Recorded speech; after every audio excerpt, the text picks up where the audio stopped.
Welcome back to Sleep Storyteller, where every night is a new adventure, and every story is a journey into the unknown.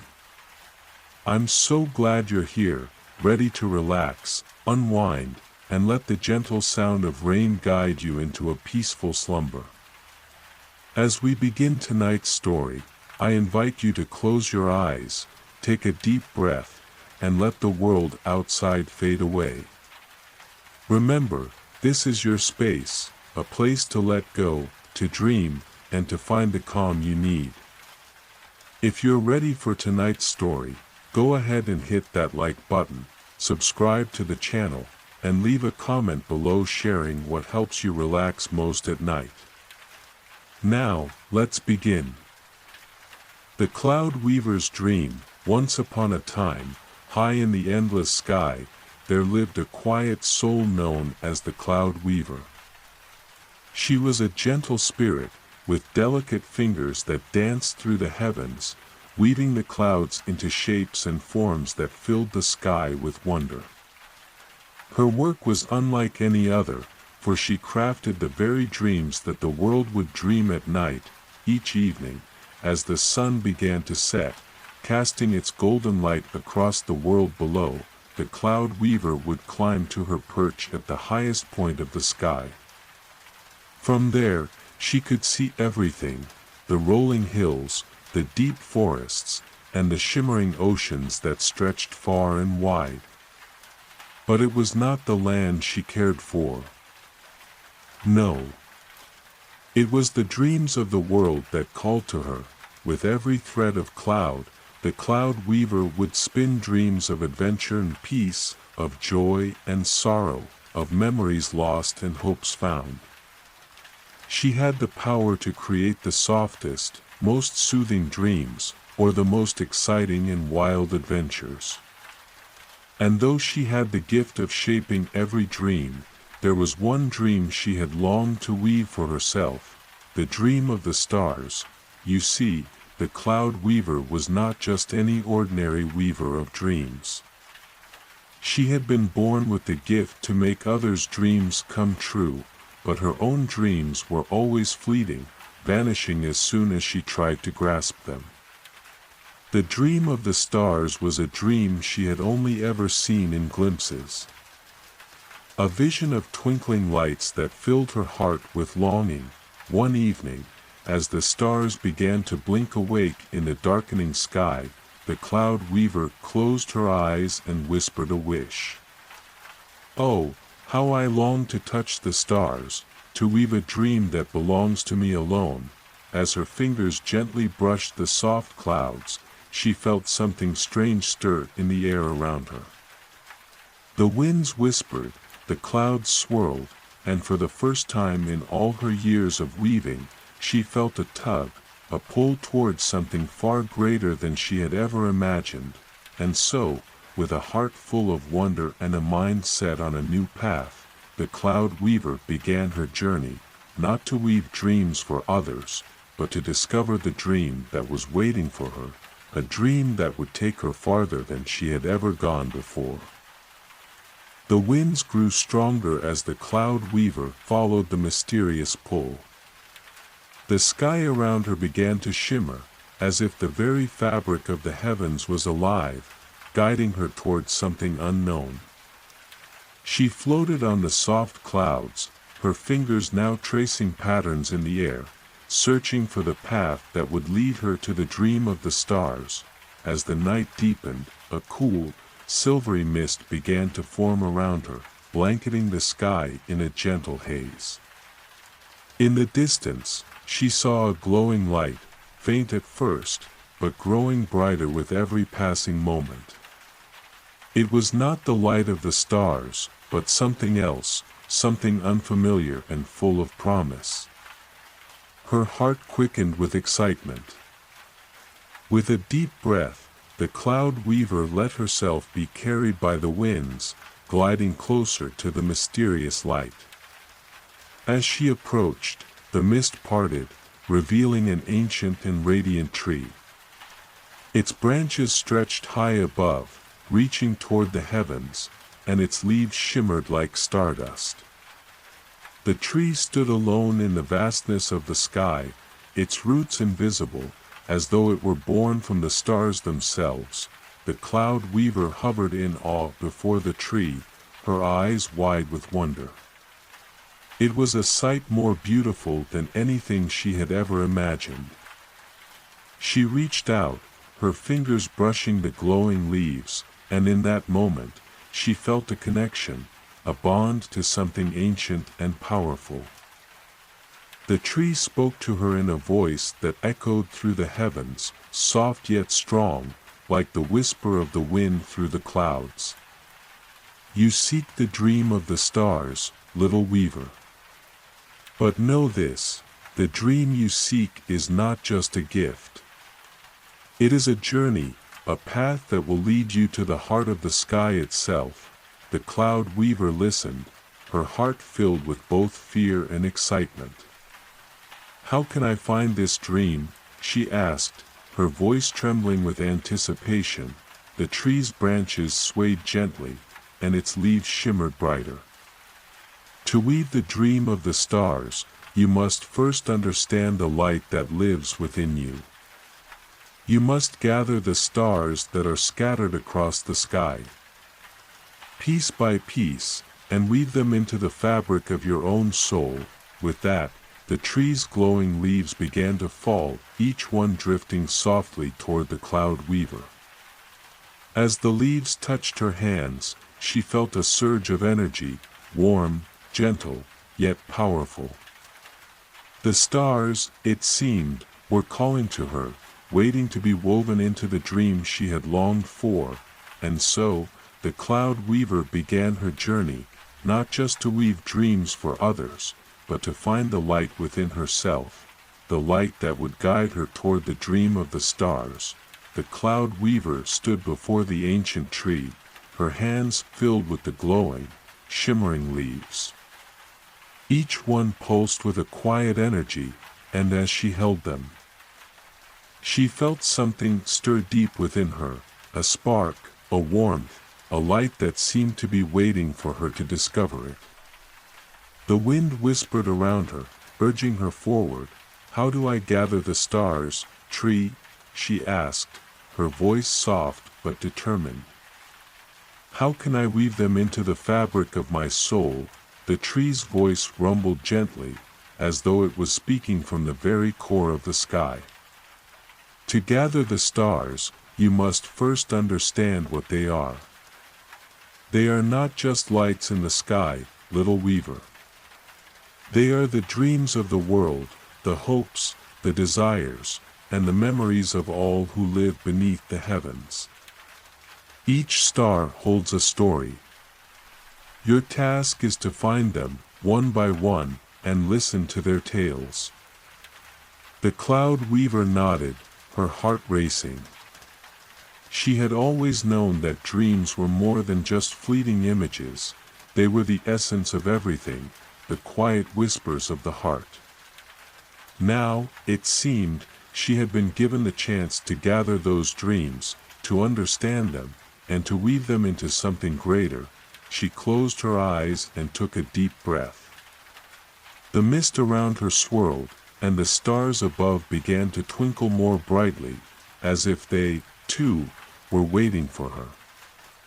With a steady hand, the cloud weaver reached up, her fingers grazing the stars as they fell gently from the sky. Each star seemed to pulse with life, and as she touched them, she could hear the faintest of voices, the dreams of those who had lived before. The longings of those still dreaming, the hopes that had yet to be realized. As she touched the first star, she heard a voice. I dream of flight, it whispered. I wish to soar above the clouds and see the world from a new height. With a soft smile, the cloud weaver cradled the star in her hands, weaving its light into the fabric of the sky. She could feel the joy of the dream, the sense of freedom it carried. The star shone brightly, its light now part of the tapestry she was creating. The next star she touched carried a different dream. I dream of peace, the voice said. I long for a world where all hearts are open and kind, where there is no war, no suffering, only love. The cloud weaver gently wove the second star into the sky, its light a soft, calming glow that spread peace throughout the heavens. With each star she gathered, the tapestry grew richer, more intricate, as if the very fabric of the sky was coming to life under her touch. But with every star she wove, the cloud weaver felt a growing weight in her heart. For in the distance, she could sense another star, one that did not glow with joy or peace, but with something darker. A cold, quiet ache seemed to radiate from it, a dream that was tinged with sorrow. As the last of the stars fell from the sky, the cloud weaver gazed upon the shimmering tapestry she had created. It was beautiful. Yes, but there was something missing. Something she had not yet found. The tree's voice spoke again, soft and wise. You have gathered the stars, weaver. But now you must find the final piece of your dream. The one that will complete the tapestry and light the way to the heart of the sky. The cloud weaver looked up, her heart beating with anticipation. She knew, deep down, that the final star, the one that had eluded her, was waiting. And she would find it, but where? And how? The night stretched on, and the stars shimmered with an ethereal glow, like the memories of dreams yet to be realized. The cloud weaver stood before the ancient tree, feeling the weight of the tapestry she had woven with her hands. The stars were beautiful, each one a story, a wish, a longing. Yet, as she gazed at the tapestry, she felt a hollow space within it, a place where something vital was missing.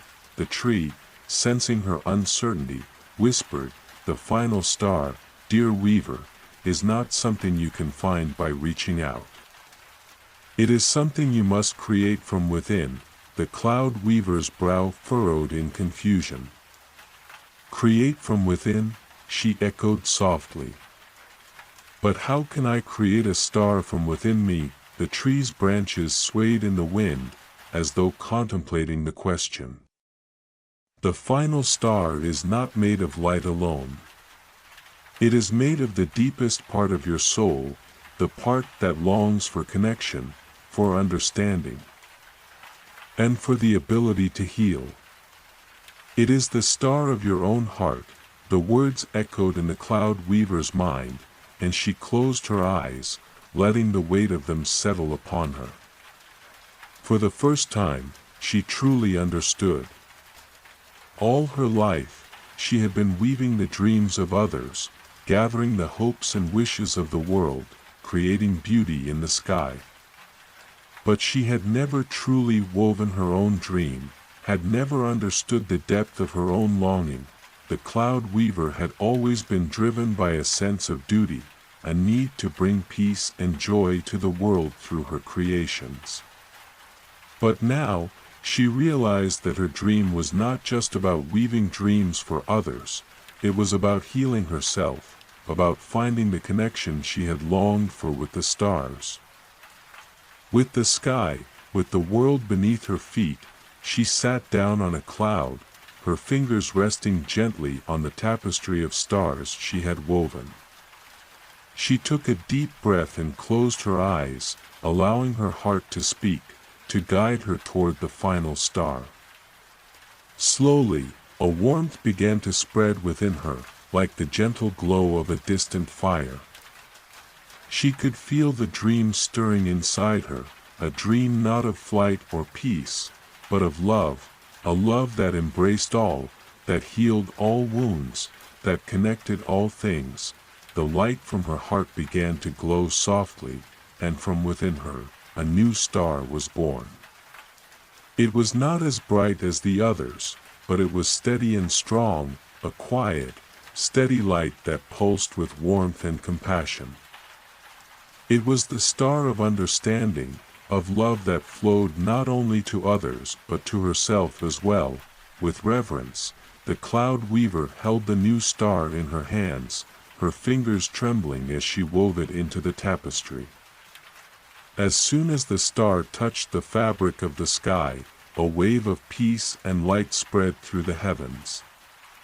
It was a soft, gentle light, like the dawn breaking after a long night, or the touch of a hand that offered comfort and understanding. The sky seemed to sigh, as though releasing a long-held breath. The tapestry of stars shimmered with new life, each star now connected by the warmth of the cloud weaver's heart. It was no longer just a collection of dreams, it was a reflection of her own soul. A symbol of the love and light she had finally found within herself, and in that moment, the cloud weaver understood. The dream of the stars was not something she needed to seek, it was something she had carried within her all along. The tree, seeing the completed tapestry, spoke once more. "You have found it, little weaver. The final star. And with it, you have woven your dream into the fabric of the sky. The heart of the heavens is now your own." The cloud weaver gazed at the sky, her heart full and content. She had found the dream she had longed for, not in the stars above, but within herself, and with that, the winds carried her back to her perch, high above the world, where she would continue to weave the dreams of others. But now, each dream she wove would carry the light of her own heart, the light that would guide her, and the world, through every dark night into the dawn, and so, the cloud weaver's journey had come full circle.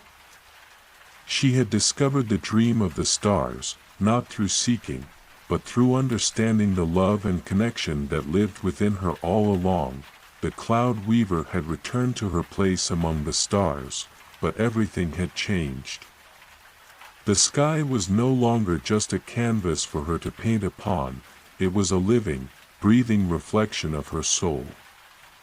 Each night, as she wove the dreams of the world, her heart pulsed with the quiet light of the final star she had created, the star of understanding, of love, of the connection that binds all things.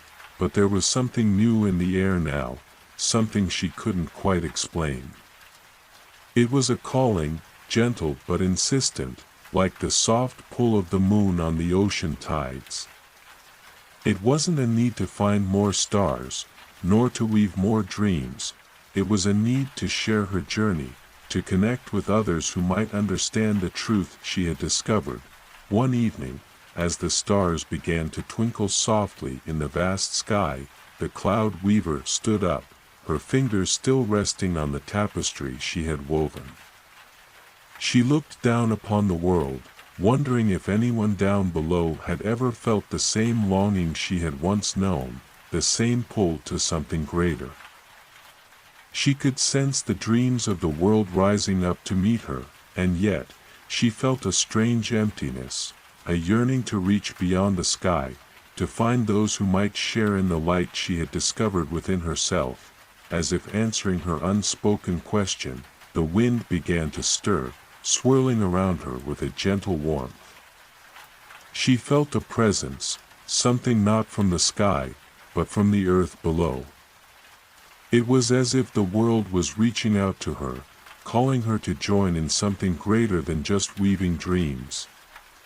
It was calling her to share her story, to help others understand the light within them as she had.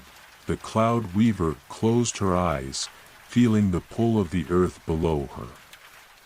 The stars were still beautiful, still shimmering with the dreams of the world, but now, she knew they were only one part of the tapestry.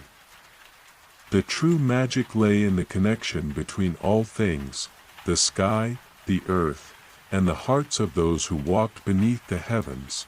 With a deep breath, the cloud weaver began to descend, her soft cloud floating gently toward the ground. As she moved, she felt a new sense of purpose. one that was not about creating or weaving, but about sharing the dream she had discovered.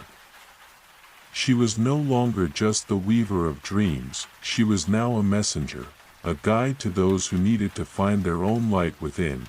She drifted down through the clouds, her heart light and open. Below, she could see the world stretching out before her, vast and full of possibility. The forests, the mountains, the rivers, they were all part of the same dream, the same heartbeat that pulsed through the universe. And now, she was ready to share that dream, to help others find the love and connection she had found within herself. As she descended further, she saw a village nestled at the foot of a great mountain, its lights twinkling like stars in the dark. The people there were gathered around, as if waiting for something, or someone. The cloud weaver smiled, knowing that her journey was about to take a new turn. She floated gently down to the village square, where the people looked up in awe. They had never seen anything like her before, a figure made of clouds and starlight. A being of both the heavens and the earth. But as they gazed upon her, something stirred within them, something familiar and warm, like the first light of dawn after a long, dark night. The cloud weaver stepped forward, her voice soft but clear. "I have come to share a story," she said, "the story of the dream of the stars. It is a story not just of the stars above, but of the light within each of us. A light that connects us all, that weaves us together in ways we cannot always see, but can always feel." The people gathered closer, listening, their hearts open and eager. The cloud weaver spoke of her journey, of her longing, her search for the dream of the stars, and the discovery that the true star she had sought had always been within her, waiting to be found.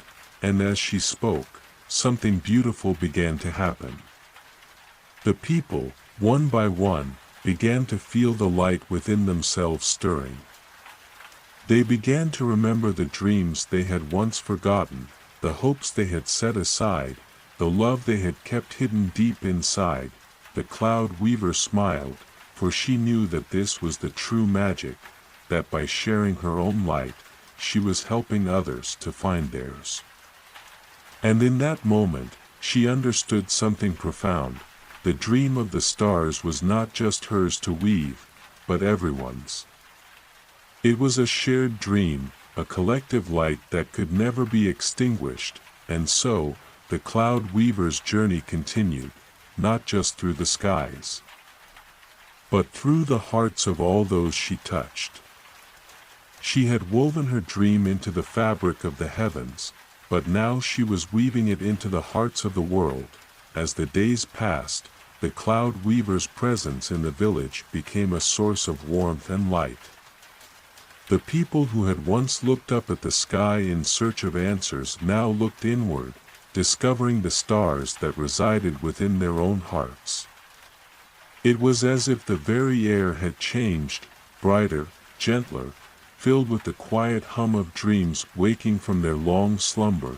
The cloud weaver had not just shared her story, she had planted a seed in the hearts of the villagers, a seed of possibility, of connection, of hope. And as with all seeds, it began to grow. Slowly at first, but with each passing day, the village transformed. The fields that had once been barren with drought began to bloom with the most vibrant flowers. The rivers, once slow and muddied, began to run clear and fast, their waters shimmering with the reflection of the sky above. The people, too, began to change. They no longer lived in isolation, each tending to their own dreams and worries. Instead, they began to share their hopes and fears with one another, building bonds that had once been fragile but were now as strong as the mountains that surrounded their village. One evening, as the sun dipped below the horizon, casting the world in soft hues of gold and pink. The cloud weaver stood at the edge of the village, gazing out at the horizon. The air was filled with the quiet sounds of nature, the gentle rustling of leaves, the distant calls of birds returning home for the night, and the soft murmur of voices as the villagers gathered to share stories and dreams. But even in this peaceful moment, the cloud weaver felt the pull of something new. A soft whisper in the wind, calling her back to the sky. It was as though the stars above were calling her once more, asking her to return to her place among them. She closed her eyes, letting the breeze carry the familiar pull of the heavens. Yet, this time, the feeling was different. She wasn't being called to complete her journey or find another star. This time, she was being called to watch, to witness the beauty that had blossomed from the seed she had planted. With a soft smile, the cloud weaver stepped into the sky, her feet barely touching the ground as she floated upward, toward the stars. But she didn't fly away from the village. Instead, she lingered just above it, watching as the stars she had woven into the hearts of the villagers glimmered in their eyes. She could see the light in their hearts reflected in the night sky, tiny sparks of hope, of love, of dreams being fulfilled. The wind carried her words to them, though she spoke no sound. "Your dreams are no longer just mine to weave," she whispered into the night. "They are yours to shape, yours to share. The stars are within you, and now, you must carry them forward." As she watched, the villagers looked up at the sky, their faces glowing with understanding. They had heard her words, even without sound, for they felt them in their hearts.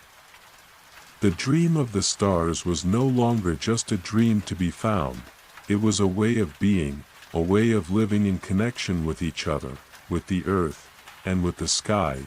The cloud weaver smiled, her heart full. She had given them the gift of seeing their own light, their own dreams. But she had also learned something for herself, that the light within her was not meant to stay locked away in the sky, but to be shared.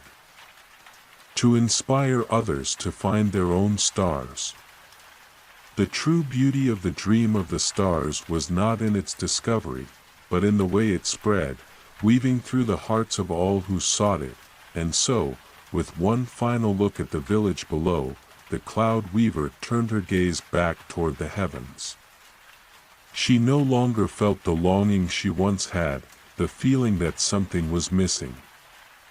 For now, she knew that the stars would always be with her, woven into the fabric of her soul, shared with the world, and forever lighting the way for those who followed their dreams. The journey had come full circle. The cloud weaver had found the light within herself, and through her, the world had found its own.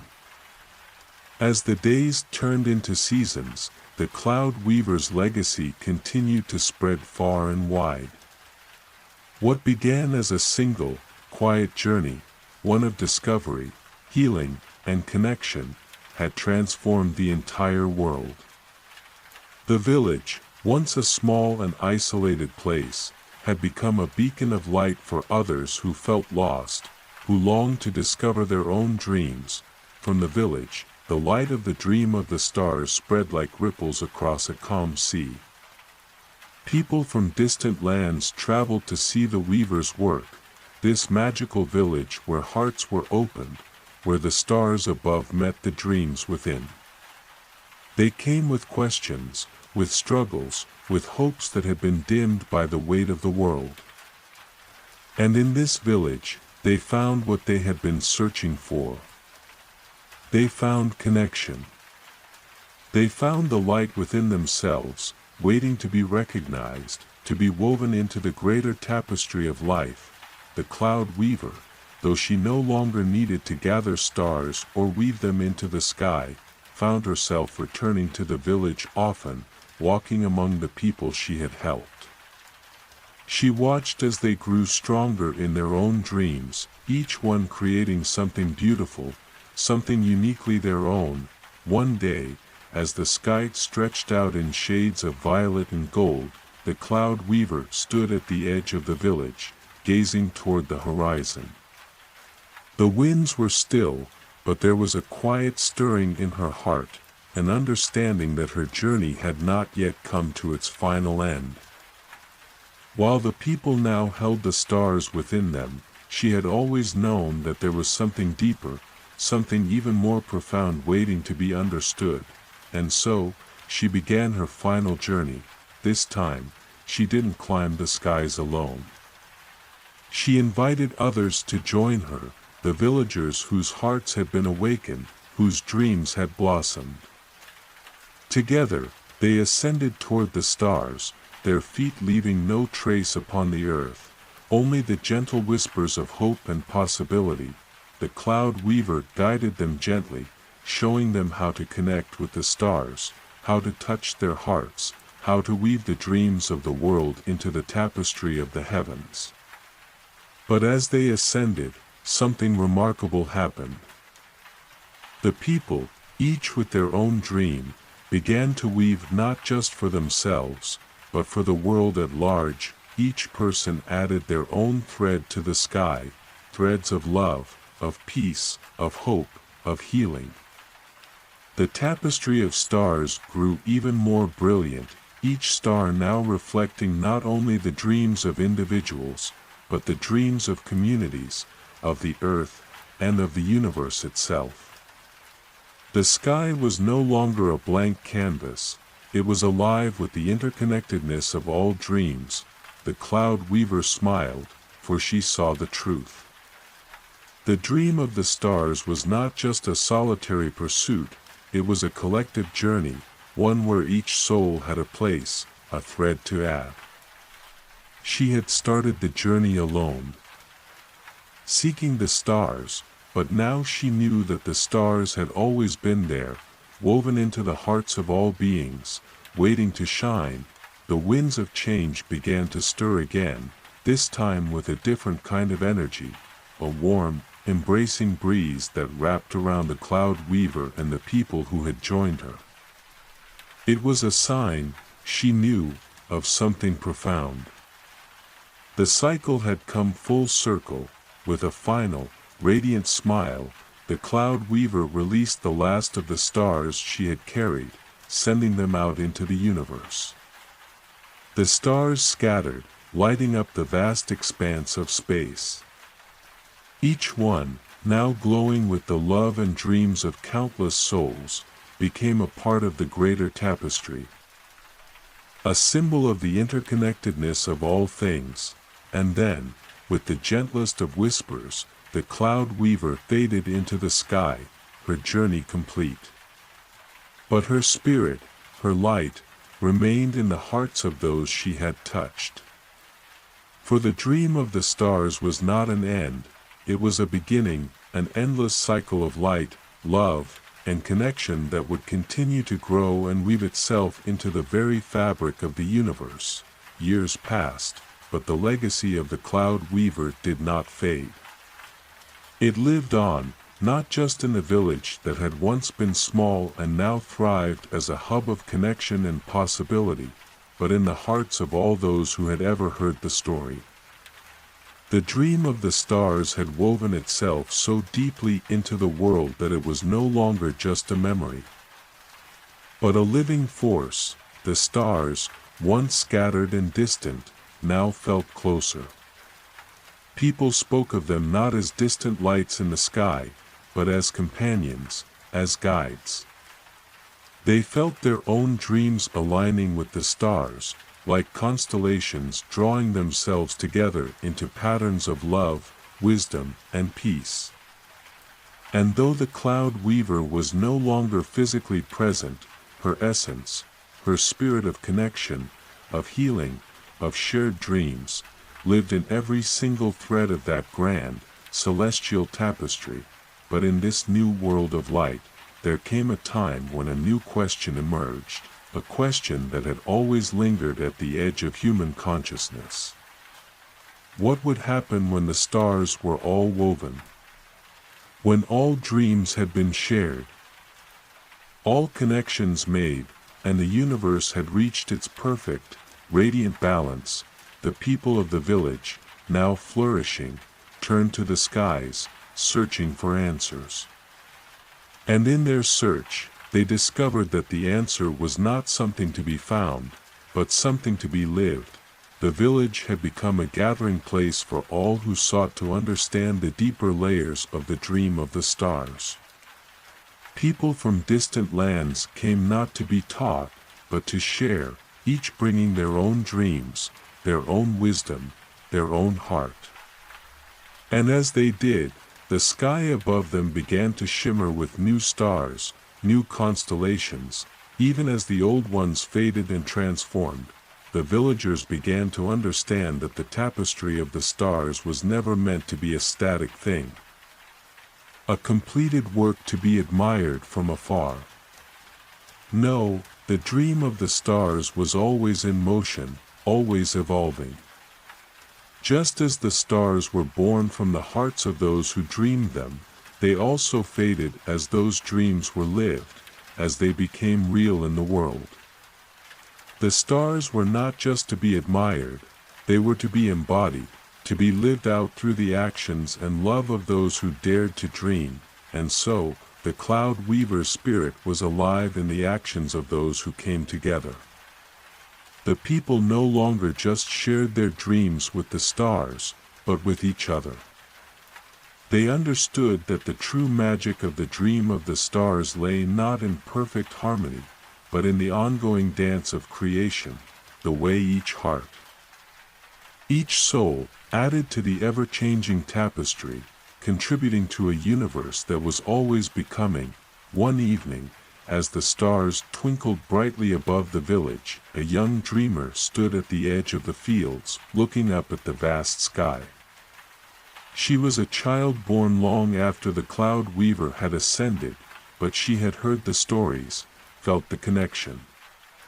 She felt it now, deep within her heart. Her hands reached toward the sky, as if she could touch the stars.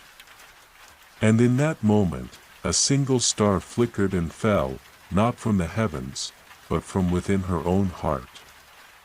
It was a small star, soft and glowing, and it drifted gently into the sky, joining the tapestry above. The villagers gathered around, watching in awe. They had seen the stars fall before, but never like this, not as a star born from the heart of a child, not as a new dream brought into being. The sky above them shimmered with the energy of 1,000 possibilities. The dream of the stars was alive once more, reborn in the hearts of those who had always believed that no dream was too small to create a lasting light. The cloud weaver's presence was felt once again, not as a figure in the sky, but as a part of the world that had grown from her teachings. The stars now belonged to everyone, a living, breathing part of the universe that would never stop growing, and as the villagers looked up at the sky, they realized something profound. The dream of the stars was not about reaching a destination, it was about the journey, about the endless weaving of dreams, and the sharing of that light with others. And with that understanding, they felt her, felt the cloud weaver, not as a distant memory, but as a part of their own hearts, woven into the very fabric of the world they now shared. The dream of the stars, the dream of connection, the dream of love, it was eternal. It would continue, flowing through the hearts of all who dreamed, weaving them together in a never-ending dance of creation and unity. And so, the cloud weaver's journey continued, not in the sky, but in every dream, every heart, and every soul that dared to imagine a world of light. As the seasons passed and the stars above continued to shine, the world below flourished in ways that no one had ever imagined. The dream of the stars was no longer a secret, a hidden truth known only to a few. It was now a shared reality, a way of life. Every person, young and old, had learned to recognize the star within themselves, to embrace the light that flowed through them. But even as the stars above continued to bloom, a new question began to arise, like a whisper carried on the winds. It wasn't a question of how to create more stars, or how to weave more dreams. It was a question of how to honor the light that already existed within each person. The world had become a canvas of dreams. But what would happen when the stars had all been woven? When every heart had felt the magic of connection, when the last thread of light had been placed in the tapestry of the sky? Would the dreams end, or would they begin to change? The people of the village, who had long since understood that the stars were not just lights in the sky, gathered together once more to ponder this question. They felt the pulse of the universe in their hearts, and as they stood together, looking up at the endless stars, they knew that the dream of the stars was not meant to be contained. It wasn't something that could ever be finished, for the universe itself was ever changing, ever evolving, in the heart of the village. The eldest among them, one who had carried the wisdom of many generations, spoke. "We have woven our dreams into the stars, yes, but now we must learn to weave them into the earth, into each other, into every moment of our lives. The stars are not a destination, they are a journey." And so, with this newfound understanding, the villagers began to live their dreams in new ways. They no longer looked only to the sky for inspiration, they looked to one another, to the earth beneath their feet, to the very air they breathed. The stars were still there, still shining bright, but the people now saw them reflected in the everyday moments of life. They began to share their dreams not just in whispers at night, but in every action they took. Each kind word, each act of love, each gesture of kindness became a new star added to the tapestry of the world. They wove their dreams into the fabric of their communities, their families, their relationships. They began to understand that the dream of the stars wasn't just about personal growth, it was about collective growth, about the ways in which each individual's light could illuminate the path for others. The cloud weaver's teachings had set something in motion, a ripple that had spread far beyond the village and the stars. The light she had awakened within them was not meant to be hoarded, not meant to stay in one place. It was meant to be shared, to grow, to evolve, and so, the village became a beacon, not just for those who sought the light, but for those who wished to help others find their own. The stars in the sky reflected the love, the dreams, and the light that now filled the earth. The people had learned that they were all weavers, all creators, all stars in their own right, but the dream of the stars was still not finished. No, it had only just begun. As the villagers walked through the world, their hearts filled with the knowledge that the stars they had woven were now a part of every living thing. The dream was no longer just about finding light, it was about becoming it, and as the people danced, sang, and shared their light with one another, the sky above them shimmered. It wasn't just the stars that were shining now, it was the world itself, a world made bright by the dreams of all those who walked upon it. The earth, once a quiet and still place, had come alive with the energy of creation. The cloud weaver, watching from the vastness of the universe, smiled. She knew now that her work had never been about the stars alone. It had been about the people, the hearts, the lives that would carry those dreams forward, weaving them into the very fabric of the world. The stars would never stop shining. They would never stop growing. For the true magic of the dream of the stars was not in the weaving, but in the living, and so the journey continued, forever changing, forever growing, as each new dream was woven into the sky, into the earth, and into the hearts of those who dared to believe. As the years turned into ages, the world continued to shift and grow, as if in harmony with the dreams woven by countless souls. The stars in the sky were no longer just distant glimmers, they had become living symbols of a universal truth.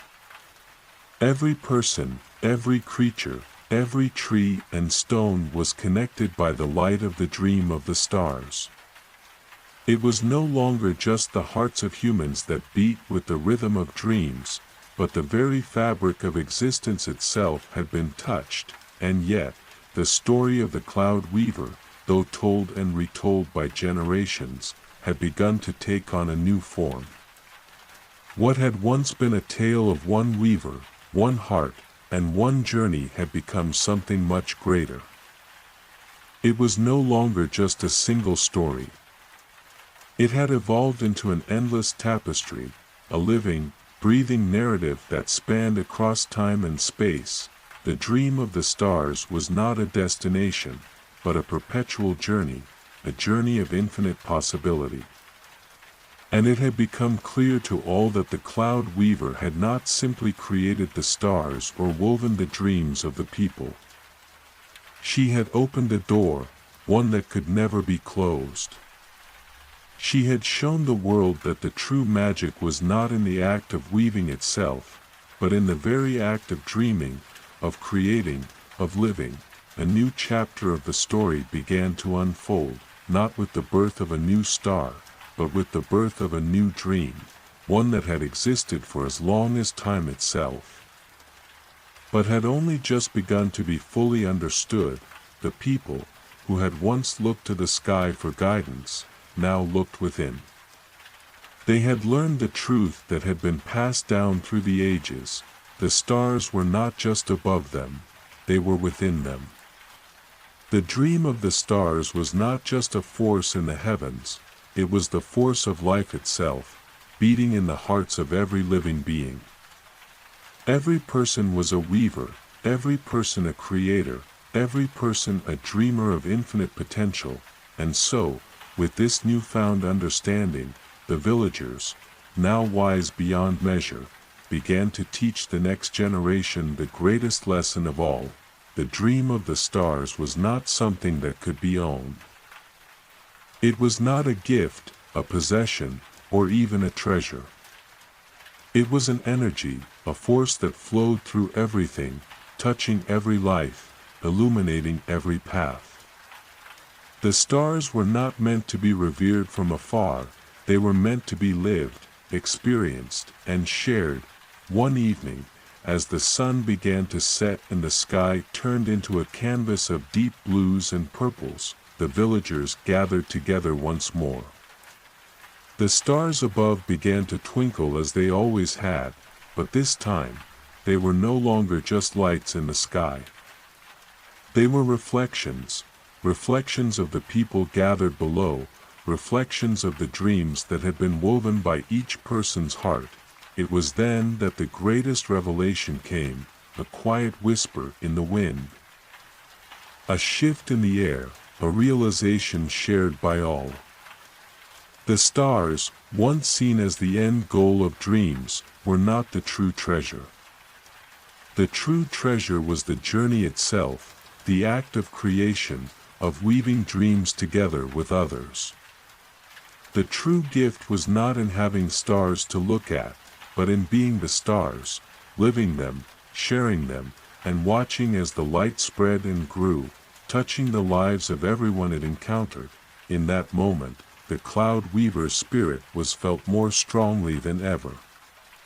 She had long since left the earthly realm, but her essence had never truly left. It was in every dream, every connection, every heartbeat. Her purpose had always been to awaken the world to its own potential. To the fact that the sky was not the limit, it was only the beginning.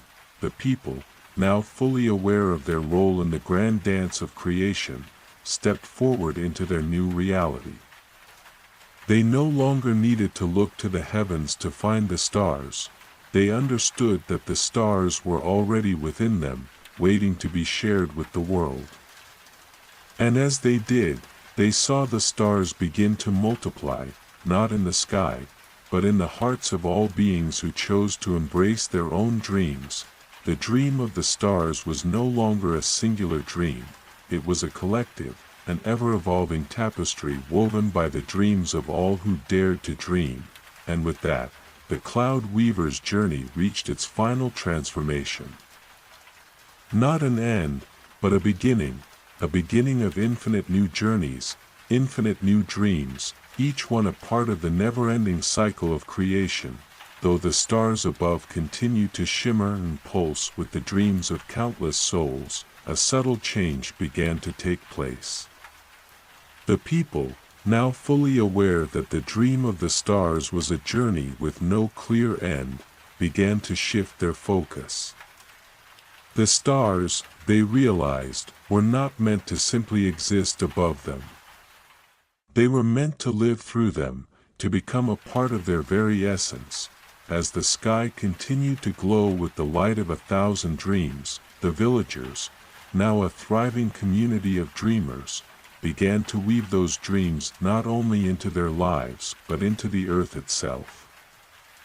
They understood that the dream of the stars was not separate from the world around them. It was not an abstract force that existed only in the heavens, it was the energy that flowed through everything. With this new understanding, they looked to the trees, the rivers, the mountains, the creatures that shared their world. They saw the stars reflected in the shimmering leaves, in the flowing waters, in the quiet whispers of the wind. The stars were not just above them, they were everywhere, woven into the very fabric of life. The village, now more vibrant than ever, became a place where the boundaries between the earthly and the celestial blurred. The villagers no longer needed to gaze at the stars to find inspiration, they found it in every corner of their world. They saw that the very ground beneath their feet was woven with dreams, that every petal of every flower held a star, that every heartbeat was a rhythm that echoed with the pulse of the universe. And so, with each passing day, the villagers shared their dreams not just with each other, but with the earth. They planted seeds of hope, of love, of peace, knowing that the world was a mirror, reflecting the light of their hearts. And as they did, the earth began to respond in kind. Trees grew taller, flowers bloomed brighter, rivers flowed more gently, all in harmony with the dreams woven by the people who lived there. One evening, as the sun dipped below the horizon, casting the sky in hues of gold and lavender, a young dreamer sat by the edge of the river, gazing into the water. The surface was still, reflecting the stars above, but as the dreamer watched, a small ripple disturbed the water's surface. In that ripple, she saw something new, a vision of the future, a future where the dreams of the stars and the dreams of the earth were not separate, but one. The ripple spread out across the water, and as it did, the young dreamer understood. The dream of the stars was not only about the dreams of individuals, nor was it only about the connection between people. It was about the connection between all things, the stars, the earth, the water, the air. It was a reminder that everything was interwoven. That every dream, every heartbeat, every breath was part of something much greater, something infinitely beautiful and interconnected. The dreamer stood and smiled, for she now understood the deeper meaning of the dream of the stars. It was not about reaching the stars, it was about embracing the journey that led there. It was about finding the light within, then sharing it with everything around you, creating a cycle of light, love, and possibility that would never cease. In that moment, the stars in the sky seemed to shine even brighter, as if they, too, had understood. They no longer looked like distant, unreachable lights. They felt like companions, like friends, reflecting the light of every person. Every dreamer, every soul that dared to believe in their own light, the cloud weaver's spirit, ever present, was felt once again, not in the distant stars, but in the lives of those who had come to understand the true meaning of her teachings. The journey of the stars, of dreams, had never been about the destination. It had always been about the sharing, the growing, and the living, and so, with this new understanding, the villagers embraced their role as caretakers of the earth, as weavers of dreams. They continued to plant, to create, to share, knowing that their dreams were now inseparable from the very world they inhabited. The stars were within them, and they were within the stars. The universe, vast and infinite, was alive in every corner of their world, in every breath they took. The dream of the stars, the dream of connection, the dream of creation, it was eternal, and it would never cease to grow, to evolve, to be woven into the fabric of the world and the hearts of all who dreamed. As the years turned into centuries, and the centuries into eons, the world continued to pulse with the energy of dreams. The stars, once a faraway beacon in the sky, had become a deeply rooted part of the land. The people, who had once looked up in wonder, now looked inward, understanding that the light of the stars was not just in the heavens, it was in them, it was in the earth.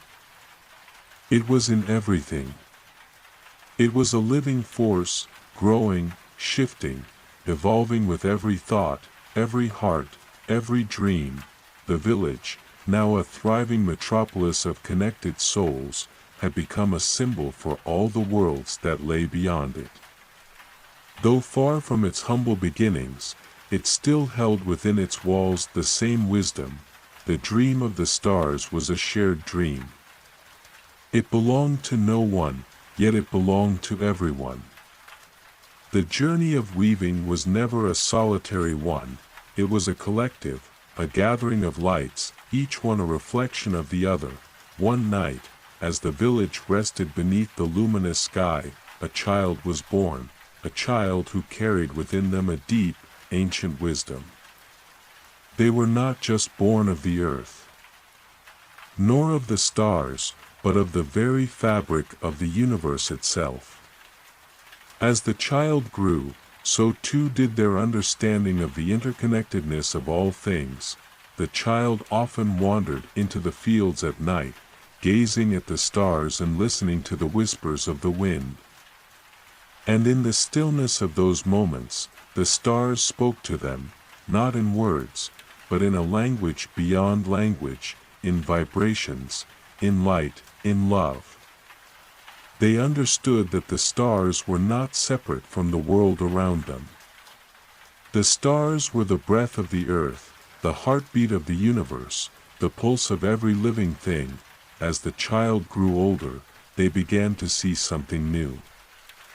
The dream of the stars, once thought to be a tapestry of individual dreams woven together, was beginning to merge. The boundaries between individual dreams, between people, between all living things, were fading. The dream was becoming one, a single, vast, infinite dream that stretched beyond time, beyond space, beyond the limitations of thought. The child, now a young dreamer, spoke to the village one evening. "The stars are not just our guides, they are our reflections," they said. "And we are reflections of them. Every dream we weave is a part of the same grand dream, and every dreamer is a part of the same star. We are not separate. We are one, and through our dreams, we create the world. Through our hearts, we weave the fabric of the universe. The villagers, hearing these words, began to understand that their individual dreams were not the end of the story, they were the beginning of something much greater. The dream had always been infinite, always expanding, always growing.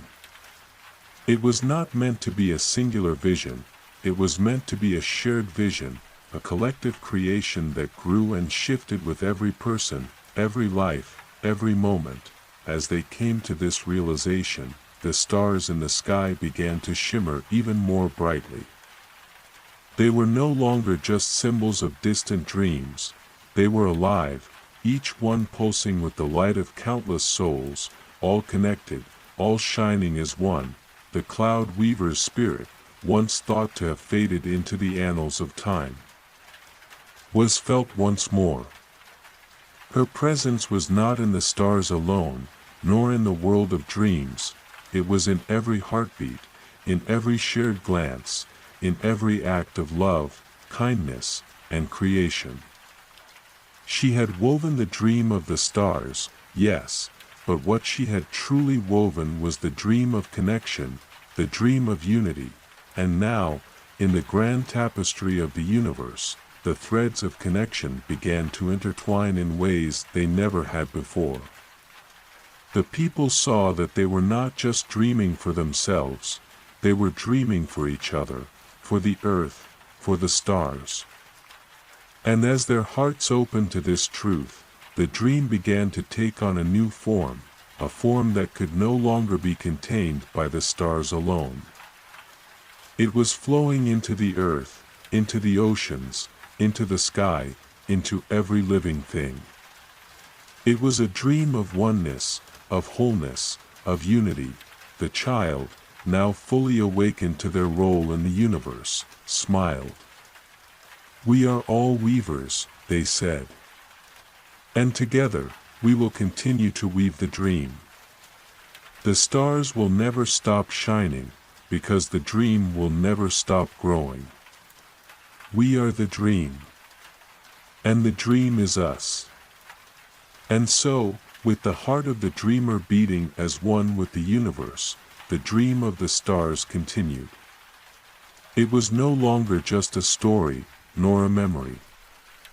It was a living, breathing force that filled every moment, every life, every dream. As time unfolded, the dream of the stars continued to evolve. Ever expanding, ever shifting, and yet still deeply rooted in the essence of all beings. The villagers, now wise and full of years, shared their stories with the younger generations, teaching them the secrets of the stars, of dreams, and of the weaving that connected everything. They spoke of how dreams weren't just born from the heart, but from the soul of the earth itself, from the very core of the universe. But even as the elders passed on their wisdom, a new wave of wonder began to stir in the hearts of the young. The dream of the stars, while eternal, was no longer just about creating light. They felt something deeper calling to them, something that had always been there, but was now whispering more urgently. More clearly, one such young dreamer, whose name was Alara, gazed up at the sky one evening and felt something new, something different, something beyond the stars. She felt a pulse within her, a rhythm that wasn't just the heartbeat of her own being, but the rhythm of all things, echoing through the universe. It was as though the dream of the stars had entered a new phase, and she was being called to understand it. "I hear the music of the stars," Alara said one evening, as she sat by the river, looking at the reflection of the sky. "It's a song that has always been there. But now, I hear it more clearly. It's calling me. It's calling us." The villagers, curious and intrigued by her words, gathered around her. For the first time in ages, there was a palpable sense of anticipation in the air. Ilara's words felt like a key turning in a lock, a moment when something new was about to be revealed. The stars are not just shining, Ilara continued, her voice filled with wonder. They are singing, each one with a unique voice, each one part of a great cosmic melody. And we are the listeners, but also the creators. Our dreams, our hearts, they are the instruments that play in harmony with the stars. The dream of the stars, it's not just about weaving light. It's about hearing the song of the universe, and adding our own notes, our own rhythms to it. The villagers were silent for a moment, each one feeling the weight of Ilara's words, and yet, a deep sense of peace settled over them. They had spent so much time focusing on the weaving, on creating the stars, but now, they understood. The stars were not just lights to be seen, they were sounds to be heard, feelings to be felt, melodies to be sung. Ilara smiled, her heart full of the music she had discovered. It's a song that never ends, she said softly. And it's our song. The stars have always been singing, but we have just begun to listen. And now, it's our turn to add our voices, our hearts, our dreams. As the villagers began to listen, they too felt the rhythm, the hum of the stars, the song that echoed through the earth and sky. It was a melody that had always existed, but had been waiting for them to hear it. And now, they heard it clearly, the song of creation, the song of connection, the song of unity. And so, with the newfound understanding of the song of the stars, the people began to dream in a new way. They no longer just wove dreams, they sang them, harmonized them with the rhythm of the universe. They understood that the dream was not just about creating something new, but about joining in the eternal song of existence, adding their voices to the chorus of stars, to the song that had been sung since the dawn of time. Ilara, now a guide for those who sought to understand the new phase of the dream of the stars, walked through the village, her heart light and full of music. She knew that the dream was never meant to be stagnant, never meant to be locked in one form. It was meant to evolve, to grow, to flow like a river, like the stars themselves. And so, the dream of the stars entered its next phase, a phase of song, of harmony, of rhythm. The people no longer looked only to the sky to find inspiration. They listened to the pulse of the earth, to the music of the wind, to the heartbeat of all living things. They sang their dreams, not as a solo, but as a symphony, a living, breathing, ever-evolving creation. The stars above twinkled, not just with light, but with a melody that was carried by the wind, by the hearts of the people, by the earth itself. The Cloud Weaver's legacy had not only been about dreams, but about the music of existence, the music of life, the music of unity. And so, with each passing moment, the people weaved their dreams through song, adding their voices to the eternal melody of the stars. As the song of the stars continued to echo through the fabric of existence, the world itself seemed to hum with the rhythm of creation. The villagers, their hearts now deeply attuned to the universal melody, wove their dreams not just with their hands, but with their voices, their actions, and their intentions. Each person, in their own way, added to the cosmic symphony. Knowing that their dreams were no longer solitary, they were harmonies within a greater, ever-expanding song, and yet, with every song that was sung, a question lingered in the air: what comes after the song? What happens when the melody reaches its peak, and the music seems to fade into the stillness of eternity? Ilara, now a leader of dreamers, felt the pull of this question deep within her.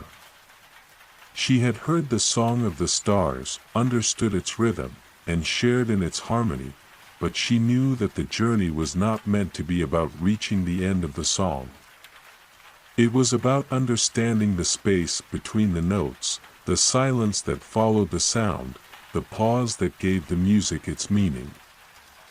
One evening, as the sun began to set, casting a soft glow over the village, Elara sat by the river once again, listening to the wind and the stars.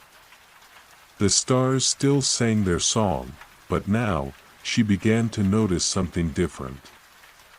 There was a silence in the spaces between the notes, a silence that was not empty, but full of potential. It was a silence that spoke to her, that called to her in ways the music could not. In that moment, Elara understood. The song of the stars, while beautiful, was only part of the story.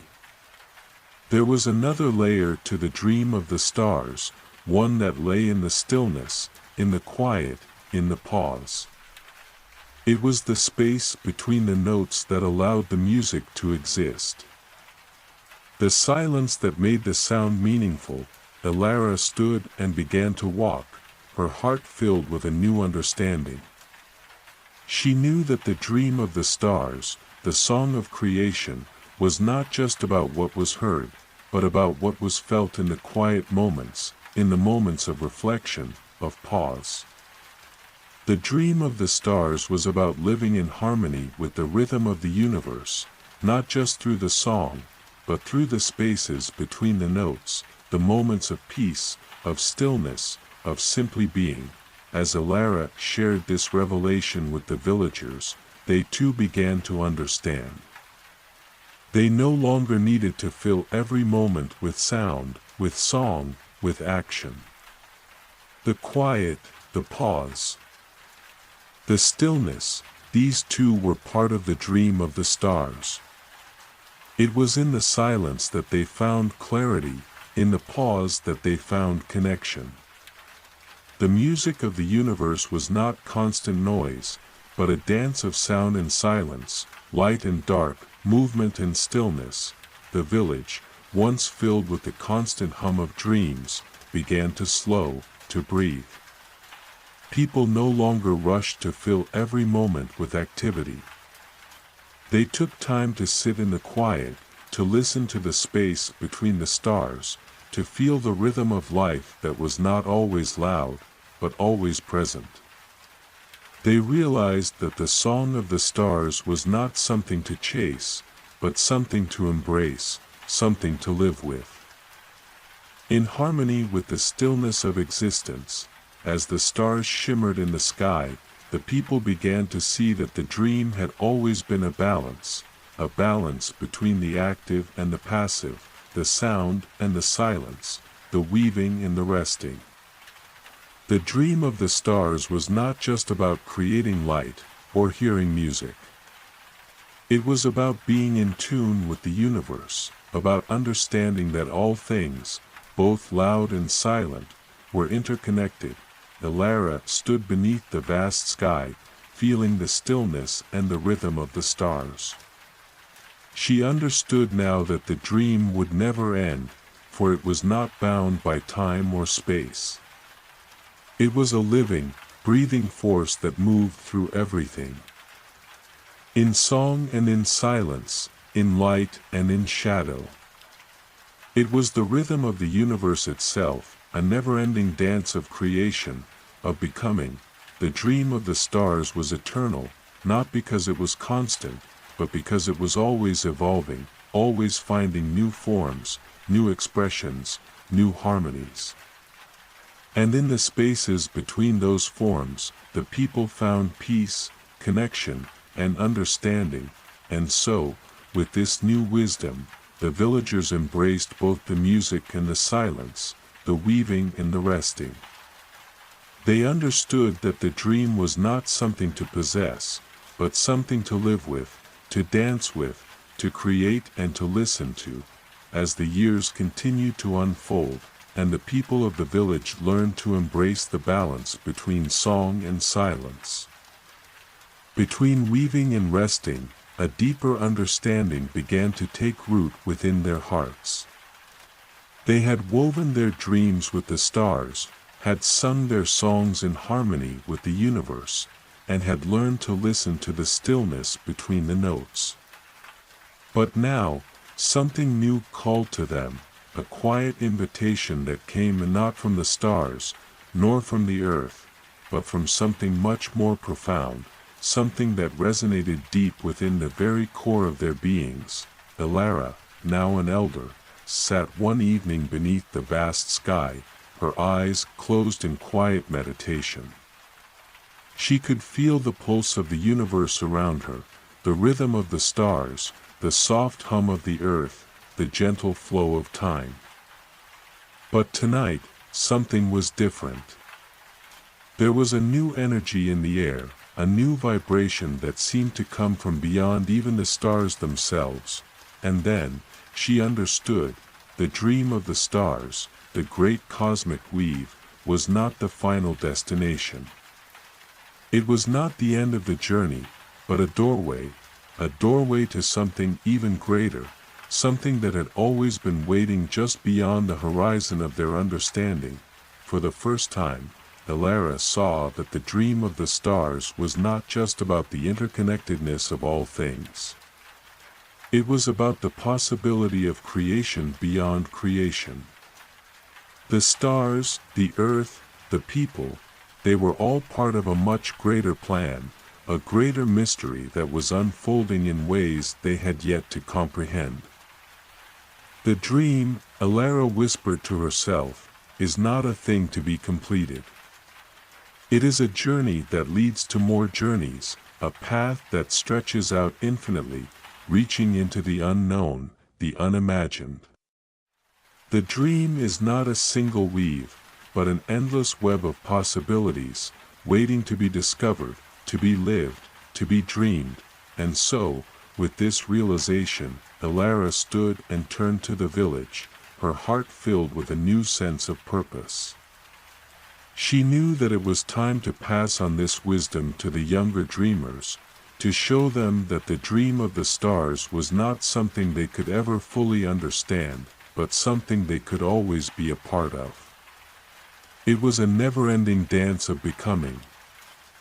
A movement that would continue as long as the stars shone and the earth turned. As Elara gathered the dreamers, both young and old, she spoke of the new phase of the dream of the stars. The stars are not the end, she said, her voice carrying across the gathered crowd. They are not the destination. They are the beginning. The dream of the stars is not just something to witness, it is something to participate in, something to shape, something to dream again and again. The stars, the earth, the wind, the river, the heartbeat of every living thing, they are all waiting for us to dream again, to weave again, to create once more. The villagers, inspired by Elara's words, began to see the dream in a new light. It was not a final creation, but a process, a continual unfolding of possibilities, each moment giving rise to the next. The song of the stars was not meant to end. It was meant to be joined by new songs, new rhythms, new dreams that could only be born from the hearts of those who were brave enough to dream again and again. With this new understanding, the villagers began to experiment with their dreams in ways they had never imagined. They no longer sought to create a perfect, completed dream, they sought to create in a state of constant becoming, of ever-shifting possibility. They knew that their dreams were not bound by the past or by any final vision. They were free to explore, to grow, to make mistakes, to begin again, and as they did, the stars above seemed to shimmer even brighter, as though they too were waiting for the next great creation, the next great leap in the cosmic dance. Elara, with a heart full of love for the world she had helped shape, smiled as she gazed at the sky. She understood now that the dream of the stars was not a thing to possess or to perfect. It was an invitation to dream again and again, to weave and reweave, to create and recreate, for the dream of the stars was eternal, not because it was finished, but because it was never finished. It was always in motion, always alive, always unfolding, and so, the villagers continued to dream, knowing that each new dream, each new creation, was a part of a greater, ever-expanding tapestry. The dream of the stars, like the stars themselves, was infinite, and its light would continue to shine through the hearts of those brave enough to keep dreaming. As the villagers continued to dream, their lives became a living testament to the never-ending cycle of creation. They had learned that the dream of the stars was not a fixed thing, but a continuous flow, a river of possibilities that could never be fully captured, only embraced. And so, with each passing day, the villagers allowed themselves to be carried by the current of the dream, knowing that in every moment, they had the power to shape the world. To shape the stars, to shape themselves. But even as the dreamers wove new stories, new songs, and new rhythms, a new question arose within the hearts of the people. As they expanded their understanding of the dream of the stars, they began to wonder, was there a deeper layer to the dream? A layer that existed not just in the weaving, not just in the dreaming, but in the very act of being. Alara, now an elder with countless stories to tell, felt the stirrings of this new question deep within her. She had seen the dream shift from a solitary creation to a collective, from a series of songs to a symphony of endless notes. And yet, she knew that there was still more. The rhythm of the universe. The song of the stars, it was not only about what they created, it was about how they lived in it, how they existed in harmony with it. One evening, as she sat by the river, gazing at the moon's reflection, Alara felt a quiet presence beside her. It was the same feeling she had once experienced when she first understood the silence between the notes, the deep, unspoken knowing that was always present, even in the absence of sound. The river, flowing gently beside her, whispered a message in the language of the stars, a message that had been there all along, waiting to be heard. The message was simple, yet profound. To dream is not just to create. To dream is to live in alignment with the universe. To dream is to be present, to be fully awake in each moment, knowing that every thought, every action, every breath is part of the grand symphony. The dream of the stars is not a destination. It is a way of being, a way of existing in harmony with all that is. Alara smiled softly, the realization settling deep within her heart. She understood now that the dream was not just a creation that they wove with their hands, nor a song that they sang with their voices. The dream was the very fabric of existence, the very essence of life itself. To live in the dream of the stars was to live in harmony with everything, within themselves, within each other, within the earth, the sky, and the stars. She stood and walked to the center of the village, her heart light with this new understanding. The villagers gathered around her, sensing the change, sensing the deep wisdom she had received. The dream of the stars, Alara began, her voice gentle yet filled with conviction, is not just about what we create. It is about how we live in the world we create. It is about living in harmony, living in alignment with the rhythm of the universe. Every moment is a part of the dream.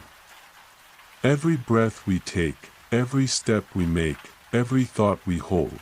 It is all part of the cosmic dance. The villagers listened in silence, feeling the truth of her words in the depth of their souls. They had learned to weave their dreams, to sing their songs, to embrace both the sound and the silence. But now, they understood that the dream was not just something to be woven, it was something to be lived, and so, the villagers began to live the dream of the stars in a new way. They no longer sought only to create or to understand, they sought to live fully, to be present in each moment, to feel the harmony of the universe moving through them. They learned to listen deeply, to breathe with the earth, to move with the rhythm of life, knowing that in doing so, they were adding their voices to the great cosmic song. The stars above twinkled, not just as distant lights, but as reflections of the dreamers' hearts, beating in time with the rhythm of existence. The dream of the stars, now understood as a way of being, continued to unfold, and in every breath, every heartbeat, every step, it was woven anew, Elara, content in the knowledge that the dream would never cease, closed her eyes and listened to the song of the universe. She understood now that the greatest dream was not just to create or to understand. It was to live in harmony with all that was, to be present, to be awake in each moment, knowing that in every moment, the dream was being lived. As the villagers continued to live in harmony with the dream of the stars, a quiet realization began to spread through their hearts. They had discovered the beauty of creation, the power of song, and the importance of stillness. They had learned to live in alignment with the rhythm of the universe, to understand that the dream was not a singular moment but an endless unfolding. Yet, despite all they had learned, a new question began to surface, a question that had been quietly waiting for the right time to reveal itself. What was the source of the dream? Elara, now deeply wise with the passage of time, felt the stirrings of this question in her own heart. She had guided her people to a deep understanding of the dream and its many layers. But she knew there was still more to be uncovered. The dream, with its infinite possibilities, seemed to come from somewhere, a place beyond the stars, beyond the earth, beyond even their own hearts. And so, with the same quiet curiosity that had guided her throughout her life, Elara began to seek the source. One evening, under a sky full of stars, Elara stood alone at the edge of the river. The moonlight reflected on the water's surface, and the stars above seemed to shimmer with an ancient wisdom. She closed her eyes and breathed deeply, listening to the sounds of the world around her, the gentle rustle of leaves in the wind, the soft murmur of the river, the distant song of the night birds. And then, in the stillness, she heard a voice, not in her ears, but in the depths of her soul. It was a voice like the wind, ancient and familiar, yet distant and mysterious. The voice spoke gently, as though it had always been there, waiting for her to hear it. The source of the dream is not found in the stars, the voice whispered, but in the space that holds them, in the silence that makes them visible. The dream is not a thing to be discovered, but a force that is always present, waiting to be awakened. Elara's heart stirred as she listened. She understood now that the dream was not just something that could be captured or understood, it was a force of creation itself. A force that existed in the space between all things, in the quiet moments of existence where everything came into being. The dream, the voice continued, is not born from one place, but from the infinite space of potential. It is the space between the notes, between the stars, between each heartbeat. It is the very essence of being, the force that moves through all things, that breathes life into the world. It is both the creator and the creation, the dreamer and the dream. Elara stood in silence, the weight of these words settling deep within her. She realized that the source of the dream was not something external to them, not something to be found in the heavens or in the earth. It was the very fabric of existence itself, the infinite space that held all things and made them possible. The dream was not a destination or a goal, it was the process of becoming, the endless unfolding of life itself.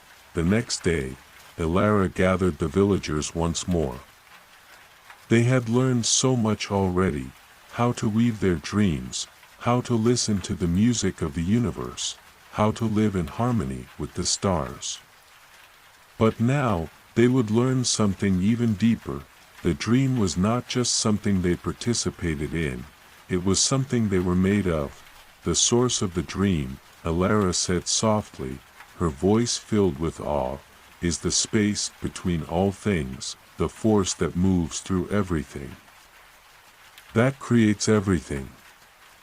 It is not separate from us, it is us. We are the dream and the dream is us.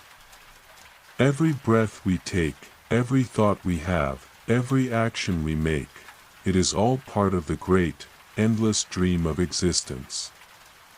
The villagers stood in silence, absorbing this new understanding. They had always believed the dream to be something external, something they reached for. But now they saw that the dream was not something to be reached for, it was something they were already a part of. It was in every moment, in every breath, in every connection they made. They were not separate from the dream, they were the dream, living and breathing, unfolding in each moment. With this new understanding, the villagers began to live in an even deeper harmony with the dream. They no longer saw themselves as separate from the universe, as individuals outside of the cosmic flow. They saw themselves as an integral part of the dream, a living expression of the infinite potential that moved through all things. Every moment became an act of creation, every breath a new note in the cosmic song. Elara, now an elder of great wisdom, looked up at the stars once more. She saw them not as distant lights in the sky, but as reflections of the same force that moved within her, within every person, within every living thing. The dream was not separate from the stars, it was the stars, it was the earth. It was everything. She was part of the dream, and the dream was part of her. The villagers, too, saw the world in a new light. The stars above no longer seemed distant, they were as close as their own hearts. The earth beneath their feet was not a separate thing, it was the very ground of the dream, the foundation on which everything stood. And in every moment, in every action, they were creating, living, and breathing the dream of existence, the dream of the stars, now understood as the dream of life itself, continued to unfold, ever expanding, ever deepening. And the people, with hearts full of gratitude and wonder, walked forward, knowing that the dream was not something to be found, but something to live. To be, to become, as the seasons shifted and time continued to weave its quiet tapestry, the villagers' understanding of the dream deepened further. No longer were they mere participants in the dream of the stars. They had become the dream itself. Each heartbeat, each breath, each thought they held was a note in the symphony of existence. The distinction between the dreamer and the dream had dissolved, leaving behind only the seamless flow of life, the endless becoming, the perpetual unfolding of possibility. Elara, now an elder of profound wisdom, often wandered through the village, her mind calm, her heart full. The people no longer needed guidance on how to weave their dreams or how to align themselves with the stars. They had become so attuned to the rhythm of life that the act of dreaming had become as natural as breathing. The stars, the earth, the river, the trees, they all sang the same song, each living and breathing in the eternal dance of creation. But even in this place of harmony, where dreams and reality intertwined effortlessly, a new question began to form. It was not a question of the stars or the earth, not even a question of life or death. It was a question that stirred in the hearts of the villagers, something that had always been there, waiting for the right moment to surface. What happens when the dream begins to fold in on itself?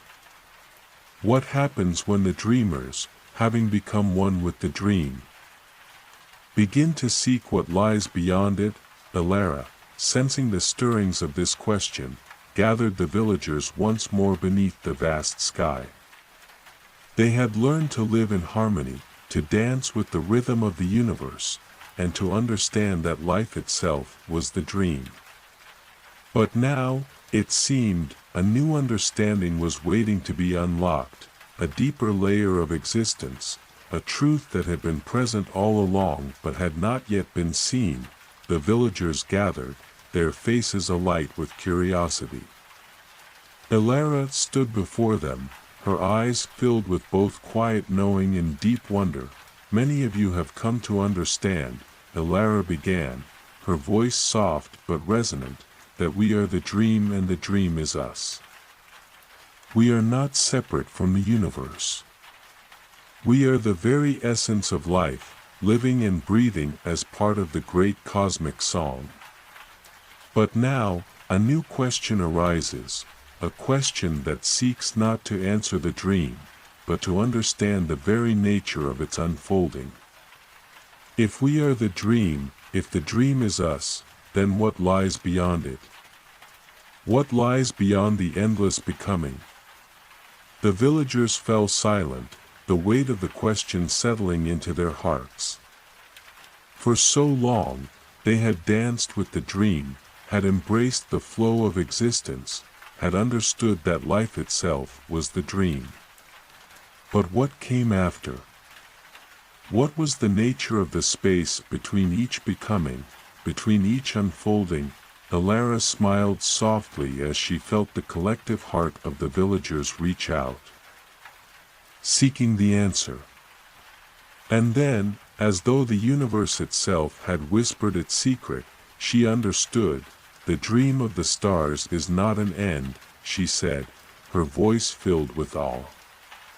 It is a doorway. A doorway that opens to something beyond even the vastness of the universe itself. The dream is not a destination. It is the journey, the continuous flow of life, of creation. And when the dream folds in on itself, it reveals the very nature of existence, the space between the notes, the silence that allows the song to be heard, the stillness in which all creation arises. The villagers listened intently, their minds and hearts open to this deeper truth. The dream is a journey, Elara continued. But the journey is not just about what we create, or even about what we become. It is about how we move through the unfolding, how we embrace the mystery that exists beyond the dream. The dream is a process of becoming, but beyond the dream is the state of simply being. Beyond the dream is the awareness that we are not just the dreamers, not just the dream, but the stillness in which all things arise. For the first time, the villagers understood. The dream was not a thing to possess, nor a thing to be understood fully. It was the endless unfolding, yes, but it was also the stillness that existed before and after each note, the silence that allowed the dream to arise in the first place. With this understanding, the villagers began to see themselves not just as part of the dream, but as the space in which the dream lived. They were not merely the weavers, the song, or the creation. They were the quiet, the pause, the deep awareness in which everything flowed. The dream was not a destination to be reached, it was the infinite space of potential, where creation unfolded in all its beauty, and where the stillness of being could always be found, and so, they lived. They lived in the quiet between the notes, in the awareness between each breath, in the stillness that held the universe. They no longer saw themselves as separate from the dream of the stars. They saw themselves as part of the vast, silent space that cradled it all. As the years passed, the village flourished not only in its creative endeavors, but in its capacity for presence. The people had learned that the greatest beauty was found not just in what they created, but in the way they moved through the world, aware, present, and deeply connected to the stillness that gave rise to all things. And Alara, with her heart at peace, continued to walk with the villagers, not as a teacher, but as a fellow traveler in the endless dance of life. For the dream was no longer something to be understood, it was something to be lived, breathed, and simply being. As time flowed onward, the villagers had come to understand the stillness that existed beyond the dream. They had embraced the space between each breath, each heartbeat, each unfolding moment. But as they settled deeper into this awareness, a new question emerged, one that had been waiting patiently for them to be ready to receive it. What is the nature of the dream when it is no longer something we seek to understand or create, but something we simply are?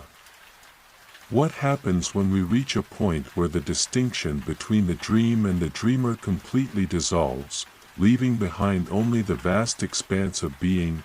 Alara, now much older, felt the stirrings of this question deep within her soul. For years, she had walked alongside the villagers, guiding them, teaching them, and learning from them.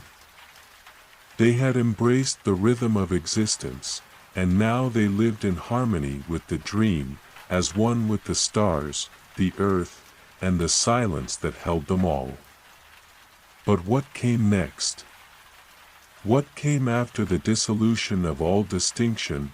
One evening, as the sun set behind the mountains and the sky began to fill with stars, Alara sat alone by the river. The air was thick with the promise of something beyond, something that could not be captured by words or images, but only experienced in the deepest parts of the heart. And as she sat there, the answer came to her, not in a voice, but in a feeling that rose from the very depths of her being.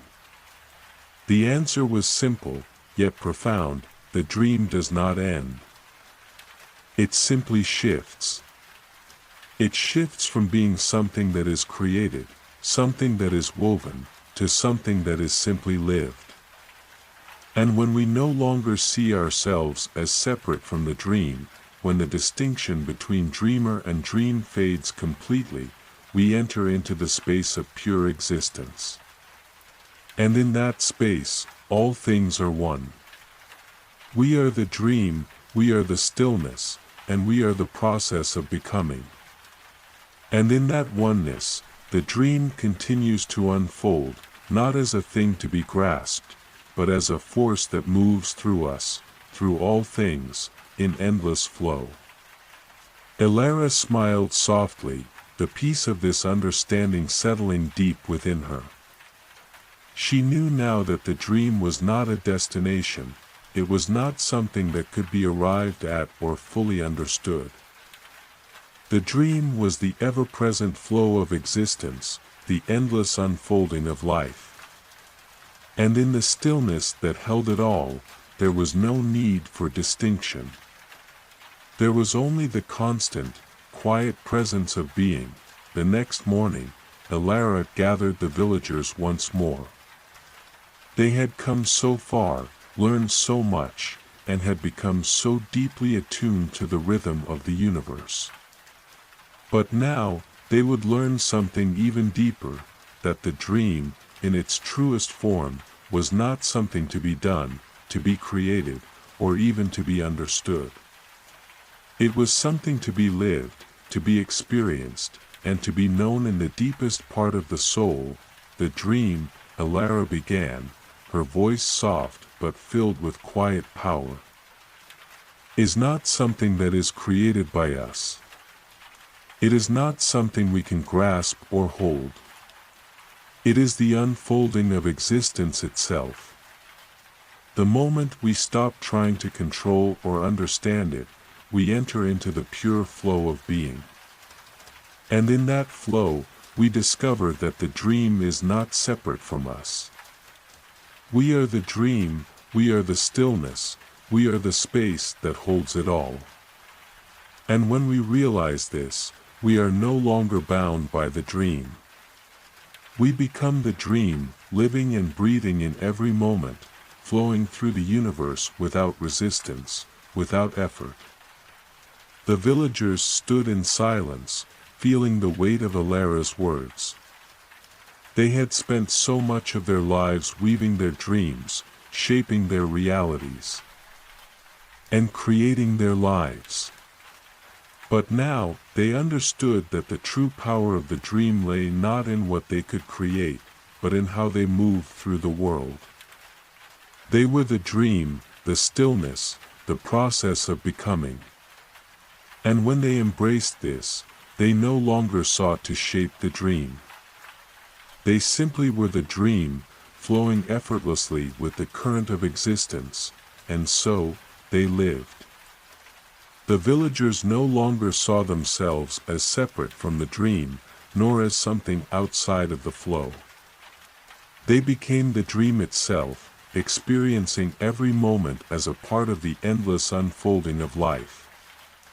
There was no longer a distinction between the dreamer and the dream. There was only the flow of existence, moving through them, shaping them, and revealing itself in every breath, every step, every heartbeat. Alara, now at peace, continued to walk with the villagers, not as a teacher, but as a fellow dreamer, a fellow being, living in the flow of existence. She no longer saw herself as the one who had the answers, for the answers had always been there, in the stillness, in the space between each breath. The dream was not something to be grasped.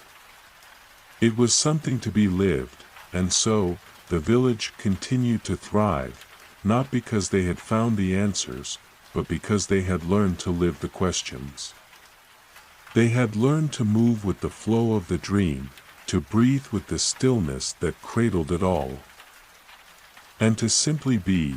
The dream of the stars continued, not as something separate, but as something they were all a part of, living and breathing in every moment, flowing in the endless dance of existence. As the villagers settled into their new way of being, a profound peace washed over the land. The dream, no longer something they sought to control or understand, had become a natural part of their existence. The boundaries between the dreamer and the dream had dissolved completely. They moved through the world not as individuals striving to achieve something, but as vessels through which the dream itself flowed, a seamless, eternal dance of creation. But with this deep harmony came a realization. Something quiet yet undeniable. The villagers began to understand that while they had learned to live in the flow of the dream, there was still a space for them to explore, an infinite horizon that beckoned from beyond their current understanding. They had journeyed so far, and yet the universe seemed to unfold in layers upon layers, each one deeper and more mysterious than the last. And so, as Alara sat by the river one evening, watching the moonlight shimmer across the water, a thought arose within her heart, a question that had no clear answer, yet felt essential to their next step. What happens when we embrace not just the dream, but the unknown? What is revealed when we step fully into the mystery? Without the need for understanding, without the need to define it, for years, they had lived in the dream of the stars, their hearts at peace, their lives in harmony with the universe. But now, Elara knew that the next step lay not in understanding more deeply, but in surrendering to the unknown, to the great cosmic mystery that had always surrounded them. The villagers had learned to flow, to live with the rhythm of life, but what awaited them in the vastness that lay beyond, and so, Elara called the villagers together once more, beneath the stars that had always guided them, their faces alight with wonder, their hearts open.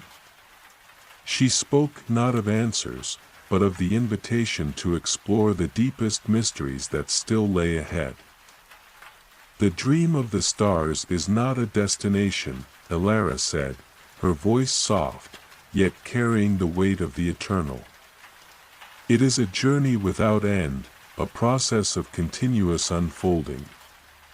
We have come to understand that we are the dream, that we are the stillness in which the dream arises. But there is something more, something that can only be experienced when we step into the unknown. The villagers listened, their hearts filled with curiosity, for they had learned not to seek knowledge for the sake of knowing, but to embrace life for the sake of living. The unknown is not something to fear, Elara continued. It is the space in which all possibilities exist, the space in which new dreams are born. The place where creation flows freely, without limits. We have learned to be in the flow, to move with the rhythm of existence.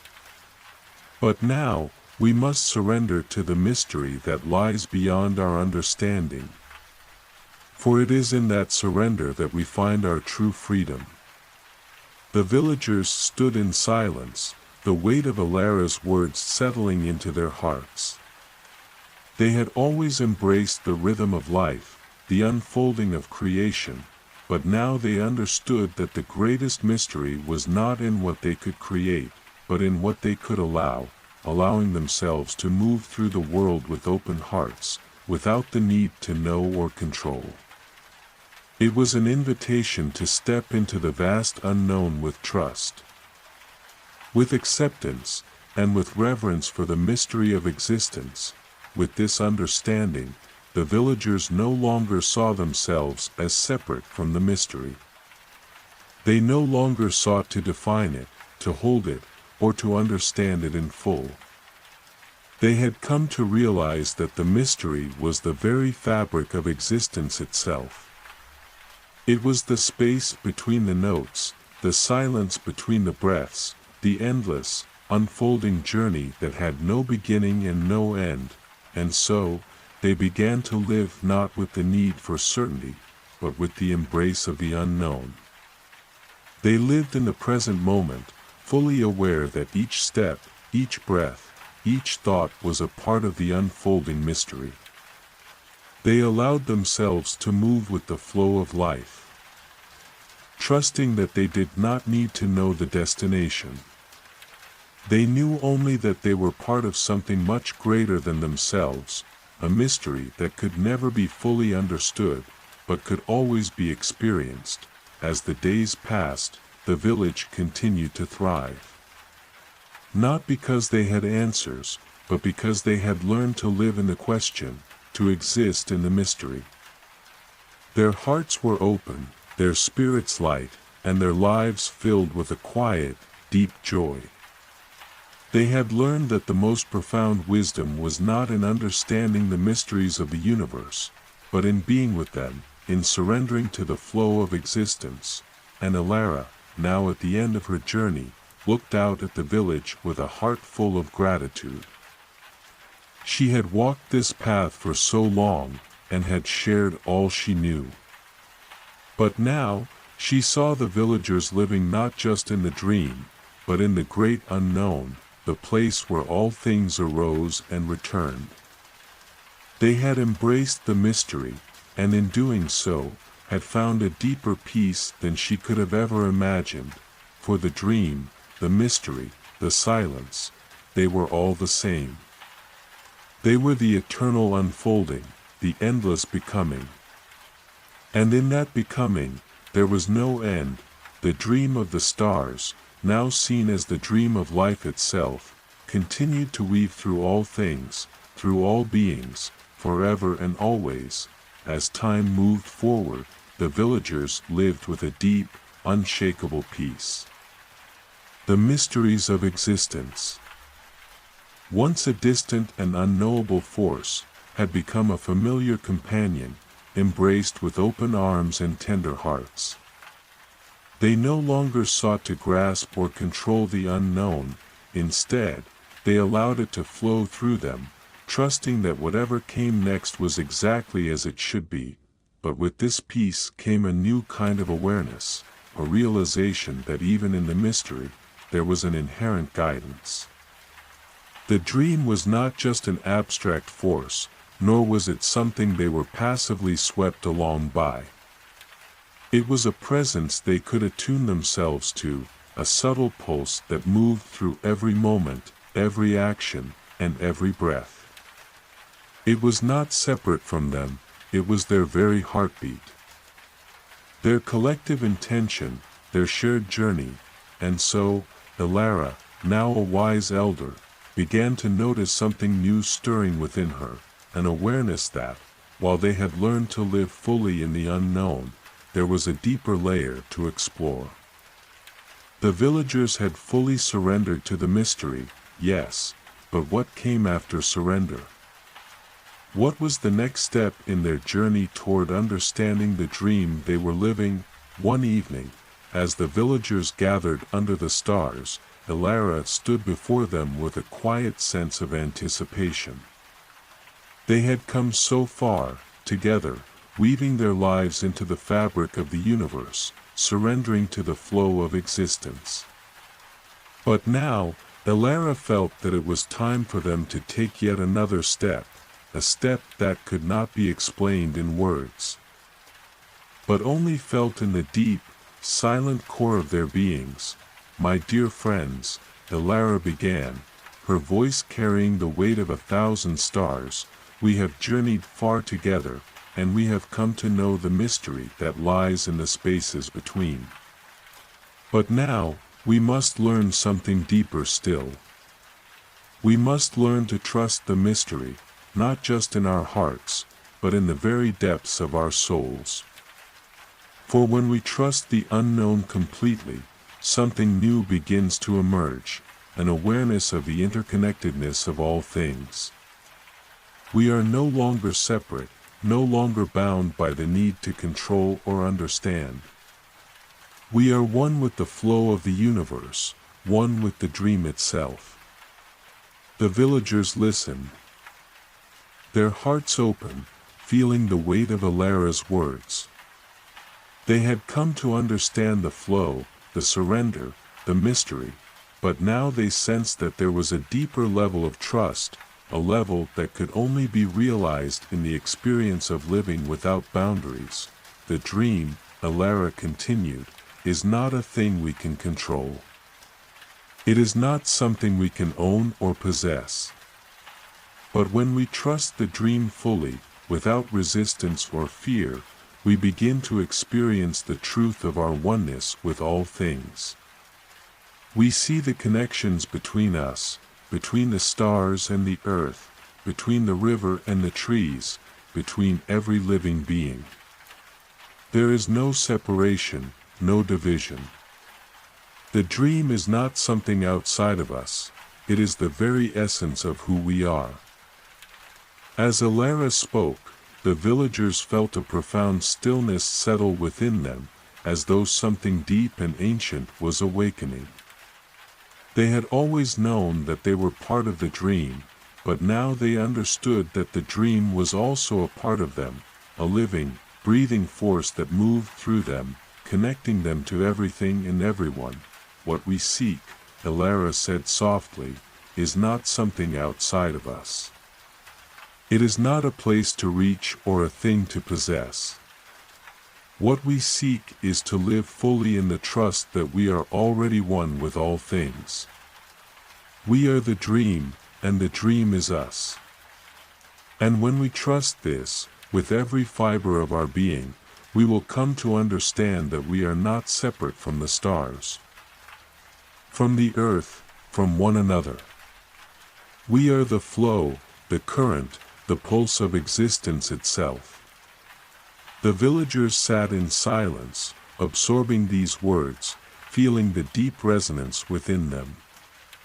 They had already surrendered to the mystery of life, but now they were being invited to move beyond surrender, to step into the pure experience of trust, the trust that all things were unfolding exactly as they should, in perfect harmony with the universe, and so, they lived.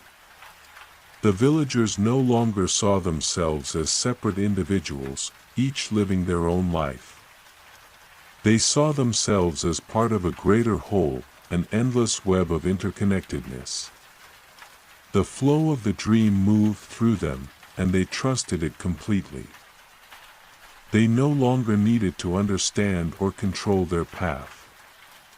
They knew, with a deep and unshakable certainty, that they were always exactly where they needed to be. As the years passed, the village flourished in a way that could not be measured by conventional means. There was a peace, a quiet joy that permeated every moment, every interaction. The villagers no longer sought meaning or purpose outside of themselves. They had become fully present in the unfolding of their lives, fully alive in the dream, trusting the flow of existence in each breath they took. And Alara, now near the end of her time, looked upon the village with a heart full of love. She had seen them grow from seekers of knowledge to beings of pure presence. She had watched them move from striving to surrender, from surrender to trust, and now, she saw them living as one with the flow of life. She had fulfilled her purpose, not by giving them answers, but by guiding them to the place where the answers no longer mattered, for the dream was not something to be understood. It was something to be lived.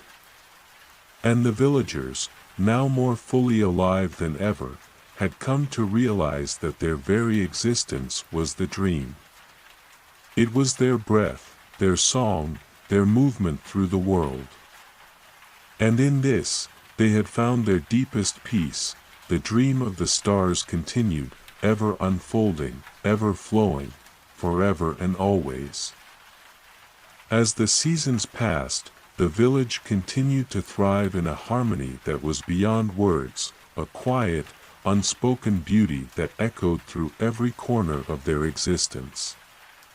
The villagers had embraced the dream, not as something separate from themselves, but as something they were. They had learned to trust it, to surrender to it, and to live fully in its flow.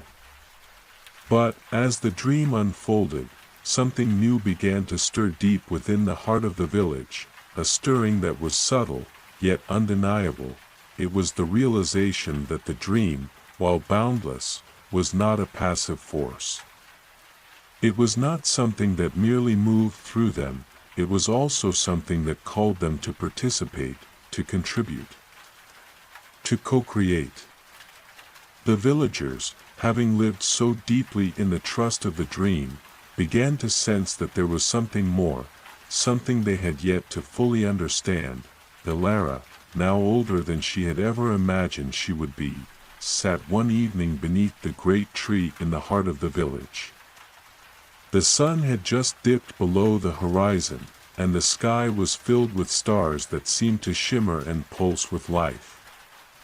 She had taught the villagers all she knew, guided them through their deepest questions, and helped them embrace the unknown. Yet, she could feel that their journey was not finished. There was a call from the universe, a gentle beckoning towards something even greater. It was then that Alara realized, the dream was not just a passive flow. It was an invitation, a call to become active participants in the weaving of the universe, to contribute not from a place of striving or control, but from a place of deep alignment with the flow of existence. The villagers had become so accustomed to living in harmony with the dream that they had not fully realized their own power to shape it, to influence it with their intentions, their hearts, their actions, and so, Elara gathered the villagers once more, beneath the canopy of stars, to share what she had come to understand. She felt the weight of her words, not as a teacher, but as a fellow dreamer, a fellow traveler. It was time for them to step into their own power, not in the sense of domination or control, but in the sense of co-creation, of becoming active participants in the unfolding of the dream. "My dear ones," Elara began, her voice soft but filled with the wisdom of ages, "we have learned so much. We have learned to live in the flow of existence, to surrender to the unknown, and to trust the rhythm of the universe. But now, we must learn something new. We must learn that we are not just passive beings within the dream. We are also co-creators of it. We have the power, through our hearts, our intentions, and our actions, to shape the very fabric of the dream itself." The villagers listened intently, feeling the truth of Elara's words in the very air around them. They had long understood the importance of living in harmony with the dream. But now they were being invited to step into a deeper relationship with it, not as something that happened to them, but as something they were intimately involved in creating, moment by moment.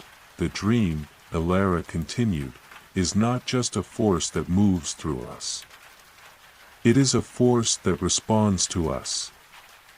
It listens to our hearts, to our desires, to the intentions we hold in the quietest corners of our souls. When we align ourselves with the flow of the dream, when we live in deep trust and presence, we become co-creators in this vast, ever-unfolding journey.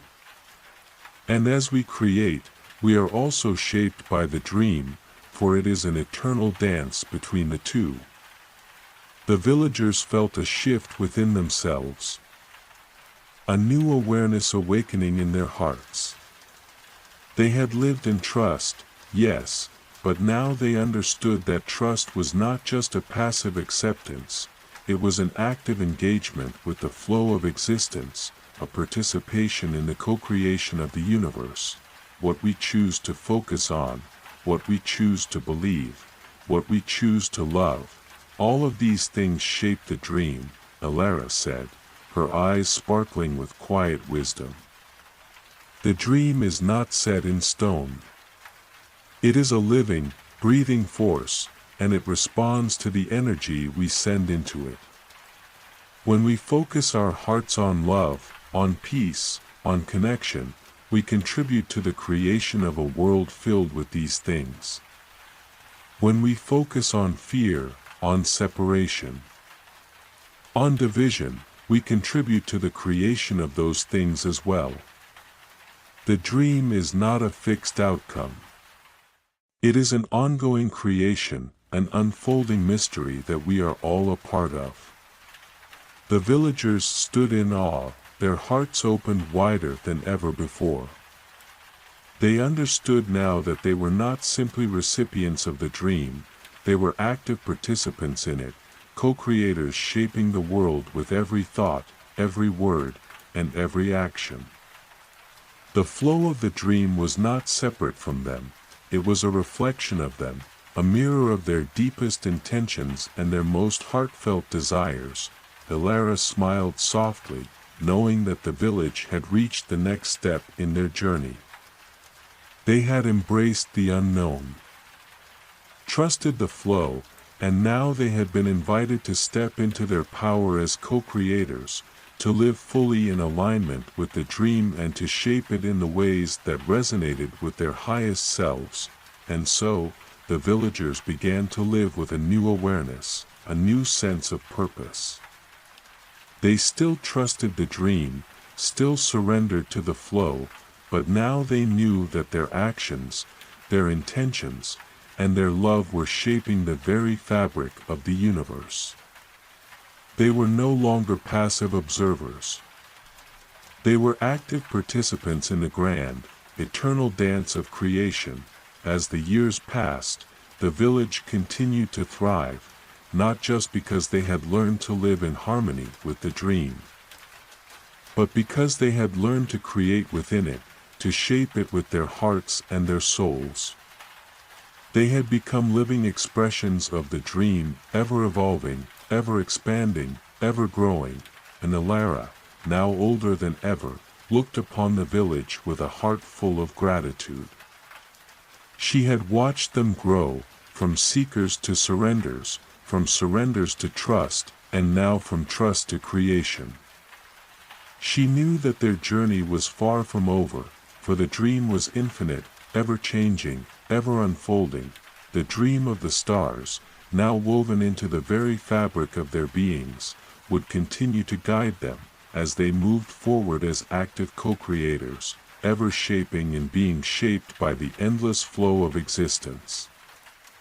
The village, now fully awakened to the power of co-creation, began to vibrate with a new energy, a quiet, yet undeniable hum that filled the air with possibility. The villagers had learned to live in harmony with the dream, to trust its flow, and to surrender to its mystery.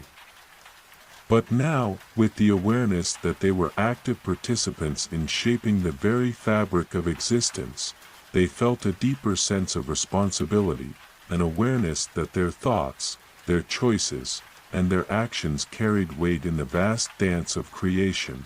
At first, the changes were subtle, small shifts in how the villagers interacted with one another, in the way they moved through the world.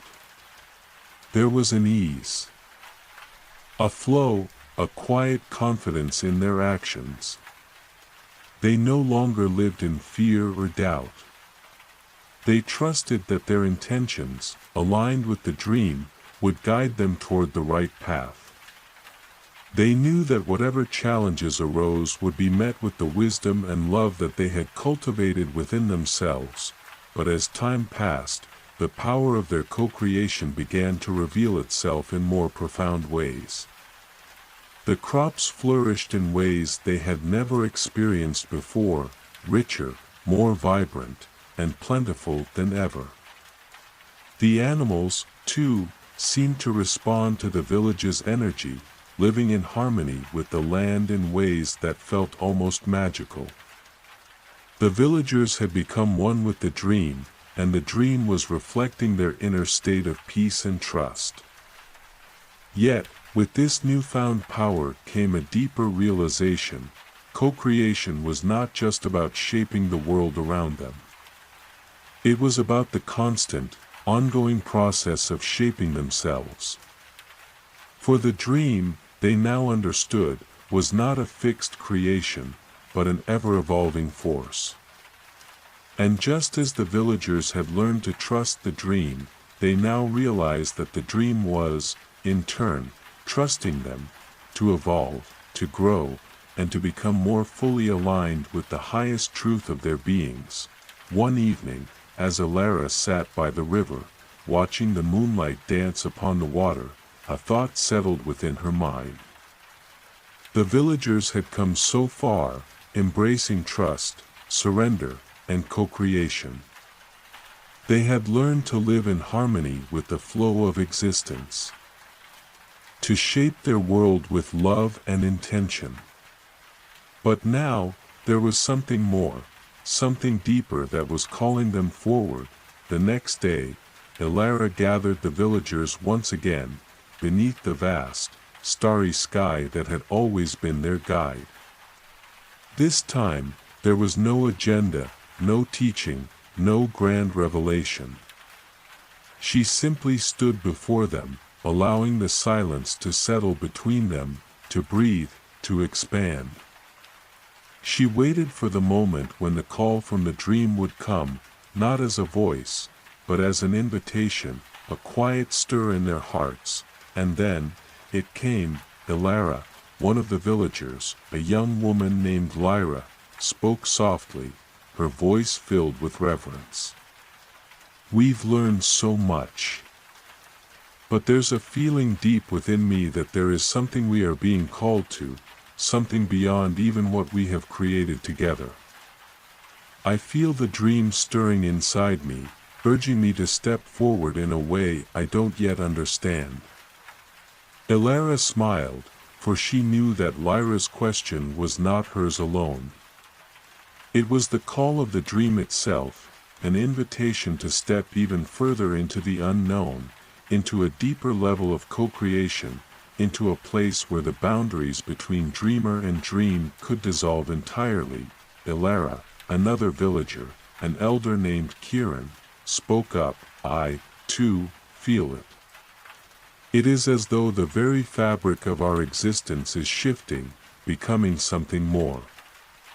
We have learned to trust, to surrender, to create. But now I feel we are being asked to surrender to something beyond even that. To trust in the unknown, not just in our own lives, but in the lives of all beings, all things, everywhere." A murmur of agreement rippled through the villagers, and Elara's heart swelled with a quiet joy. This was the moment she had been waiting for, the moment when the villagers no longer sought guidance from her, but from the dream itself. They had reached a point where they no longer needed her words to find their way. They were now fully aligned with the dream, and it was their own hearts, their own inner knowing, that would guide them forward. "Yes," Elara said softly, her voice filled with the quiet strength of years spent living in the flow. "We are being called to surrender, not just to the unknown within ourselves, but to the unknown in all things. To trust that even in the vastness of existence, the dream will carry us to exactly where we need to be. We are being asked to release the final remnants of separation, to become not just co-creators of the dream, but the dream itself." The villagers fell into a deep, resonant silence, each of them feeling the weight of Elara's words settle into their hearts. They had come to understand that they were not separate from the dream, but that they were the dream, and the dream was them. But now, Elara was inviting them to take the next step, to fully embody that truth, to step into the unknown with open arms and trusting hearts. As the night sky stretched above them, Elara spoke again, her voice carrying the depth of wisdom that had been passed down through generations. "We have learned to create with the dream, but now we must learn to become it. The boundaries between the dreamer and the dream are an illusion, and in this moment, we are being called to step beyond them. We are no longer separate. We are not just participants. We are the dream in its fullest form, flowing through all things, ever evolving, ever changing." The villagers stood together, their hearts beating as one, each of them feeling the stirrings of something great within them, something that could not be named, but could only be experienced. They had learned to live in harmony with the dream, to trust in its flow, to co-create with it. But now, they were being invited to surrender to it completely, to become it fully, to allow it to flow through them without hesitation, without fear, without doubt. As they closed their eyes and felt the pulse of the dream within them, they understood that there was no end to this journey. There was no final destination, no place to reach, no goal to achieve. The dream was a process, an eternal unfolding, a living, breathing force that they were both a part of and the creators of, and so, they stepped into the unknown once more, knowing that they were not alone, knowing that the dream was within them, around them, and flowing through them. They were no longer simply living the dream, they were becoming it. The villagers, now fully aligned with the dream, stood at the threshold of a new way of being, one in which they no longer separated themselves from the world around them. They had come to understand, in the deepest parts of their souls, that there was no outside to the dream. There was only the dream itself, unfolding and flowing through every moment, every thought, every action. But even with this profound understanding, the villagers felt the stirrings of a new question. It was subtle at first, like a whisper on the wind, but over time, it became clear. How do we embody the dream? Not just for ourselves, but for the world. They had learned to trust, to co-create, to surrender, and to become one with the flow of existence. Yet, they knew there was something still unfolding, something beyond personal peace, beyond their small village, beyond their own lives.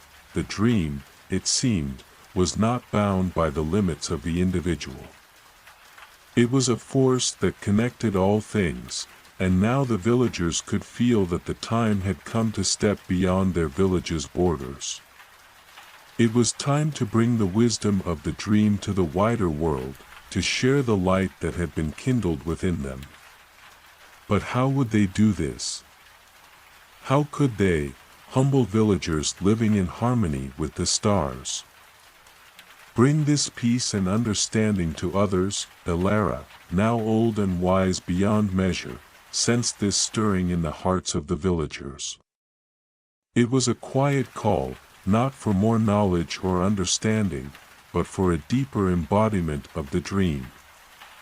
It was no longer enough for them to simply live in harmony with the dream within their own lives.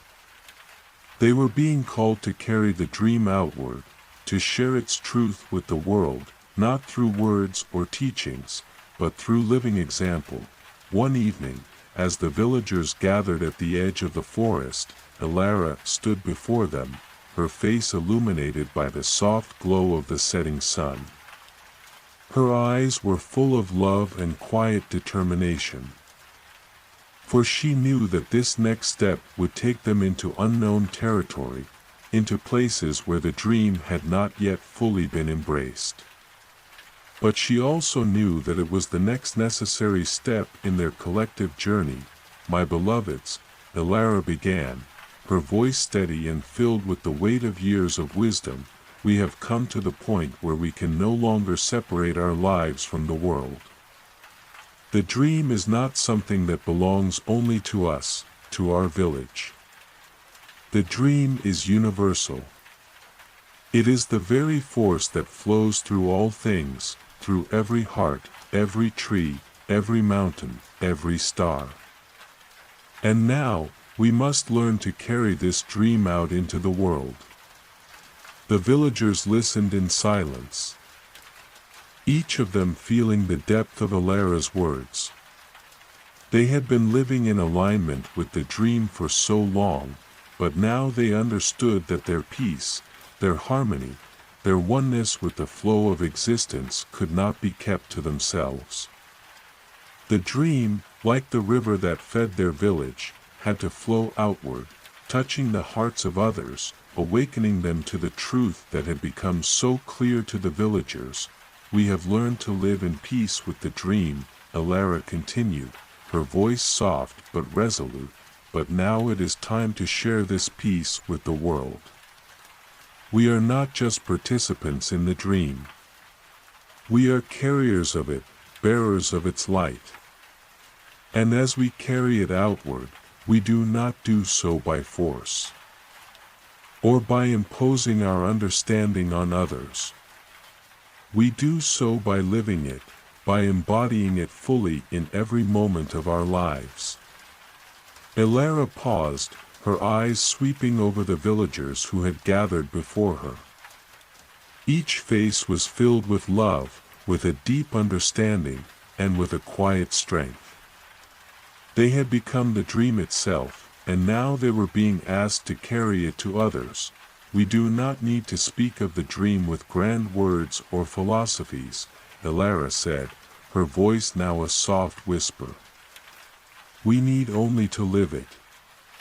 When we live in harmony with the world, when we act with love, with peace, with wisdom, we are showing others the way. The dream will speak through us, not in the language of words, but in the language of being. And in this way, the world will begin to remember what it has forgotten, that it is all part of the dream. With these words, Elara knew that the villagers understood. They had reached the place where the dream was no longer a separate thing that they could study or analyze. It was a living, breathing force within them, and they were now being asked to be its living embodiment in the world. The next morning, the villagers set out, each carrying with them the essence of the dream. They did not set out with plans or strategies, for they had learned that the dream could not be planned. Instead, they moved with the flow, allowing themselves to be guided by the pulse of the universe. Wherever they went, they shared the dream through their actions, their words, and their presence. They did not seek to convert or convince, but only to live as the dream, to show others the way by embodying peace, love, and wisdom. As they traveled, the villagers encountered others, some who had forgotten the dream, some who had never known it at all. But as they came into contact with the villagers, they felt something stir within them. A quiet remembering. A recognition that there was something more to life than what they had been taught, something more than the struggle, the fear, and the separation that had so long defined their world. The dream was alive in these people, too. And slowly, gently, it began to awaken within them, and so, the villagers carried the dream to the world, not as missionaries or teachers, but as living, breathing examples of what was possible when one aligned with the flow of existence. They moved like the wind, like the river, like the stars in the sky, effortlessly, gracefully, and with a quiet power that could not be denied. Wherever they went, the dream followed, blooming in the hearts of all they met. Elara, in her final days, knew that the dream was no longer something she needed to carry. It had become the villagers, and they had become it. They had become the living embodiment of the dream, and now they were sharing it with the world in ways that could not be measured or contained. As the stars above shone down upon the village, Elara took her final breath, knowing that her work was done. The dream would live on, not as a fleeting thought or a passing moment, but as a living force that would continue to flow through all things for eternity. The villagers, now the dream itself, would carry it forward, ever unfolding, ever growing, ever becoming. As Elara's final breath faded into the vastness of the night, a sense of stillness settled over the village, a deep, quiet knowing that had been there all along but was now fully realized. The villagers, no longer merely participants in the dream, but embodiments of it, felt an awakening that transcended words. They were the dream. They were the light of the stars, the flow of the river, the whisper of the wind. They no longer needed to search for meaning, because they were the meaning itself. Days passed, and as the village continued to flourish, something miraculous began to unfold. The energy within them, once held in the quiet chambers of their hearts, began to expand, radiating outward in ways they hadn't yet imagined. It wasn't a force that demanded attention, nor one that sought to prove itself. It was a quiet, radiant presence, like the first light of dawn breaking the dark of night. The villagers were living in a constant state of grace, each moment a reflection of the harmony they had long cultivated within. The flow of the dream had become so deeply integrated into their beings that they no longer had to consciously choose to live in harmony with it. It was no longer a practice or a path, it was their nature. They moved through the world with a fluidity that seemed to mirror the movement of the stars in the heavens. They no longer thought of themselves as separate from the world, they were the world. And the world, in turn, was the dream. One afternoon, as the village gathered by the great tree in the center, the same tree where Alara had once shared her wisdom, a young child named Nia, who had been born after Alara's passing, looked up at the sky with wonder in her eyes. "Is the dream always with us?" Nia asked. Her voice filled with innocent curiosity. The elders, who had once learned from Alara, smiled gently, feeling the deep truth of her question reverberate in their hearts. It was a question they had never asked aloud, but one that had always been present in their silent understanding. Now, it was time to share this knowing with the next generation. "Yes, Nia," an elder named Alaric said, his voice as soft as the evening breeze. "The dream is not something that comes and goes. It is not a fleeting moment or a passing thought. The dream is the very fabric of life itself. It is the energy that moves through all things, the pulse of existence that flows in the river and dances in the wind. It is with us always, because it is us. We are the dream, and it is us." The villagers gathered around, feeling the weight of Alaric's words settle in their hearts. There was no need to seek the dream, no need to search for it outside themselves. The dream was already here, already within them, already unfolding in every breath, every heartbeat, every step they took. Another elder, Kira, spoke softly, her eyes filled with the wisdom of many years. "The dream is always with us because we are always with it. There is no separation. When we live with love, with peace, with presence, we are living the dream. And when we forget to live in harmony with it, it's not because the dream has gone away, it's because we have momentarily forgotten who we are. But the dream is always waiting, always flowing, always ready to embrace us again." The villagers sat in silent understanding, the weight of Kira's words sinking in. They had learned to trust the dream, to live in harmony with it, to become it. And now they understood that the dream was not something they had to call forth, it was already here. Always, as the days turned into weeks, the village began to change in ways that were both subtle and profound.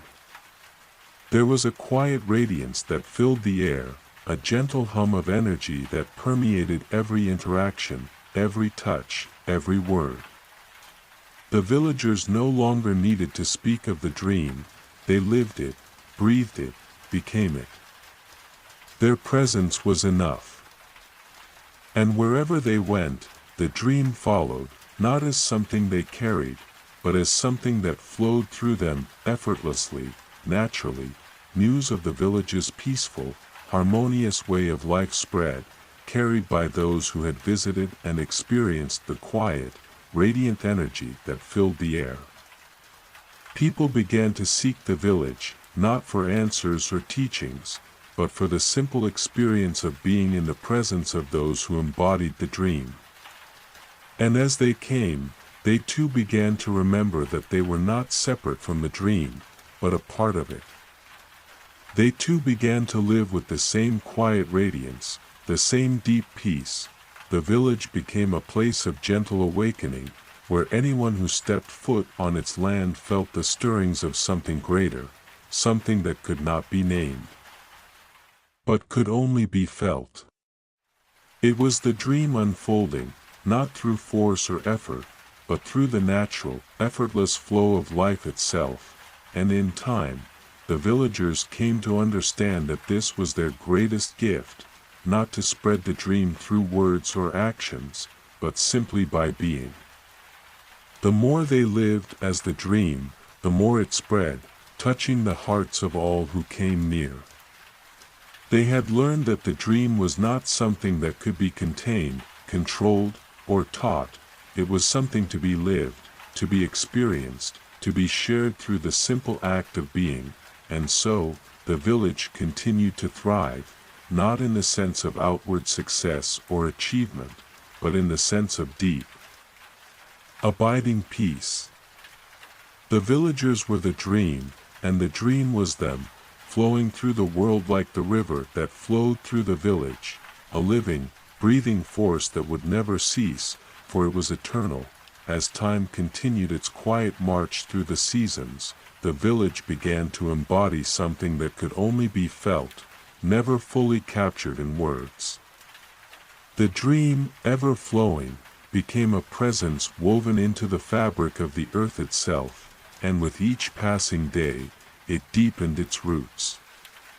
It wasn't something the villagers controlled, or even sought to control.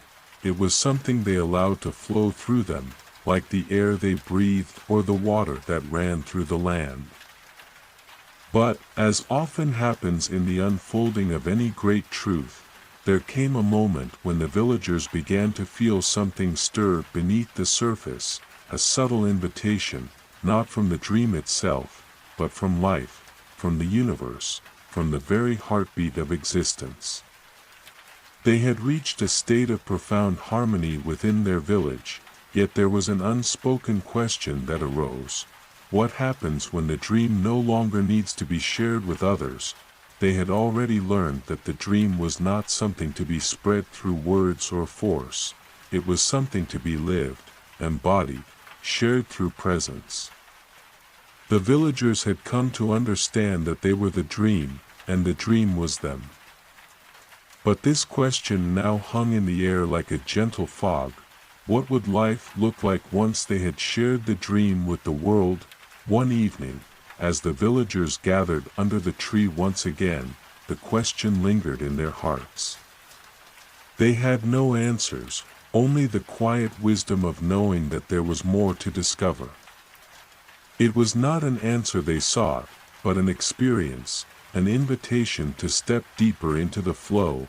Ilara's absence was keenly felt. Though she had passed, her presence lived in the hearts of all who had known her. Her legacy was not one of teachings or instructions, but of being, a living embodiment of the dream that had awakened the village. Now, her memory served as a guide not through her words, but through the stillness she had carried. The village had become a place of that very stillness, a stillness that spoke of an inward peace so deep that it seemed to touch the very core of existence. It was in this stillness that another voice emerged, not from the villagers, but from the land itself, from the dream that wove through all things. It was not a loud voice, not one that called them to action or to grand deeds. It was a quiet, gentle call that came as an invitation to listen not just with the ears, but with the heart, with the soul. The villagers gathered together, drawn by the pull of this unspoken call. There was no need for ceremony, no need for words. They simply sat, in silence, listening to the land, listening to the wind, listening to the stars. And in this listening, they began to understand. The dream was not just about personal peace or the sharing of wisdom. It was about being one with the whole of existence. And in that oneness, there was no division between the self and the other, between the dreamer and the dream. There was only the being, the beingness of all things, and then, as the stars twinkled above and the river murmured its eternal song, the villagers understood the final piece of the puzzle.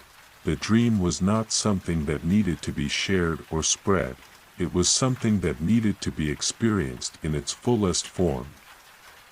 Within the depths of existence itself, they had learned to live in harmony with the flow of the dream.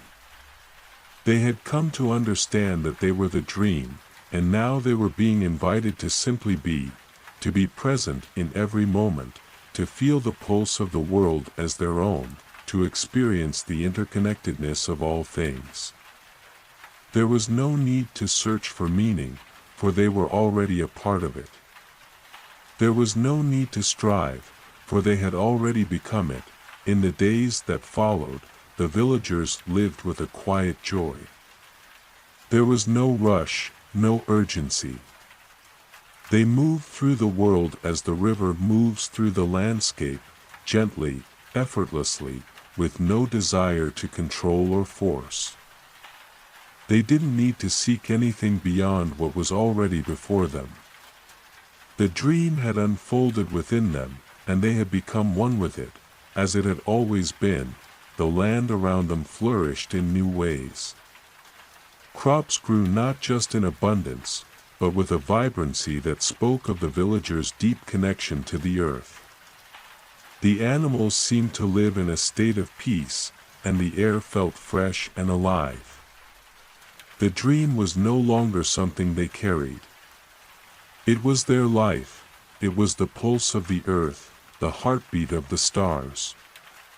It was the rhythm of their breath, the rhythm of their hearts, the rhythm of the world itself, as seasons changed, and as the villagers continued to live in the flow of the dream. They came to understand something deeper, that the dream, in its fullest form, was not a destination. It was not something they could ever complete or finish. It was an eternal unfolding, an ever-flowing river that they had now become part of, inseparable from, and as they continued to walk in the flow of life, they realized that there was no end to this journey. It was a journey of being, not becoming. A journey of presence, not achievement.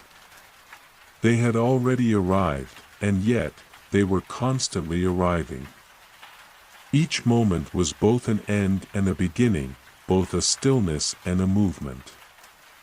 They were, as they had always been, part of the dream, forever unfolding, forever becoming, forever one with all that is. As the days and seasons continued their gentle passage, the villagers, now fully immersed in the flow of the dream, began to notice something truly extraordinary. It wasn't a grand event or a mystical revelation, but a subtle, almost imperceptible shift in the very fabric of their experience. They had long known that life was a dance, a rhythm of becoming and unfolding, but now they began to see the rhythm in everything around them, in the rustle of the leaves, in the movement of the birds, in the pulse of the river. The villagers had long ago embraced the truth that the dream was not something to be chased or achieved. It was not a destination or a goal to reach. It was a living, breathing presence that flowed through all things, and they were no longer simply participants in it, they had become it. They were the dream, woven into the fabric of the universe, indistinguishable from the very pulse of existence itself, and yet, even in their deepest understanding, they began to notice that there was more. It was not a new truth, but a deepening, an expansion, as though the dream itself was growing ever wider, ever more expansive. As they lived with greater presence and peace, they began to experience a quiet opening, an opening of the heart, of the soul, of the very essence of their being. It was as if the dream, which had once been a gentle stream flowing through their lives, had now become an endless ocean, vast and infinite, touching the edges of the cosmos itself. It was a boundless, ever-expanding presence, and the villagers could feel it in their bones. They understood that the dream was not something they could contain, it was too vast, too infinite, too all-encompassing. It was the very fabric of reality, constantly unfolding, constantly becoming, always reaching beyond what was known, beyond what was understood. One evening, as the sky turned a deep shade of violet and the first stars began to twinkle, the villagers gathered once again beneath the great tree. The air was still, and the soft murmur of the river seemed to carry with it the echoes of distant worlds. As they sat in the quiet, they could feel the dream swirling around them, a presence so vast and profound that it seemed to fill the very air, and then, as if in answer to the silent question that had been on the hearts of the villagers for some time, a voice, ancient and timeless, seemed to speak from the depths of the dream itself. You have come to the place where there are no answers, where the journey is no longer about seeking or striving. The voice said, though no words were spoken. Now, you are being called to simply be. To embody the fullness of the dream in every breath, in every moment. There is no destination, no end. There is only the unfolding, the becoming. The villagers listened. Their hearts still, their minds open. They understood that there was nothing left to seek, nothing to achieve. There was only the presence of the dream, and the invitation to live it fully, but even as they embraced this understanding, they realized that the dream was not something that could be kept to themselves. It was not something to be contained or hoarded, it was a gift that needed to be shared, not through force or effort, but through the natural flow of life. As they embodied the dream, they became living expressions of it, and wherever they went, the dream would unfold with them, touching the hearts of all they encountered. The villagers now understood that there was no need to go out and teach the world about the dream. The world already knew.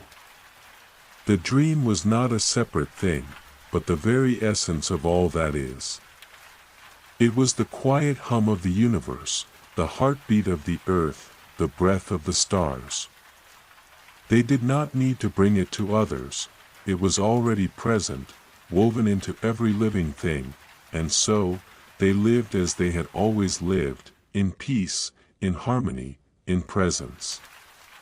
But now, they did so with an even deeper understanding, that the dream was not something outside of them, but something they were. They were the dream, unfolding in every moment, in every breath, in every heartbeat. And as they continued to live this truth, they became the living embodiment of the dream, not as a concept or an idea, but as the very essence of existence. The village flourished, not in the sense of outward success, but in the sense of deep, abiding peace. The villagers were no longer separate from the world. They were one with it, inseparable from the flow of the dream. And as they lived, they inspired others to remember that they, too, were the dream, that the dream was not something to be sought, but something to be lived. The winds carried their presence far and wide, not in the form of teachings or doctrines, but in the quiet, radiant energy that filled the air wherever they went. They were the embodiment of peace, of presence, of love. And wherever they stepped, the world seemed to wake up to itself, to remember its own infinite nature, and so, the villagers continued to live in the dream, no longer seeking or striving, but simply being. They understood that the dream was not something they could own or control, it was a force of nature, a living presence that could not be contained.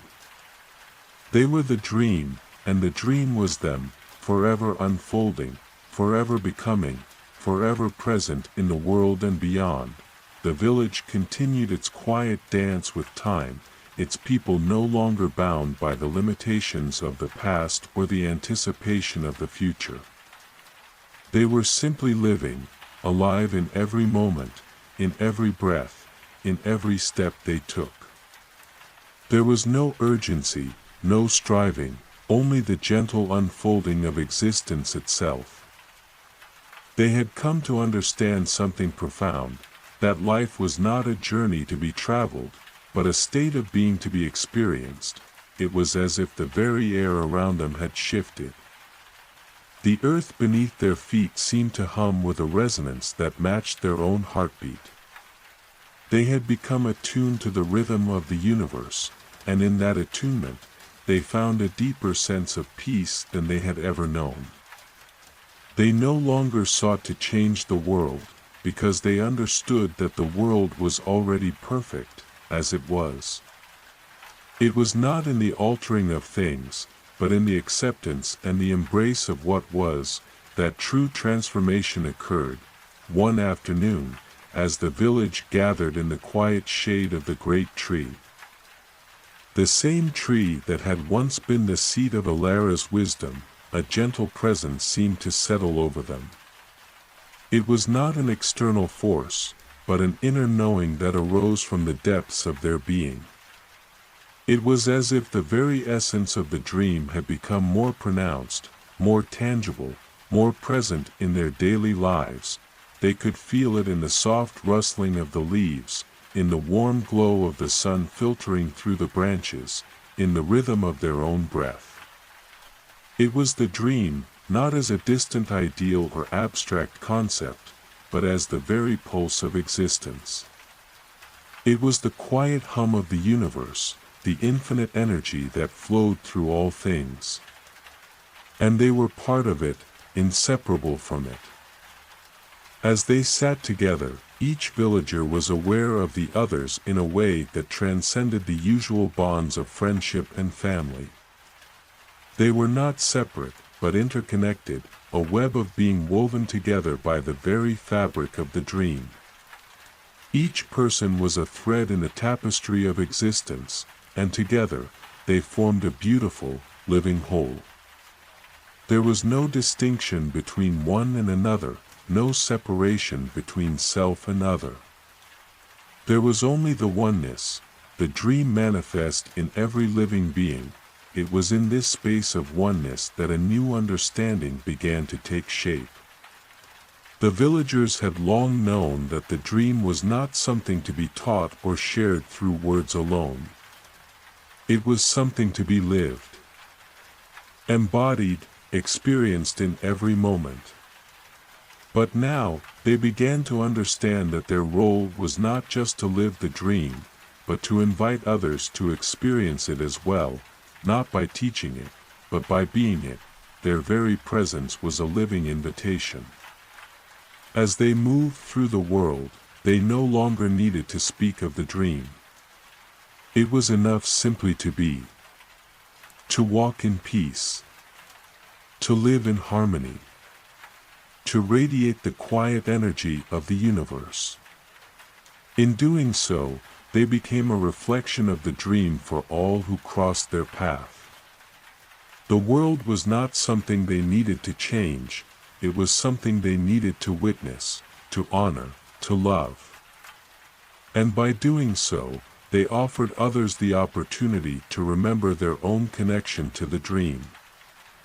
In the stillness of that afternoon, as the sun began to dip low in the sky, casting long shadows across the land, a new sense of purpose began to emerge. It wasn't a purpose that came from ambition or desire, but from a deep, inner knowing.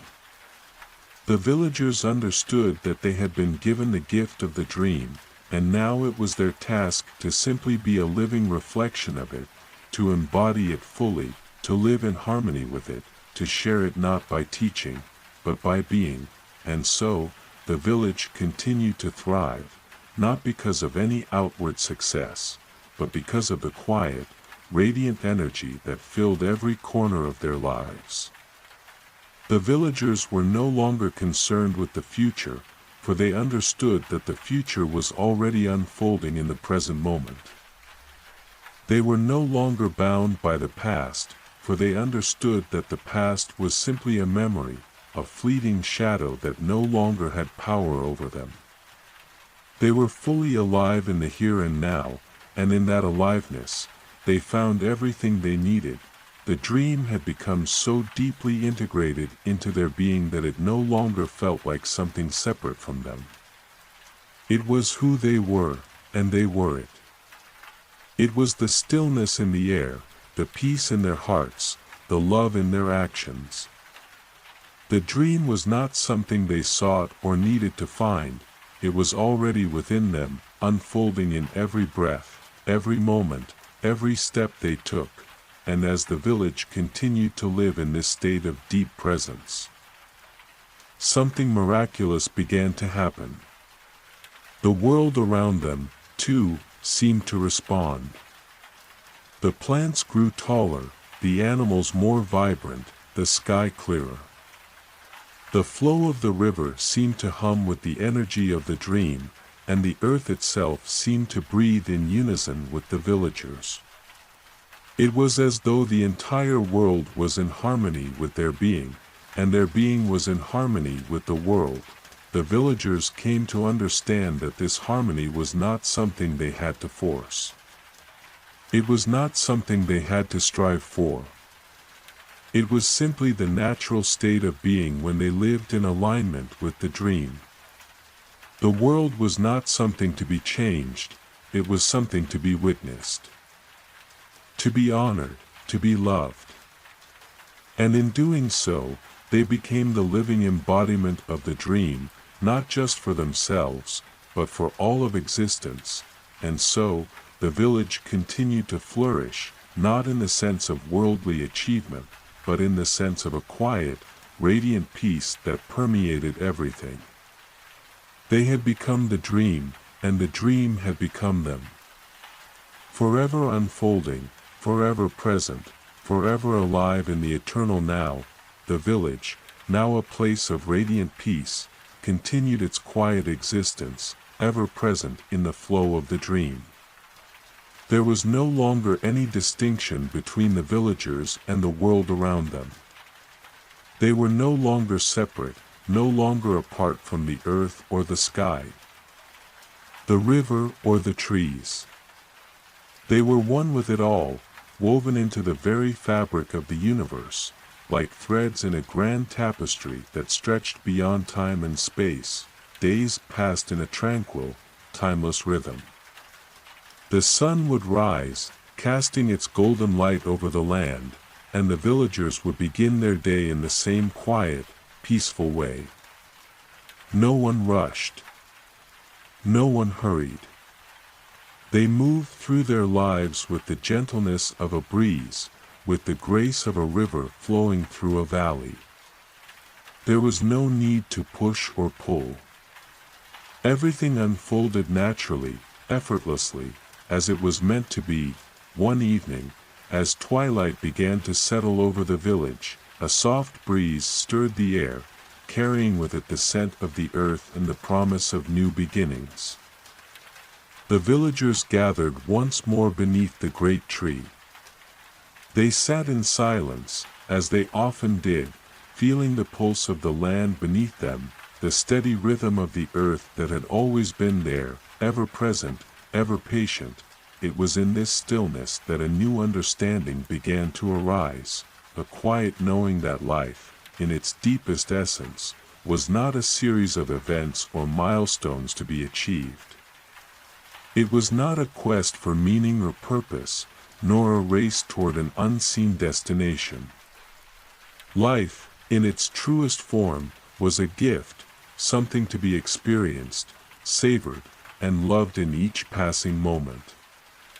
And the dream, which had once been something the villagers had sought to understand, had become something they no longer needed to search for. They understood now that the dream was the very essence of their being. It was not an external force or an idea to be grasped, it was who they were. They were not merely living in the dream, they were the dream. It flowed through them, and they flowed through it, like waves on the ocean, both separate and yet inseparable, forever entwined in the endless dance of life. The village, in its newfound peace, had come to embody this truth. They were no longer concerned with what the world thought of them, or what they might achieve. They were simply living, existing, being. There was no need to do more, to prove themselves, to search for validation. They had everything they needed within them. They were complete, just as they were, and yet, even as they lived in this state of peaceful presence, they began to notice something else, a quiet transformation taking place not just within themselves, but within the world around them. The plants in the fields grew with a newfound vitality. The animals moved through the forests with a grace and ease that spoke of deep, inner peace. The air felt cleaner, fresher, as if the very atmosphere itself had been renewed by the villagers' presence. It was as though the dream, in its infinite flow, was gently transforming everything it touched. The villagers had no need to force change upon the world. They didn't need to seek out ways to improve it or fix it. They simply were, and in their being, they became the living embodiment of the dream. And in that embodiment, the world around them began to shift, to reflect the same peaceful harmony that had taken root within them. The villagers soon realized that this was the true nature of the dream. It was not a force to be controlled or manipulated. It was not something to be possessed or owned. It was something to be lived, to be experienced in each breath, each step, each quiet moment. And in living it fully, without striving or seeking, the dream transformed not only their own lives but the world around them. It was an effortless unfolding, a quiet blossoming, like flowers blooming in the first light of spring. One day, as the village gathered once more beneath the great tree, a new voice seemed to speak from the depths of the earth itself. It was not a voice they heard with their ears, but one they felt in the very core of their being. It was the voice of the land, of the dream, of the universe itself. "You have come to understand the deepest truth," the voice said. "You have learned that there is nothing you need to do, nothing you need to become. There is only the being, the living, breathing presence of life itself. And in this presence, you are free. You are whole. You are the dream made real." The villagers sat in the stillness, their hearts full, their minds calm. They understood. They had been living the truth all along. There was nothing more to seek, nothing more to learn. They had arrived at the place where all things were one, where all things were whole. And in that place, they were at peace. The world, in its infinite beauty, continued to unfold. The sun rose, the river flowed, the birds sang. And the villagers, in their quiet wisdom, continued to live, not as seekers, but as finders, as those who had already discovered the deepest truth, that in every moment, in every breath, they were the dream, and so, the village lived on, a living testament to the peace that arises when one simply is. The dream had become their reality, and they had become the dream itself. As the seasons turned, a quiet transformation took place in the hearts of the villagers. It was a subtle change, one that could not be measured by the passage of time, but rather by the depth of their presence. Their lives continued, day by day, in harmony with the land, with one another, with the flow of the dream. They no longer sought to change the world, nor did they feel the need to change themselves. They had come to understand that everything was already as it should be.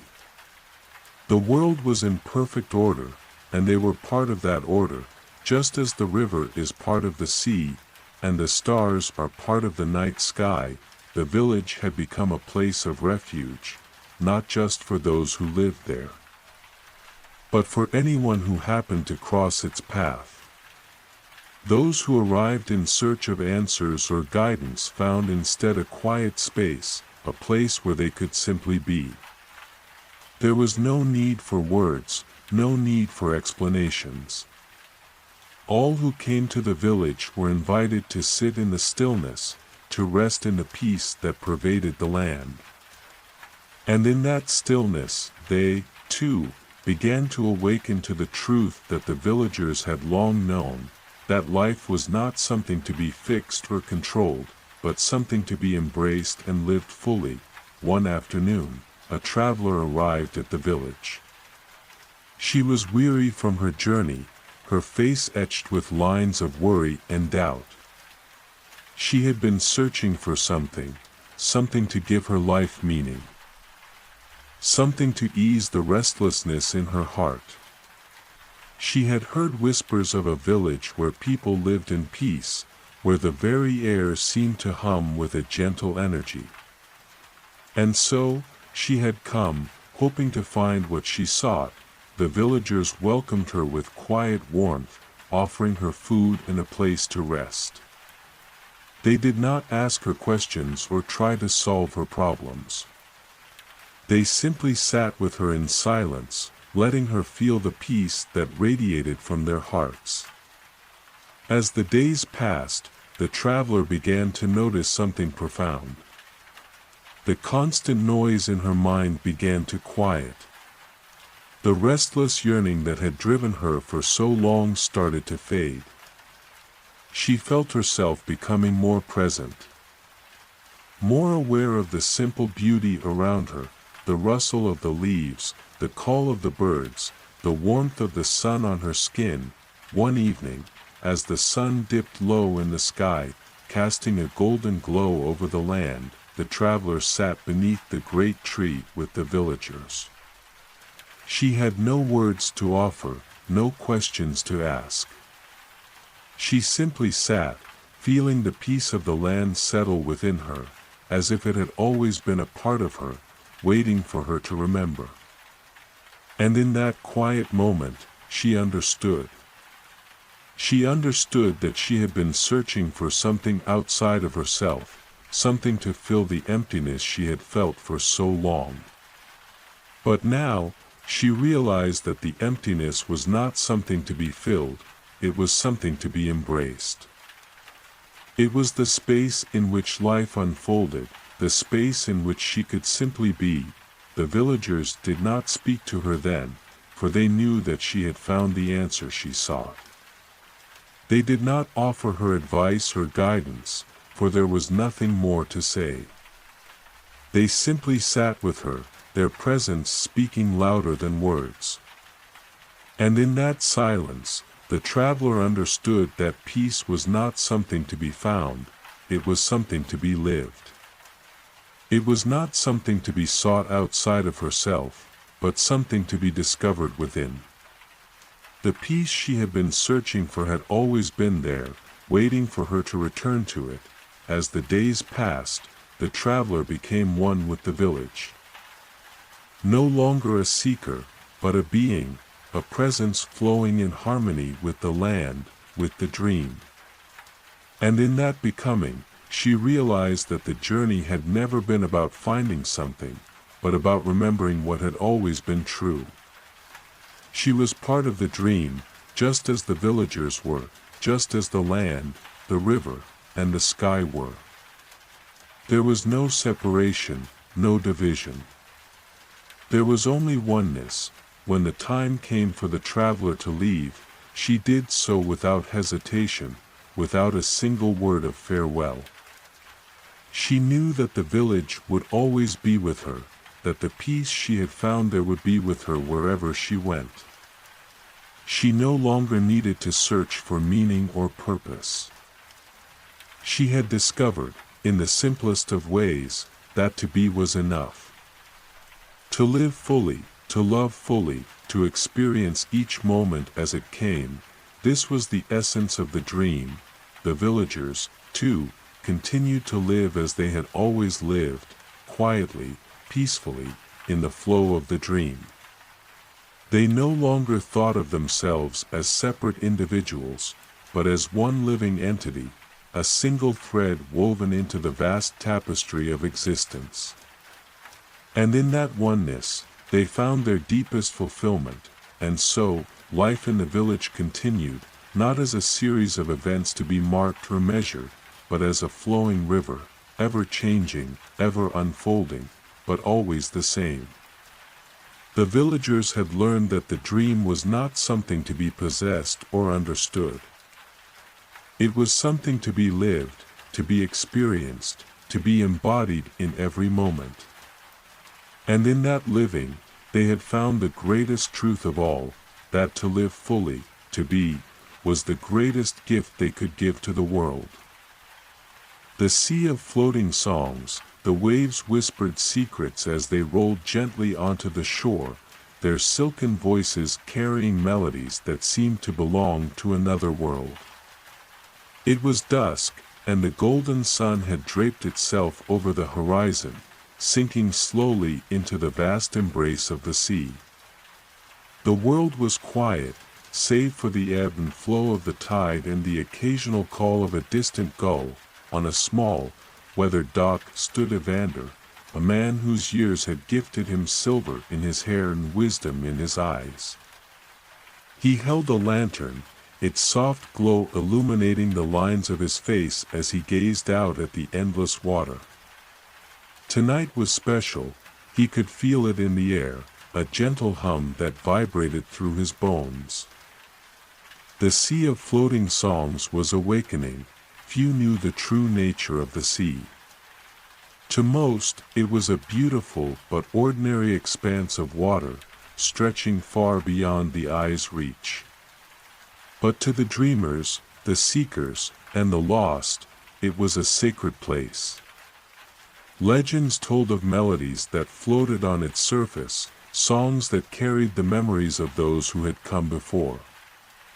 Some said the songs could heal, others claimed they revealed truths hidden deep within one's heart. But to Evander, the songs were a calling. He climbed into his small wooden boat, its hull creaking as he pushed off from the dock. The lantern swayed gently in his hand as he rode out into the growing darkness, the stars above beginning to prick through the indigo sky.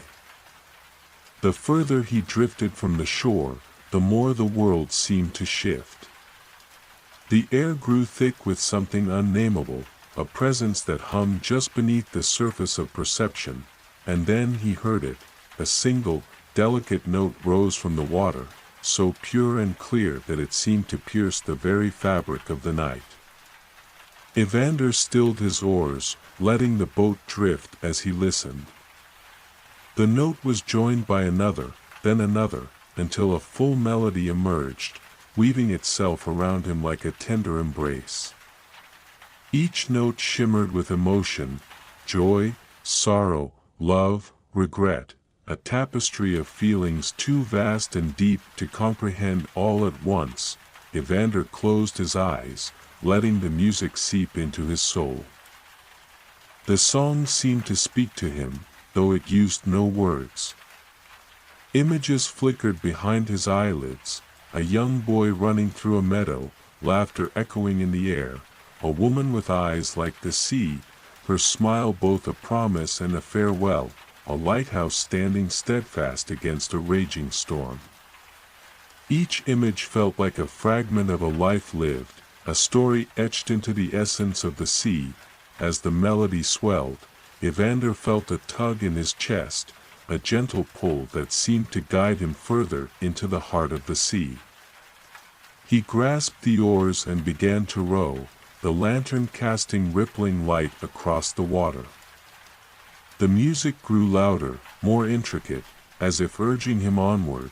Then, in the distance, he saw it, a faint glow on the horizon, pulsating softly like the heartbeat of the sea. It was the source of the songs, the place where the melodies were born. Evander's breath caught in his throat as he realized what he was seeing. The sea of floating songs was not merely a legend, it was alive, and it was calling him home.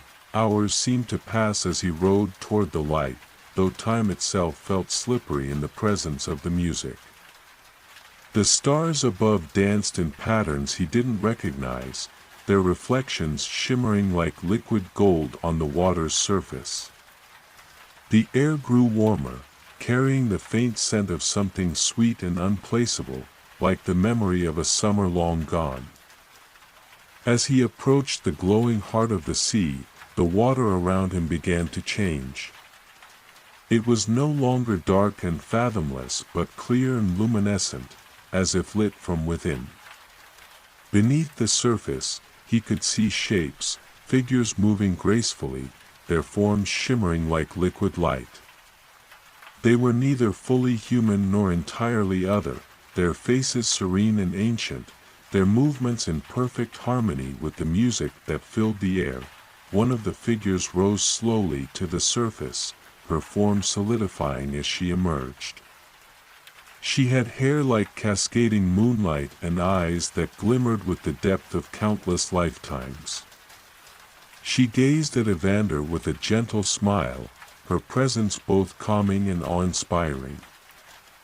"You have come far," she said, her voice like the first notes of a song.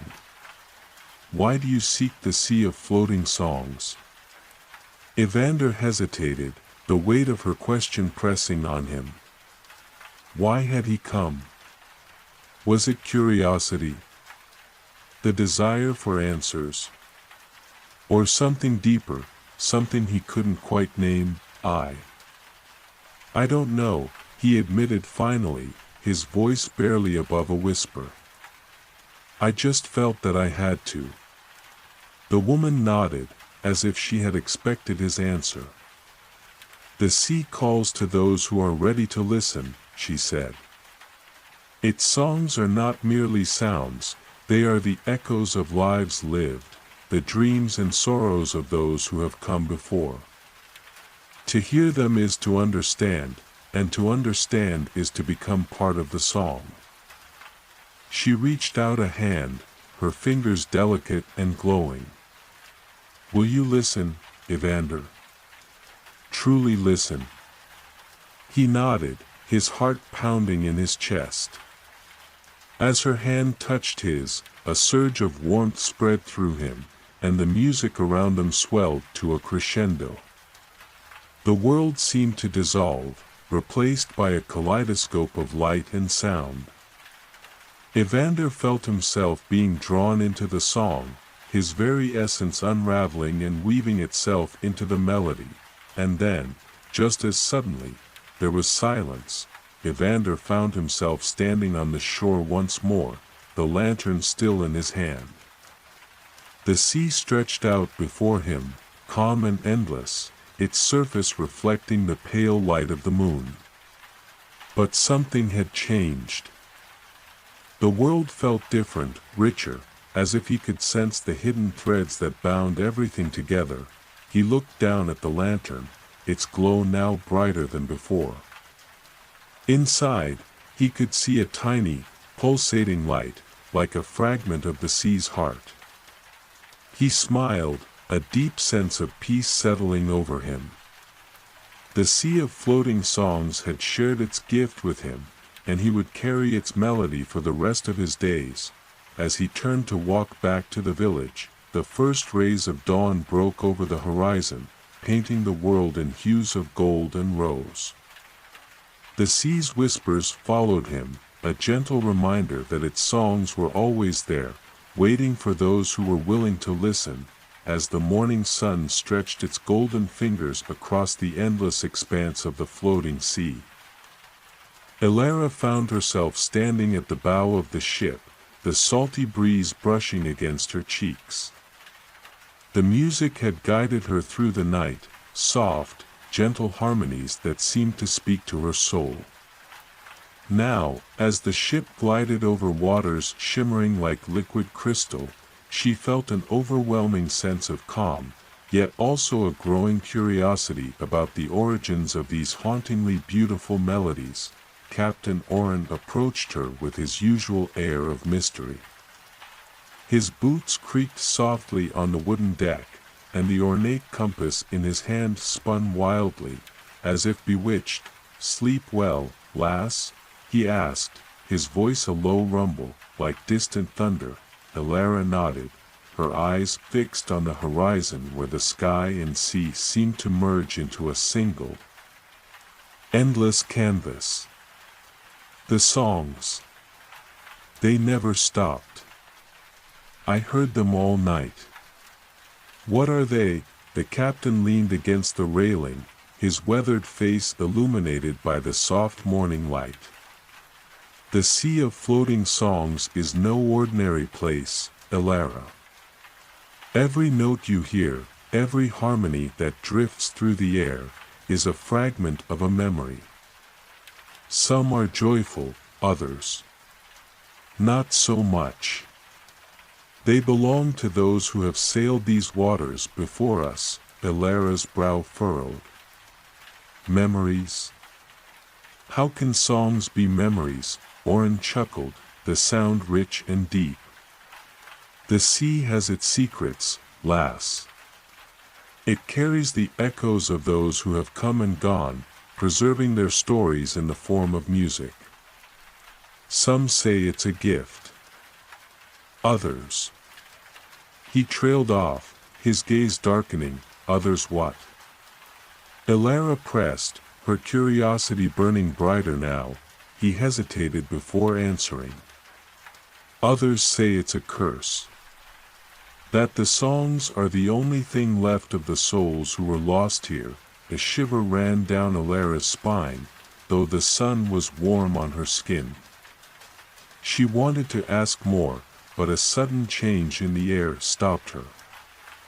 The breeze grew colder, sharper, and the melodies that had filled the morning sky began to shift.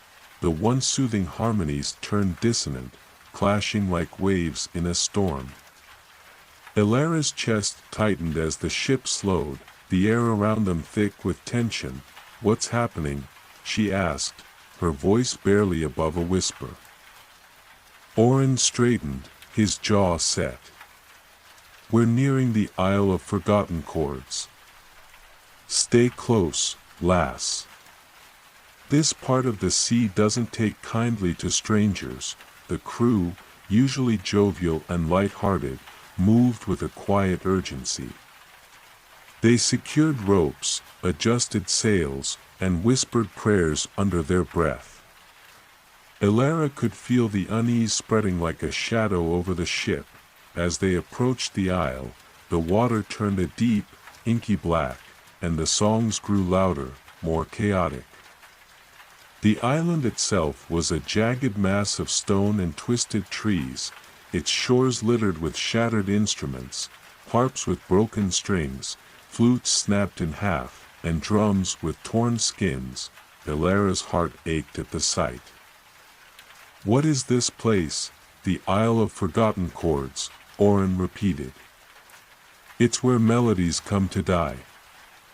The sea collects them, but not all songs are meant to last. Some fade, some fracture, and others. He paused, his expression grim. Others become something else entirely. As if on cue, a chilling sound rose from the island, a single, piercing note that seemed to slice through the air. It was followed by a low, mournful hum that sent a wave of fear rippling through the crew. Elara clutched the railing, her knuckles white. What was that? The call of the broken, Oren said quietly. A warning. We shouldn't linger here, but before they could turn the ship around, the water began to churn violently. Dark shapes moved beneath the surface, circling the vessel like predators stalking their prey. Elara's breath caught in her throat as one of the shapes broke the surface, a towering figure made entirely of shattered instruments and seaweed, its eyes glowing with an eerie blue light. It let out a sound that was neither a scream nor a song but something in between, a noise that filled Elara with both terror and sorrow. The broken seekers, Oren growled, drawing a blade from his belt. They're drawn to the living, to the songs we carry within us. They'll try to take them. The crew sprang into action, their movements swift and practiced. They armed themselves with strange, glowing weapons that pulsed with a faint golden light. "Stay back, lass!" Oren shouted as the first of the broken seekers lunged toward the ship, but Alara couldn't move. She was frozen, captivated by the creature's glowing eyes and the haunting melody that seemed to pour from its very being. It was a sad, fractured tune, filled with longing and pain, and then, amidst the chaos, she heard it, a single, clear note that cut through the noise like a beam of light. It came from within her, resonating deep in her chest. The creature paused, its glowing eyes fixed on her. For a moment, the world seemed to hold its breath. The air felt thick with tension, heavy and alive, as Alara stood frozen at the bow of the ship. Her heart raced. But her mind was eerily calm, as if the clear note she had felt resonating from within had stilled the storm within her. The glowing eyes of the broken seeker remained fixed on her, its shattered, haunting form quivering with an almost imperceptible rhythm. The melody emanating from the creature softened, turning into a tentative, broken harmony, as if it recognized something in her, Alara. Oren's voice cut through the fog of her thoughts. "Move back. Don't let it." Before he could finish, the creature shifted its focus, raising one long, jagged arm toward her. But instead of striking, it stopped inches from her chest. Its fingers, constructed of splintered wood and tangled strings, hovered in the air. The fractured tune it emitted grew louder, a chorus of emotions that tugged at something deep within her, sorrow, longing, regret, but also hope. Alara slowly raised her hand, her fingers trembling as she reached toward the creature. She didn't know why she was doing it, she only knew that she had to. The clear note within her chest thrummed again, stronger this time, and the golden light from the crew's weapons dimmed as if responding to it. Oren shouted again, but his words faded into the background as Alara's hand met the seeker's. The instant they touched, a wave of warmth and light erupted around them, silencing the chaos on the ship. Time seemed to stop as the world dissolved into a kaleidoscope of color and sound. Alara felt herself being pulled into a vision, a memory not her own. She was standing on the shores of the sea of floating songs, but it was different.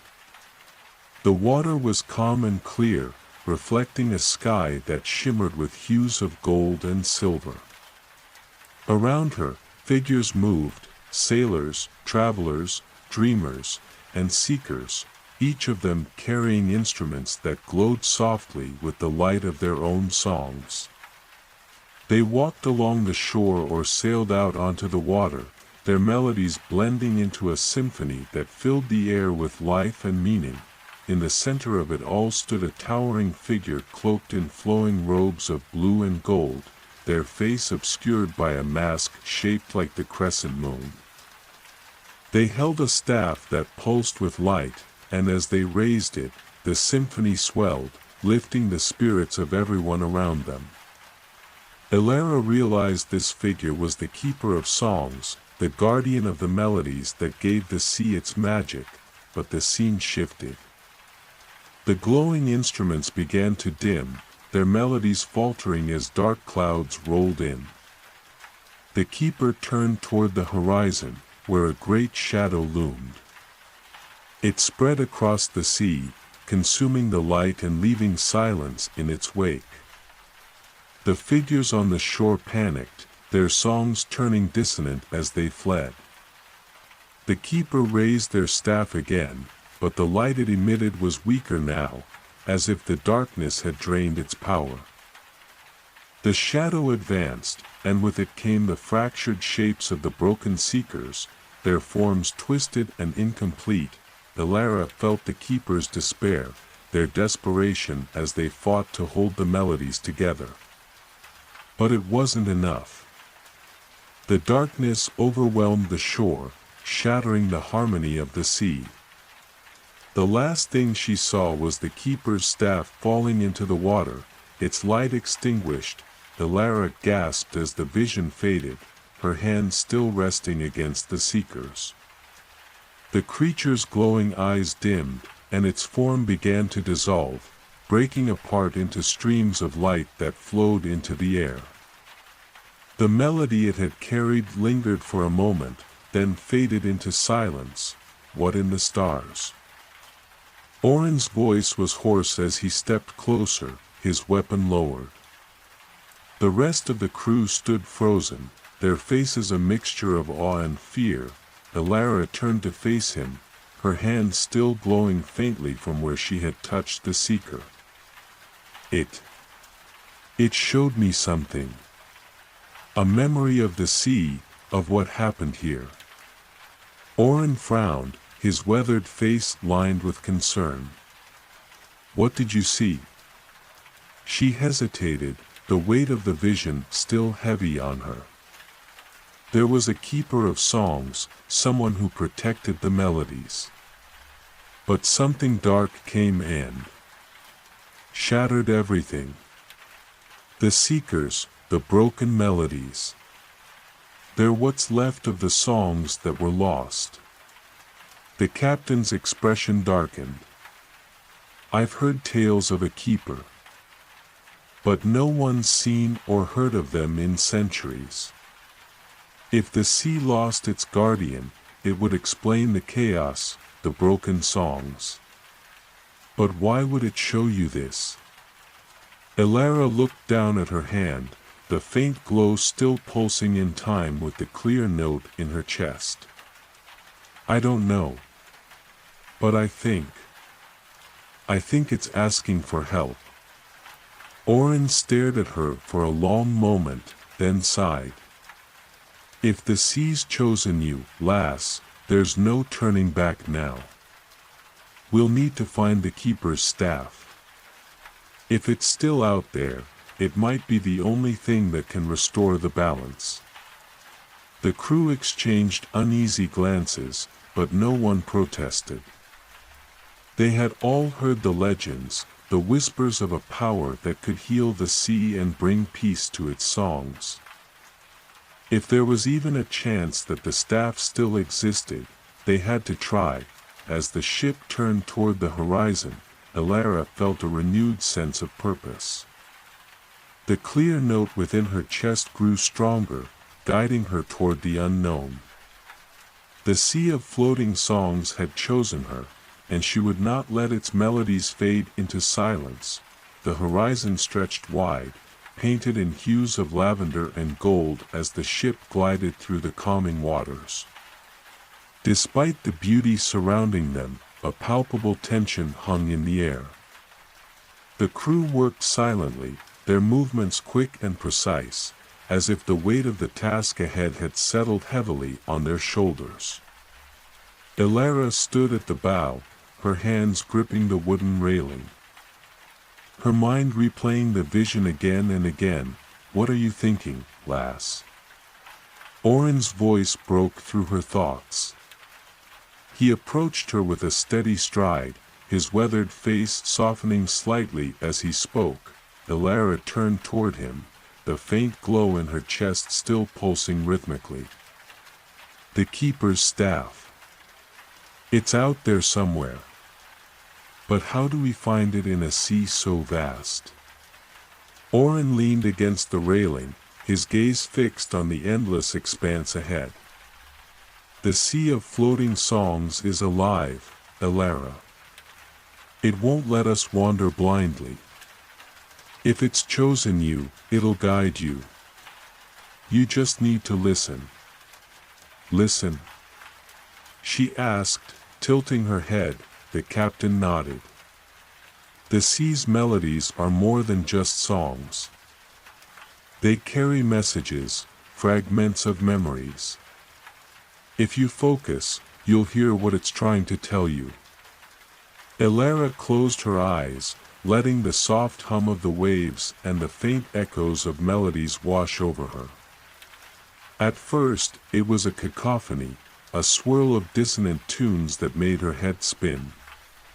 But as she focused, one melody began to rise above the rest. It was faint, fragile, like a whisper carried on the wind. Yet it was unmistakable, a lullaby, tender and familiar. Her eyes snapped open. "I hear it." Oren's brows lifted in surprise.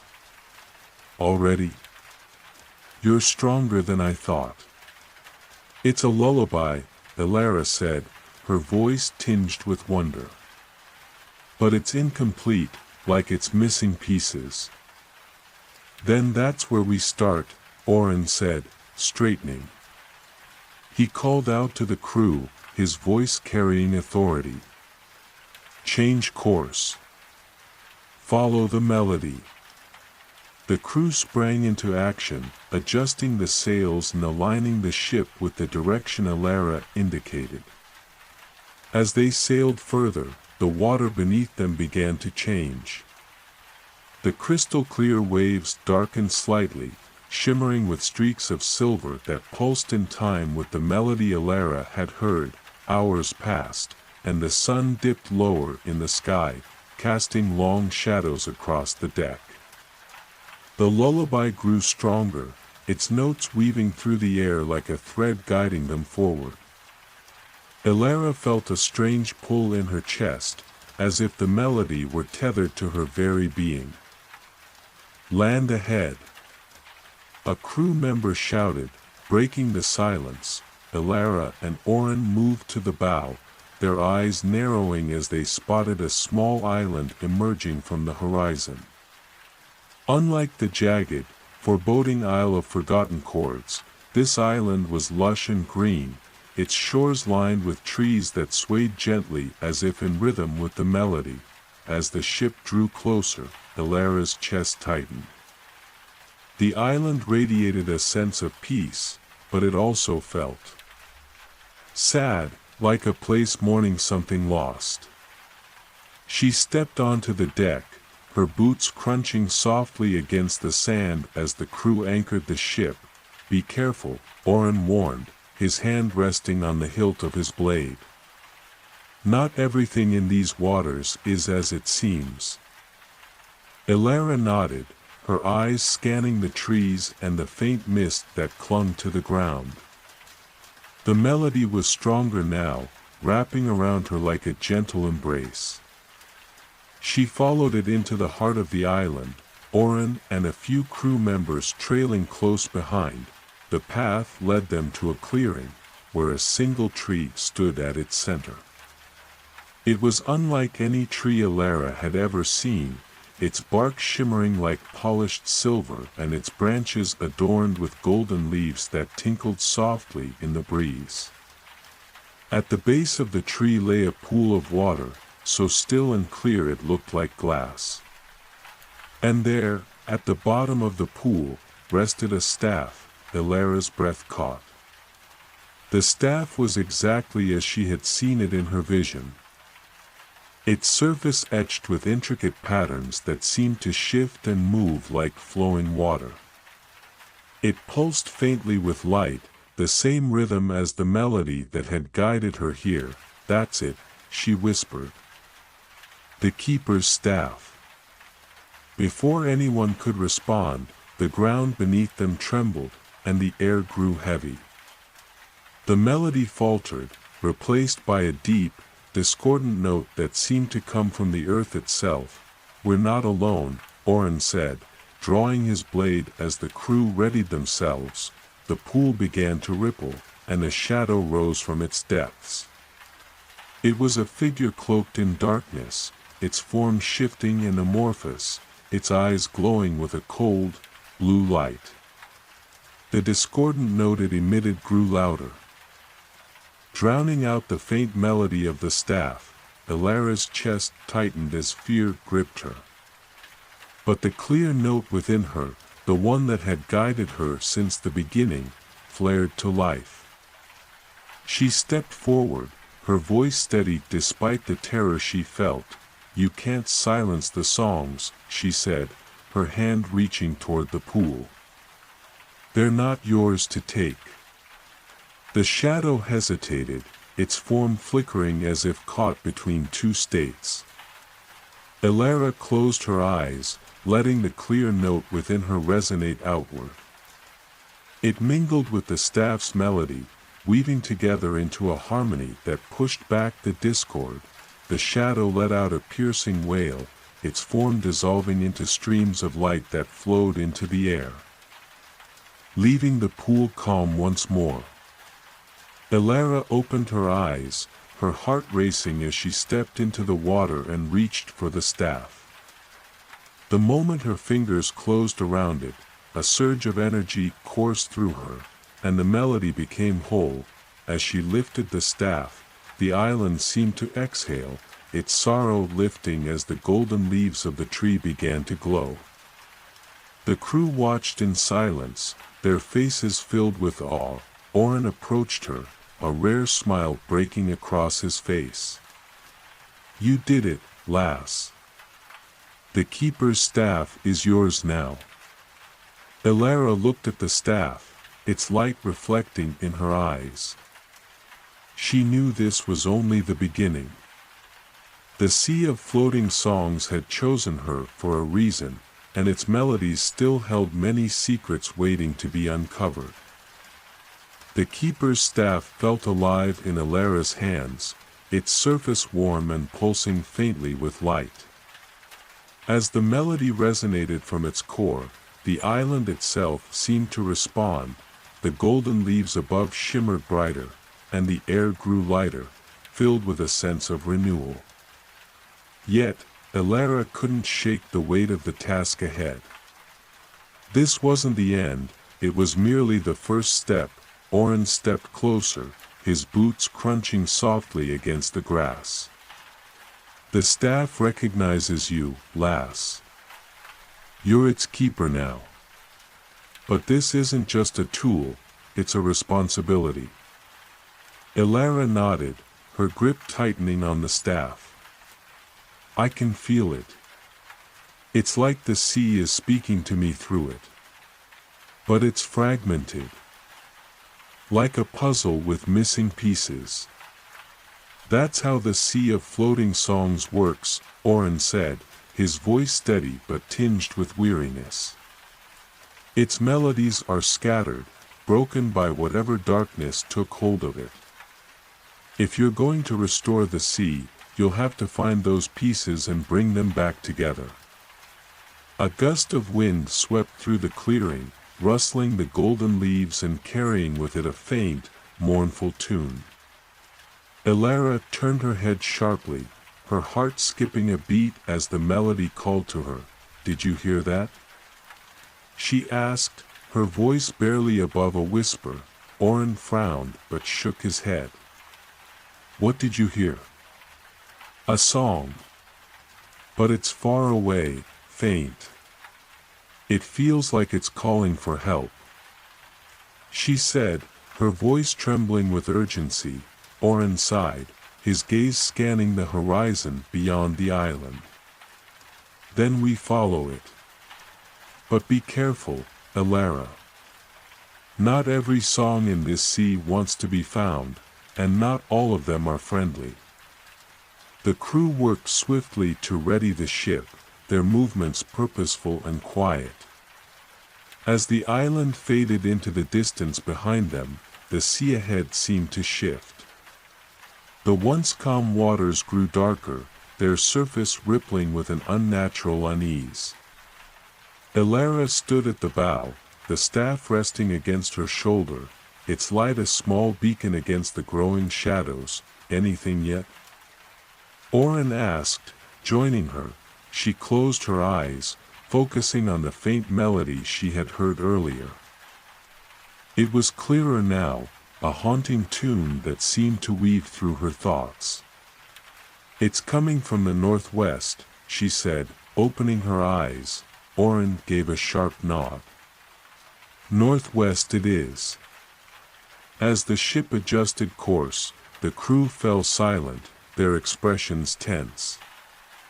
The air grew colder, and the skies darkened, shrouded in thick clouds that seemed to swallow the sunlight. The melody grew louder, but it was no longer alone. Beneath its mournful notes was a discordant undertone, a warning that sent shivers down Alara's spine. "Brace yourselves," Oren called out, his voice steady but firm.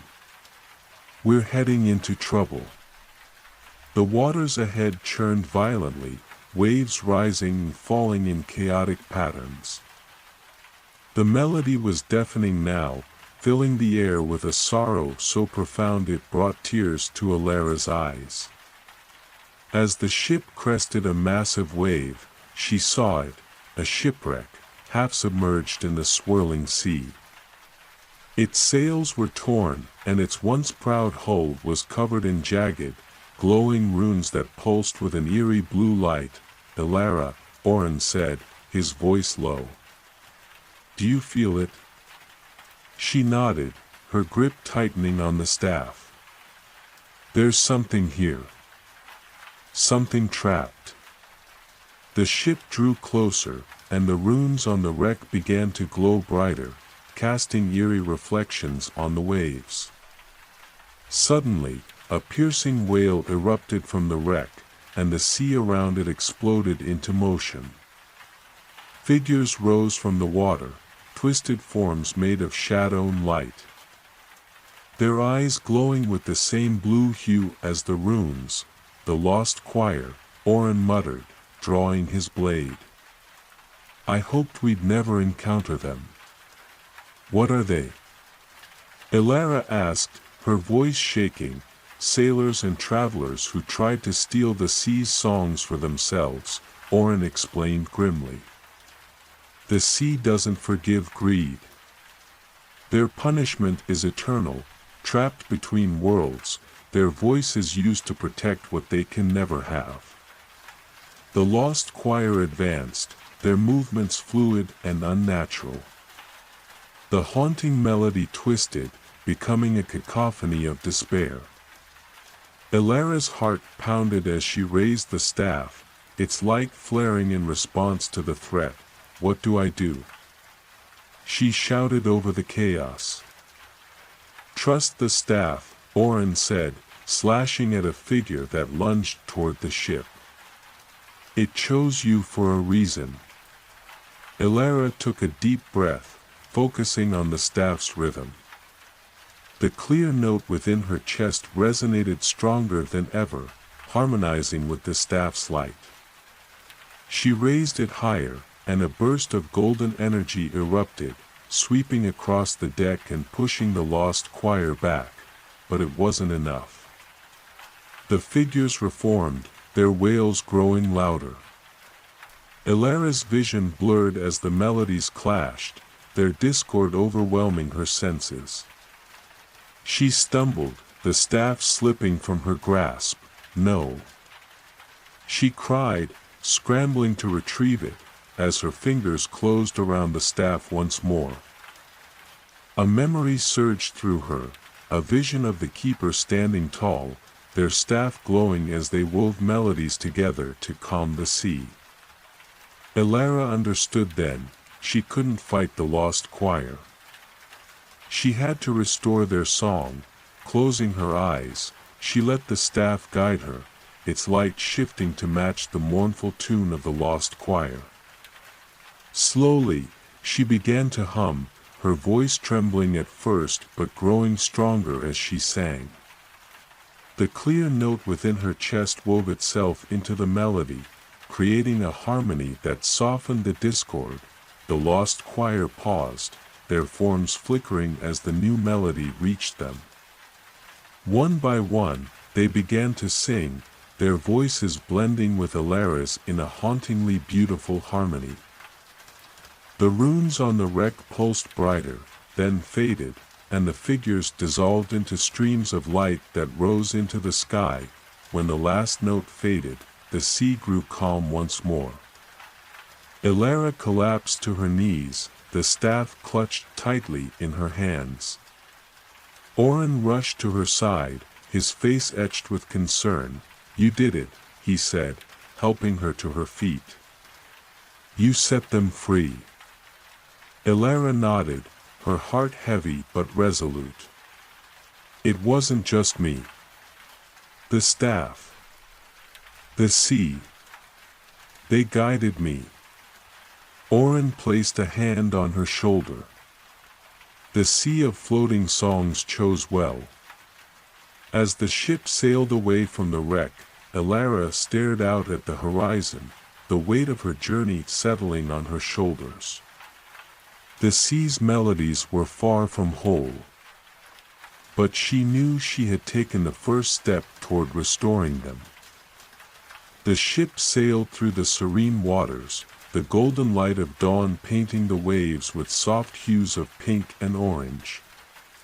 After the harrowing encounter with the lost choir, the crew worked quietly, their usual chatter replaced by the heavy silence of reflection. The staff rested in Elara's hands, its gentle glow a comforting reminder of their purpose. She sat at the bow, staring out at the endless expanse of water. The song within her chest had grown stronger, resonating faintly with the melodies that drifted through the sea. Yet there was an unease she couldn't shake, an awareness that their journey was far from over. Oren approached her, his boots tapping softly against the wooden deck. "You're quiet this morning, lass.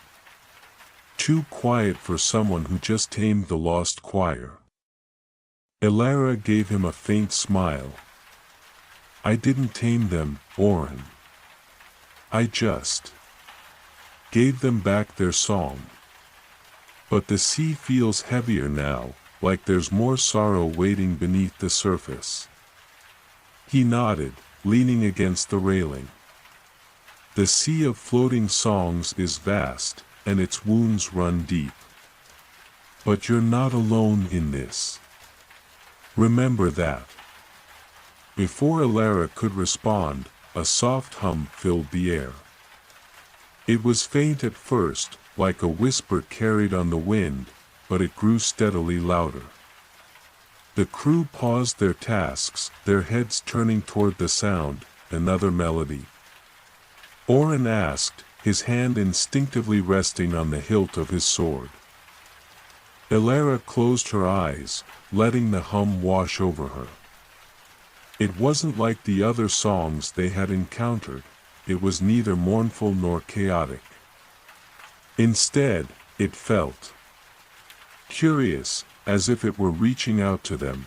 "It's calling us," she said, her voice filled with certainty. Oren frowned. "Do you trust it?" "I don't know," she admitted. "But we have to follow it." The hum guided them deeper into the sea, where the waters grew darker and the air thicker. The crew whispered among themselves, their unease growing with each passing hour. Yet Elara felt an inexplicable pull, as if the melody itself were weaving through her soul. Eventually, a shape emerged on the horizon, a series of jagged spires rising from the water like the teeth of some ancient beast. As the ship drew closer, they saw that the spires were made of crystal, their surfaces glimmering with faint, shifting colors. "What is this place?" Elara asked, her eyes wide with wonder. Oren's face darkened. "The Crystal Vale. A place where songs are trapped and echoes linger. Few who enter ever return." The hum grew louder as they approached, resonating with the crystals and creating a symphony of overlapping notes. The sound was beautiful but haunting, like 1,000 voices singing at once, each one desperate to be heard. Elara stepped to the edge of the deck, her heart racing. The staff in her hands pulsed in response to the melody, its light flickering as if uncertain. "The songs. They're trapped here," she said, her voice barely above a whisper. Oren placed a hand on her shoulder. Then tread carefully. The crystal veil doesn't give up its secrets easily. The crew anchored the ship at the edge of the crystalline field, and Alara, Oren, and a small group of sailors ventured onto the spires. The surface was smooth and cool beneath their feet, and the light from the crystals cast shifting patterns across their faces. As they moved deeper into the veil, the melodies grew more intense, their harmonies clashing and blending in a chaotic dance. Alara felt a pressure in her chest, as if the weight of the trapped songs was pressing down on her, at the heart of the veil. They found a massive crystal, its surface dark and opaque. Unlike the others, it emitted no light, and the melodies seemed to avoid it, swirling around its edges but never touching it. "That's the source," Alara said, her voice trembling. Oren frowned. "If it's the source, it's also likely the heart of whatever's keeping these songs trapped." Alara stepped forward, the staff in her hands glowing brighter with each step. The melodies swirled around her, their notes rising in a desperate crescendo. As she reached out to touch the crystal, a voice echoed in her mind, a deep, resonant tone that sent chills down her spine. "You do not belong here, Keeper." She froze, her hand hovering just above the surface. "Who are you?" she asked, her voice steady despite the fear building within her. "I am the guardian of the veil," the voice replied. "These songs are not yours to free. They belong to the sea, and to the veil. They're not meant to be imprisoned," Alara said, her voice growing stronger. "The sea's melodies are meant to flow freely, not to be trapped here." The crystal pulsed with a dark light, and the ground beneath her feet trembled. "You do not understand the balance, Keeper. Freeing them will awaken more than just the songs." Alara hesitated, doubt creeping into her mind. But then she remembered the lost choir, their sorrow and despair, and the way their song had been restored. She couldn't turn back now. "I can't let them stay here," she said firmly. "I have to free them." The guardian's voice grew louder, its tone filled with anger. "Then face the consequences of your choice." The ground cracked beneath her, and shadows poured from the crystal, taking the shape of towering figures with glowing eyes. The melodies turned dissonant, their once beautiful harmonies now clashing violently. "Alara!" Oren shouted, drawing his blade. She gripped the staff tightly, its light flaring as she focused on the clear note within her chest. The guardian's shadows advanced, their forms shifting and flickering like smoke. Alara raised the staff, its melody rising to meet the chaos. As the two forces collided, the veil erupted in a blinding light, and Alara felt herself being pulled into the melodies, her very being intertwined with the trapped songs. For a moment, everything was silent, and then, the songs began to flow. The world around Alara dissolved into a swirling storm of light and sound. The melodies of the trapped songs surged through her, their harmonies weaving together in a chaotic yet beautiful symphony. She felt as if she were floating, her body weightless as the staff in her hands pulsed with an intensity she had never felt before. The light grew brighter, and then, with a deafening roar, the storm exploded outward. Alara found herself back on the crystalline ground of the veil, gasping for breath. The massive, dark crystal at the center had changed, its once opaque surface now shimmered with faint, swirling light, like the reflection of moonlight on water. Oren rushed to her side, his face etched with concern. "Alara!" Are you all right? She nodded weakly, her hands trembling as she tightened her grip on the staff. I think I freed them. The songs, they're flowing again. Around them, the other crystals in the veil began to glow brighter, their light pulsing in time with the melodies that now filled the air. The oppressive weight that had hung over the place was gone, replaced by a sense of calm and renewal, but Alara's relief was short-lived. From the center of the veil, a deep rumble echoed, and the ground beneath them trembled. Oren's hand flew to his sword. What now? The shimmering crystal began to crack, thin fissures spreading across its surface. From within, a dark, swirling mist began to seep out, twisting and coiling like a living thing. The guardian's voice echoed once more, but this time it was weaker, tinged with something that sounded almost like fear. You have broken the seal, Keeper. The songs may flow, but so too does the darkness. Alara's heart sank. What darkness? What are you talking about? The guardian's voice faded, leaving only the low rumble of the veil. The dark mist continued to pour from the crystal, spreading across the ground and swallowing the light of the other crystals. We need to get out of here, Oren said, grabbing Alara's arm. She hesitated, her gaze fixed on the swirling mist. But, lass. Whatever that is, it's not something we can face right now, Oren said firmly. Reluctantly, Alara allowed him to pull her back toward the ship. The crew was already scrambling to prepare for departure, their faces pale as the dark mist crept closer. As the ship pulled away from the veil, the crystalline spires began to collapse, their light extinguished one by one. The dark mist rose like a storm cloud, swirling above the sea and blotting out the sky. Alara stood at the stern, watching in silence as the veil disappeared into the distance.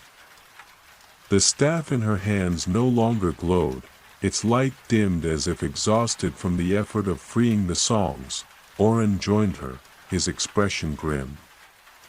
You did what you set out to do, Alara. You freed the songs. But at what cost? She asked, her voice barely audible. I've unleashed something terrible, haven't I? He sighed, placing a reassuring hand on her shoulder. The sea was never going to let you restore it without a fight. This darkness, it's part of the balance. And if anyone can face it, it's you. She nodded, though her heart was heavy with doubt. The song within her chest was quiet now, a faint echo of what it had been before. She closed her eyes, reaching for the melody. But it felt distant, like a memory slipping through her fingers.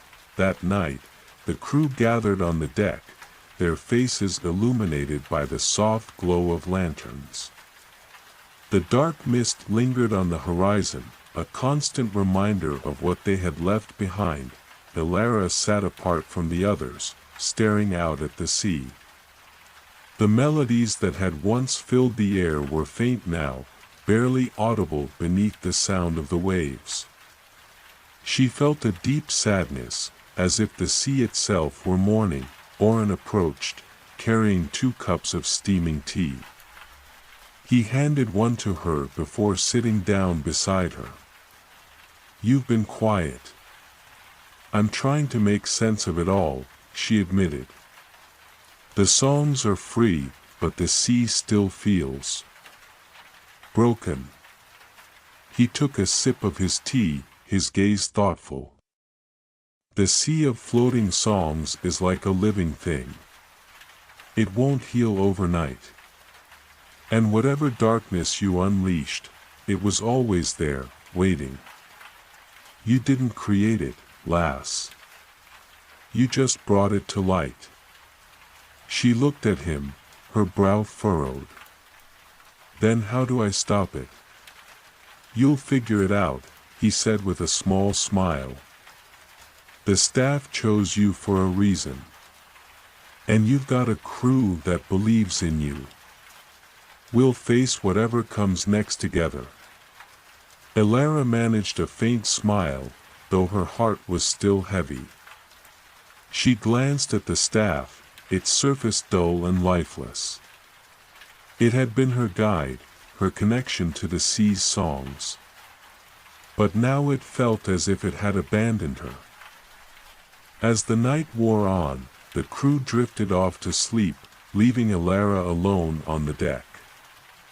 She sat in silence, listening to the faint whispers of the sea. Somewhere in the distance, she heard a new melody, a soft, tentative tune that seemed to beckon her forward. It was a reminder that her journey was far from over. The dawn broke over the horizon with muted colors, casting the sea in shades of gray and silver. The crew moved about their duties with a heavy silence, the lingering presence of the dark mist a shadow over their spirits. Elara stood at the bow of the ship, her gaze fixed on the faint melody she had heard the night before. It was distant and fragile, like the first note of a song yet to be composed. But it was enough to guide her. The staff in her hands, once a beacon of light and strength, remained dim and unresponsive. She had spent hours the night before trying to connect with its song, but it remained silent, as if it were resting or perhaps grieving. Oren joined her at the bow, his expression unusually serious. "The crew's uneasy," he said, his voice low. "That mist back there. It's unnatural. They're wondering if we've doomed ourselves." Elara didn't look at him. "Maybe they're right," she said softly. "I freed the songs, but I also unleashed something terrible. I don't even know if I can stop it." Oren's hand rested on her shoulder, firm but reassuring. "You've come this far, lass. Don't lose faith now. The sea chose you for this, and it's not done with you yet." She turned to him, her eyes filled with uncertainty. "What if I'm not enough, Oren? What if I've made everything worse?" "You've made mistakes," he admitted. "But you've also done more than anyone else ever could. The songs are free because of you. And whatever this darkness is, we'll face it together. You're not alone in this." Elara nodded, though the weight in her chest remained. She turned her attention back to the sea, the faint melody still calling to her. "We need to follow it," she said, her voice steady despite her doubt. Oren raised an eyebrow. "The melody? You think it'll lead us to answers?" "I don't know," she admitted. "But it's all we have right now." The ship sailed toward the faint melody, the crew tense but determined. The dark mist lingered on the horizon behind them, a constant reminder of the veil and the darkness they had unleashed. As the day wore on, the melody grew stronger, its notes weaving through the air like a delicate thread. Elara could feel it resonating within her, awakening something deep inside. It wasn't the same as the song she had carried before. It was quieter, more tentative, but it gave her hope. By midday, they spotted something in the distance, a small island, its shores lined with tall, silver trees that shimmered in the sunlight. The melody seemed to emanate from the island, growing louder as they approached. "What do you think we'll find there?" Oren asked as the crew prepared to anchor. "I don't know," Elara said, her gaze fixed on the island. But it feels safe. Like the sea itself wants us to be here. The island was unlike anything they had seen before. The silver trees swayed gently in a breeze that didn't seem to exist, their leaves emitting a soft, musical hum. The ground was covered in a carpet of moss that shimmered faintly with each step, and the air was filled with the faint scent of salt and flowers. Elara led the way, the staff in her hands beginning to glow faintly as they moved deeper into the forest. The melody was stronger here, its notes weaving through the trees and guiding them forward. They emerged into a clearing where a small, crystal-clear pool lay at the center. The water shimmered with an inner light, and above it hovered a cluster of glowing orbs, each one pulsating with a soft, rhythmic light. Elara stepped forward, her breath catching in her throat. "The source," she whispered, "the source of what?" Orin asked, his hand on his sword. "The source of the songs," she said, her voice filled with awe. "This is where they're born." As she approached the pool, the orbs began to hum, their melodies intertwining to form a single, harmonious chord. The staff in her hands pulsed in response. "It's light growing stronger, Elara," Orin said cautiously. "Are you sure this is safe?" "I have to try," she said, stepping closer to the pool. She knelt at the edge, the staff glowing brightly now, and touched the water with its tip. The moment the staff made contact, the pool erupted in light, and the melodies filled the air, their notes cascading around her like a waterfall of sound. Elara felt the song within her chest awaken, stronger and clearer than ever before. It resonated with the melodies of the pool, weaving together into a single, unified song. For the first time since the veil, she felt whole, but the moment of harmony was shattered by a deep, resonant roar that shook the island. The light of the pool dimmed, and the melodies faltered, their notes twisting into dissonance. Elara stood, her heart racing. What was that? From the edge of the clearing, the dark mist began to seep through the trees, its tendrils coiling and twisting as they moved toward the pool. Orin drew his sword, his expression grim. "Looks like the darkness didn't want to be left behind." Elara gripped the staff tightly, its light flickering as the mist approached. The melody within her surged, and she raised the staff, its glow pushing back the encroaching shadows. The dark mist roared again, its form shifting and coalescing into a massive, shadowy figure with glowing, red eyes. It loomed over the clearing, its presence suffocating and oppressive. "You cannot stop me, Keeper," the shadow growled, its voice like the rumble of thunder. "The songs are mine to consume." Elara stepped forward, her fear replaced by a fierce determination. "The songs belong to the sea, not to you." The shadow laughed, a deep, chilling sound. Then faced the wrath of the void. The clearing erupted into chaos as the shadow lunged forward, its tendrils lashing out at Elara and the crew.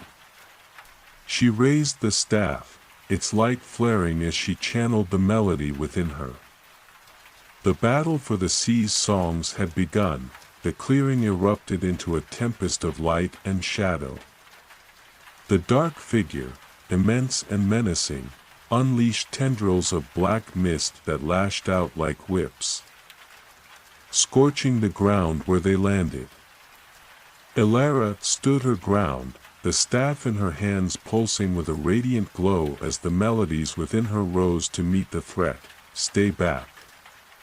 She shouted at Orin and the crew, who had drawn their weapons but looked unsure of how to fight such an otherworldly foe. Orin, his sword raised, hesitated only for a moment before barking orders to the crew. Form a perimeter. Protect the ship. The shadow roared, a deep, bone-chilling sound that seemed to shake the very air. You think light can banish me, Keeper? I am the void. I was here long before your precious songs were born. Elara raised the staff high, its light intensifying as she stepped closer to the pool. The source's melodies were faint now, almost drowned out by the oppressive presence of the void, but she could still hear them, fragile and persistent. The songs will never belong to you, Elara said, her voice steady despite the fear gnawing at her. They are the heartbeat of the sea, and I will not let you silence them. The void laughed, its form shifting and growing larger, its red eyes blazing. Then you shall drown in their despair. With a deafening roar, the void lunged, its massive, shadowy form surging toward Elara. She braced herself, channeling the song within her into the staff. A wave of light burst forth, colliding with the void and sending ripples of energy across the clearing. The impact forced the shadow back, but it was not defeated. The void coiled and struck again, faster this time, its tendrils weaving through the air like vipers. One lashed out toward Elara, and she barely managed to deflect it with the staff, the force of the blow sending her stumbling backward. Elara. Orin shouted, running toward her, I'm fine. She called back, though her arms ached from the strain. Stay back, I have to do this. The melodies within her grew louder, more insistent, as if urging her toward something. She turned her gaze to the glowing pool, its light dim but steady. The source was the key, she could feel it, summoning all her courage. Elara made a decision. She darted toward the pool, the staff glowing brighter with each step. The void roared in fury, its tendrils lashing out to stop her. One struck the ground just inches from her, but she didn't falter. When she reached the edge of the pool, she plunged the staff into its shimmering waters. The moment the staff touched the pool, a blinding light erupted from its depths, enveloping Elara and the clearing. The melodies of the source surged to life, their harmonies weaving together in a powerful, resonant song that filled the air with a sense of hope and renewal. The void screamed, its shadowy form writhing and recoiling from the light. No! You cannot awaken it. Elara felt the song within her merge with the melodies of the source. Their combined power flowing through her and into the staff. The light grew brighter, driving back the darkness, and she raised the staff high, its radiance illuminating the entire island. This ends now, Elara said, her voice filled with a strength she hadn't known she possessed. The void lunged at her in one final, desperate attack, but the light of the staff flared, meeting the darkness head-on. The two forces collided in a blinding explosion of light and shadow, the sound of their clash echoing across the sea. For a moment, everything was silent. When the light faded, the clearing was still. The void was gone, its presence erased from the island. The silver trees swayed gently once more, their leaves humming with soft, harmonious notes. The pool glowed brighter than ever, its light pure and steady. Elara stood at its edge, the staff in her hands now warm and vibrant, its light restored. She felt the song within her settle into a calm, steady rhythm, its melody stronger and clearer than ever before. Orin approached cautiously, his sword still in hand. Is it over? She nodded, exhaustion catching up with her as she sank to her knees. The void is gone. For now. For now. He asked, his brow furrowing. The sea is vast, she said softly. There may be other places where the darkness lingers. But the source is safe, and the songs can flow freely again. The crew gathered around them. Their expressions a mix of relief and awe. The oppressive weight that had hung over them since the veil was gone, replaced by a sense of peace and renewal. That night, as the ship sailed away from the island, the melodies of the sea filled the air once more. The crew sang softly, their voices blending with the songs of the waves and the wind. Elara stood at the stern, the staff glowing faintly in her hands. Oren joined her, a small smile on his face. "You did it, lass. You saved the songs." She nodded, her gaze fixed on the horizon. "The songs saved me, too. And there's still so much more to do. The sea isn't just a place, it's a living thing, and it needs us to protect it." He clapped her on the shoulder. "Well, you've got a crew willing to follow you anywhere. Just say the word." Elara smiled, her heart lighter than it had been in weeks.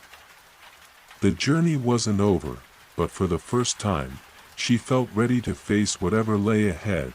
The sea of floating songs was alive again, and so was she.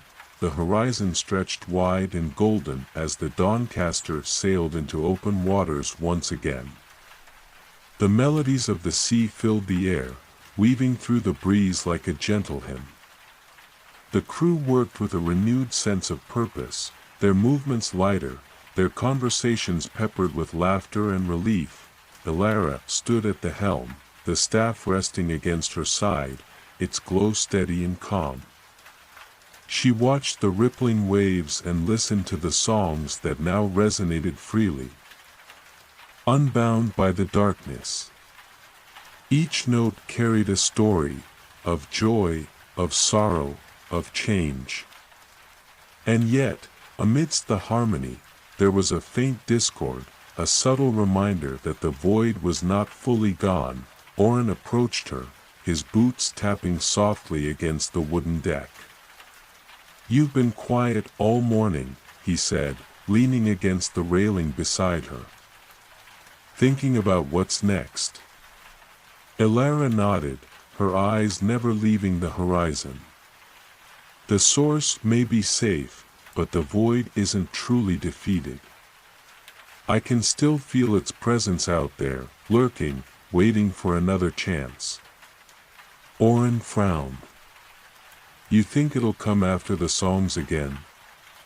"Not just the songs," she said, her voice tinged with worry. "The void feeds on despair. On silence. Anywhere the sea's music is weakened, it could find a way to return." He let out a low whistle. "Well, that's a cheery thought." Elara gave him a faint smile.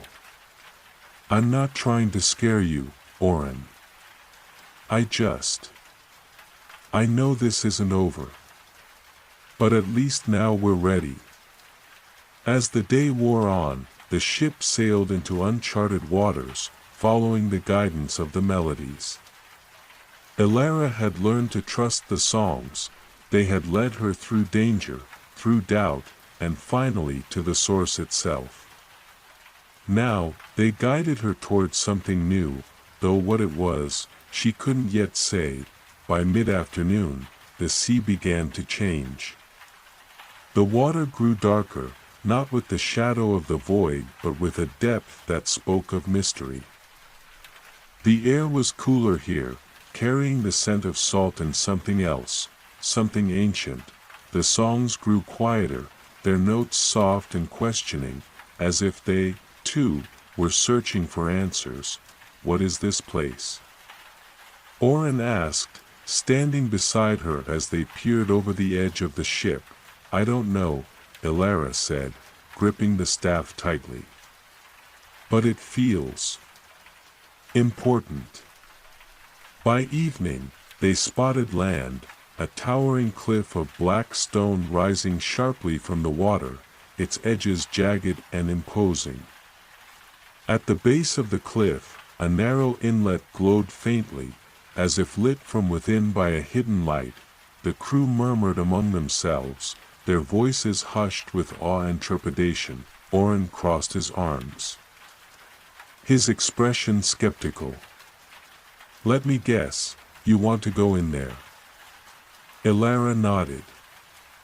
The songs are leading us here. There's something we need to find. He sighed, shaking his head. Of course there is. The ship navigated carefully into the inlet, the light growing brighter as they approached. The walls of the cliff loomed high above them, and the water beneath the ship shimmered with an ethereal glow. When they emerged into a hidden cove, the crew gasped. The cove was filled with floating crystals, each one pulsating with a soft, golden light. The air hummed with energy, and the songs grew louder, their melodies weaving through the space in a complex, intricate pattern. Elara stepped to the edge of the deck, her eyes wide with wonder. This is incredible. What is it? Oren asked, his voice hushed. I think it's another source, she said, her heart racing. Or maybe a fragment of the source. A piece that was separated long ago. As the crew anchored the ship and prepared to explore, Elara felt a pull deep within her chest, urging her toward the center of the cove. She followed it, stepping carefully onto a small rowboat that would take her closer to the floating crystals. Oren climbed in beside her, his hand on his sword. You're not going alone. She didn't argue. The two of them rowed slowly through the cove, the light from the crystals reflecting off the water and casting shimmering patterns on their faces. When they reached the largest crystal at the center, Elara reached out, the staff glowing brightly in her hand. The moment her fingers brushed the crystal's surface, a burst of light enveloped them, and a voice echoed in her mind, keeper of the songs. You have come far. Elara froze, her breath caught in her throat. Who are you? I am the echo of the first song, the voice replied, its tone resonant and warm. A fragment of the source, left behind to guard this place. You seek answers, do you not? She nodded, her voice barely above a whisper. The void. It's still out there. I need to know how to stop it for good. The crystal pulsed, its light growing brighter. The void cannot be destroyed, for it is a part of the balance. But it can be contained, its influence weakened. To do so, you must find the lost fragments of the source and restore their harmony. Elara's grip on the staff tightened. How many fragments are there? 3 remain, the echo said. Scattered across the sea, hidden in places where the songs have grown faint. Only by reuniting them can the balance be restored. She glanced at Oren, who looked both impressed and deeply concerned. Sounds like our journey just got a lot longer. The echo's light dimmed slightly, its tone turning solemn. Beware, keeper. The void will sense your quest and seek to stop you. Its shadow grows stronger with each fragment you reclaim. Elara swallowed hard, determination settling in her chest. Then I'll just have to be stronger. The songs deserve to be free. The crystal pulsed one final time, its light flowing into the staff. The melodies within her resonated with the newfound energy, their harmonies growing richer and more complex. Go now, keeper. Your journey is far from over. As the rowboat made its way back to the ship, Elara felt a renewed sense of purpose. The path ahead was daunting, but she wasn't afraid. She had the songs, the staff, and a crew she could trust. The sea stretched before them, vast and filled with secrets, but for the first time, she felt ready to face whatever lay ahead. The quest to reunite the fragments of the source had begun.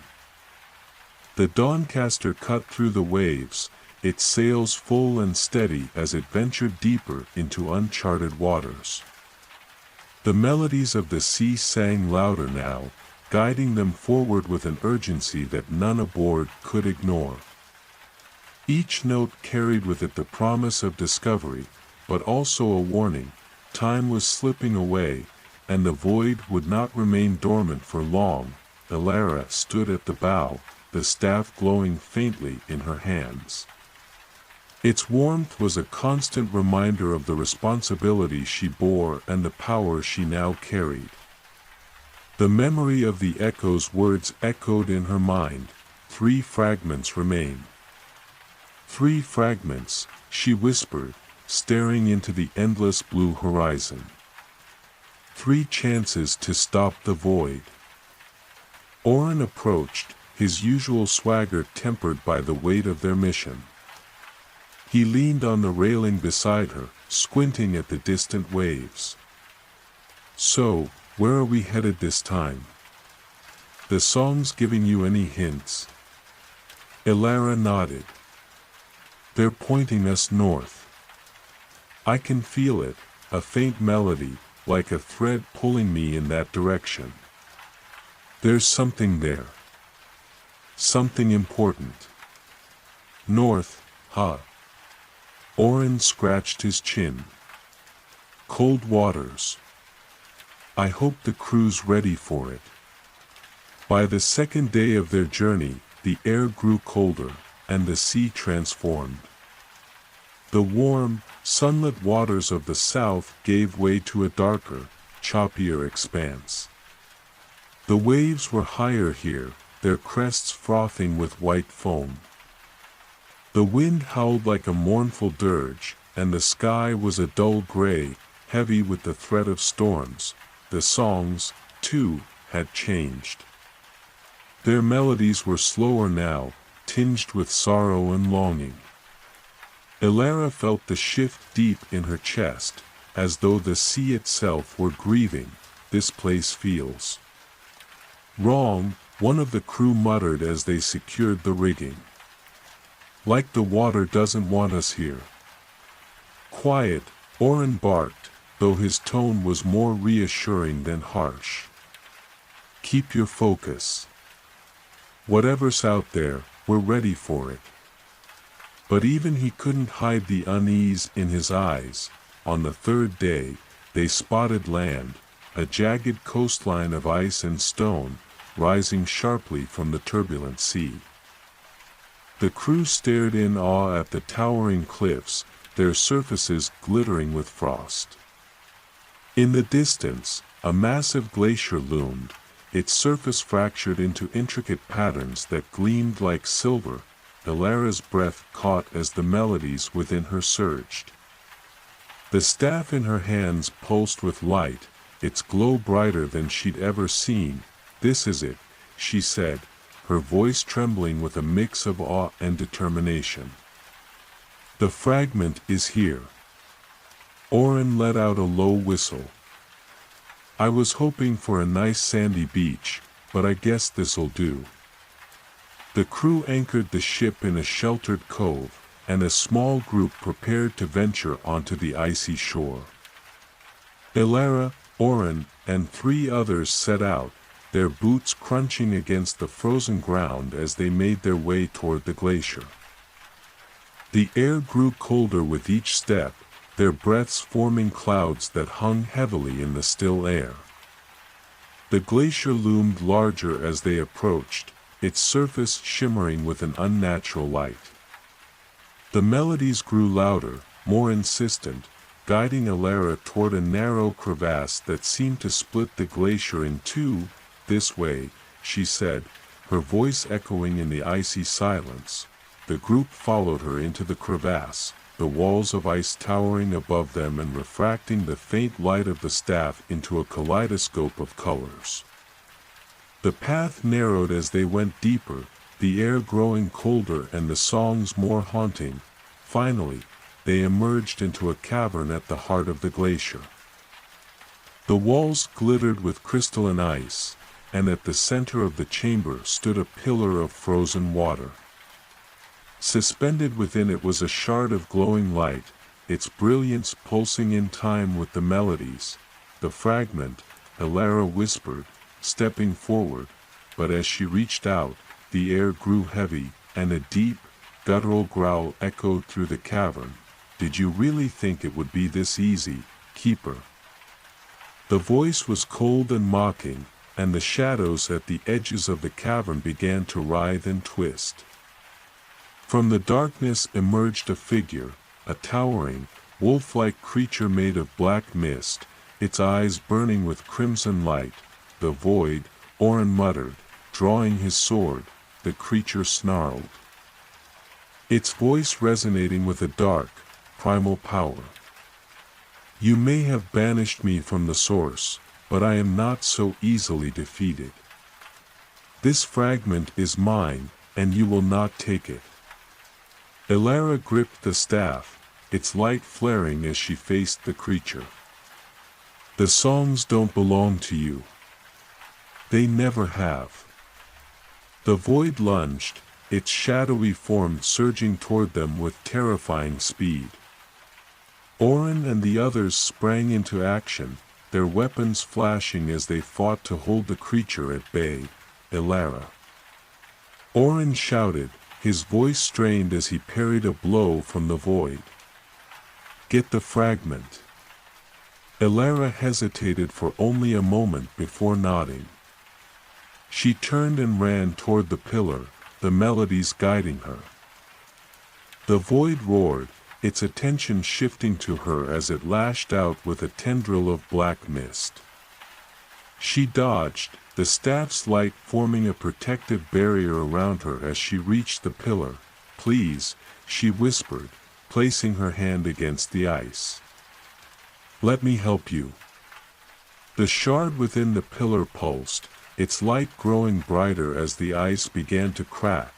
The void howled in fury, its form unraveling as the shard's light pierced through the cavern. "You cannot win, Keeper. The void is eternal." With a final burst of energy, the shard broke free, its light merging with the staff in Alara's hands. The melodies surged, their harmonies overpowering the void's cries as the creature dissolved into nothingness. When the light faded, the cavern was silent. The shard's energy now pulsed within the staff, its power resonating with the songs in a way that felt whole and complete. Alara turned to the others, her heart pounding. Orin lowered his sword, his face a mix of relief and exhaustion. "Two down," he said, managing a faint grin. "Only two to go." She nodded, her grip on the staff firm. The void was still out there, but so was she, and the songs were stronger than ever. Their journey was far from over, but for the first time, Alara felt a glimmer of hope. The Dawncaster sailed away from the frozen coast, the icy winds fading as the waters gradually warmed. The crew worked in near silence, each member lost in their own thoughts. The glow of the staff, now imbued with the second fragment, cast a faint golden light over the ship, a beacon of progress and hope. Alara sat near the helm, her fingers tracing the intricate carvings on the staff. The melodies inside it had changed, becoming more complex, more alive. They sang with the power of two fragments now, and yet there was a restlessness in their tone, a sense that the journey was far from over. Oren leaned against the railing nearby, sharpening his sword. "You've been staring at that thing for hours," he said, breaking the quiet. "Trying to hear something new?" Elara glanced at him, her lips curving into a faint smile. "It's not just the songs. It's the feeling they carry. It's as if the fragments themselves are guiding me. But there's still so much I don't understand." Oren sheathed his sword and crossed his arms. "Well, we've got two fragments now. That's twice as much understanding as we started with." He grinned, though his tone carried a hint of weariness. "So, where to next?" Elara closed her eyes, focusing on the melodies. They shifted, their harmonies weaving into a new direction. A faint, lilting tune emerged, carrying with it the smell of salt and citrus and the sound of distant waves crashing against rocky shores. "Southwest," she said, her eyes snapping open. "There's an island. That's where we need to go next." The journey to the southwest was long, and the sea seemed to test their resolve at every turn. Storms brewed on the horizon, their winds battering the ship and their waves threatening to capsize it. The crew worked tirelessly, their hands raw from the ropes and their faces streaked with sea spray. Through it all, Elara kept her focus on the songs, their melodies cutting through the chaos like a guiding light. The staff pulsed steadily in her hands, its warmth a reassurance that they were on the right path. One night, as the storm finally subsided and the sea grew calm, Elara stood on the deck, staring up at the stars. They shimmered like 1,000 tiny lanterns, their light reflected in the gentle waves below. "It's beautiful, isn't it?" Oren's voice came from behind her. She turned to see him holding two steaming mugs. He handed one to her, the scent of spiced tea wafting up to meet her nose. "Thank you," she said, taking a sip and savoring the warmth. Oren leaned against the railing, his gaze fixed on the horizon. "You know, I've been thinking about something. If we find all the fragments, if we stop the void, what happens to us after that? What happens to the songs?" Elara was quiet for a moment, the question hanging heavily in the air. "I don't know," she admitted. "But I think the songs will keep going, even without us. They'll keep flowing, keep weaving through the sea, bringing light to wherever it's needed." Oren nodded slowly. "And us? Will we still have a place in that world?" She smiled, a hint of sadness in her eyes. "I think we'll always have a place. Maybe not as warriors or keepers, but as part of the harmony. The songs don't forget those who've protected them." He raised his mug in a silent toast. "To being remembered, then." The island came into view on the 7th day of their journey. It was small, barely more than a jagged outcrop of rock and sand rising from the sea. But even from a distance, Elara could feel the pull of the fragment, its melody calling to her like a beacon. The crew anchored the ship just offshore, and Elara, Oren, and two others rowed to the island. The waves lapped gently at the shore as they disembarked, the sand crunching beneath their boots. The island was eerily quiet, the air thick with an unnatural stillness. The melodies that had guided them here were faint now, their notes tinged with unease. "This place feels wrong," one of the crew muttered, gripping the hilt of his sword. Elara nodded, her grip tightening on the staff. "The fragment is here, but so is something else. Be ready." They made their way inland, following the faint pull of the fragment's melody. The island's interior was a maze of jagged rocks and shallow pools, their surfaces shimmering with an eerie light. At the center of the island, they found it, a pool of water glowing with an otherworldly light. Suspended above it was the fragment, its brilliance pulsing in time with the melodies.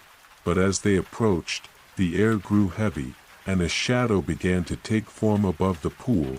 "You've come far, keeper," the void's voice echoed, cold and mocking. "But your journey ends here." The shadow solidified into a monstrous form, its body shifting and writhing like a living storm. Its eyes burned with crimson light, and its voice reverberated with power. Elara stepped forward, the staff glowing brightly in her hands. "The songs are stronger than you, Void. They always have been." The creature snarled, its form coiling as it prepared to strike. "Then let us see how strong your resolve truly is." The battle that followed was fierce and chaotic. The void lashed out with tendrils of shadow, each strike shaking the ground and sending waves crashing against the island. Orin and the others fought valiantly, their weapons flashing as they held the creature at bay. Elara focused on the fragment, its light calling to her through the chaos. She stepped into the pool, the water cold against her skin as she reached for the shard. The void roared, its attention snapping to her. "You will not take it." But as its tendrils lashed toward her, the staff flared with a brilliant light, forming a shield around her. The melodies surged, their harmonies overwhelming the void's cries. With a final burst of energy, Elara grasped the fragment, its power merging with the staff in a blinding flash of light.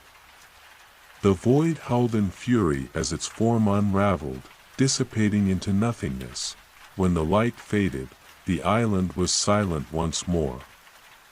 The fragment's energy now pulsed within the staff, its melodies richer and more vibrant than ever. Elara turned to her companions, a faint smile on her lips. "That's 3. Orin grinned, though his exhaustion was clear. "One more to go." They returned to the Doncaster, their spirits lifted by their progress. But as they sailed away from the island, Elara couldn't shake the feeling that the void was not done with them yet. The final fragment awaited, and with it, the ultimate test of their strength and resolve. The sea had grown quiet. Too quiet. As the Doncaster sailed onward, the crew felt the weight of the silence pressing down on them. The usual sounds of waves lapping against the hull and the occasional cries of seabirds were absent. The only noise was the gentle creak of the ship's rigging and the soft hum of the melodies emanating from Elara's staff. Even Orin, ever the optimist, seemed subdued. He stood by the helm, his hands resting on the wheel as he gazed at the horizon.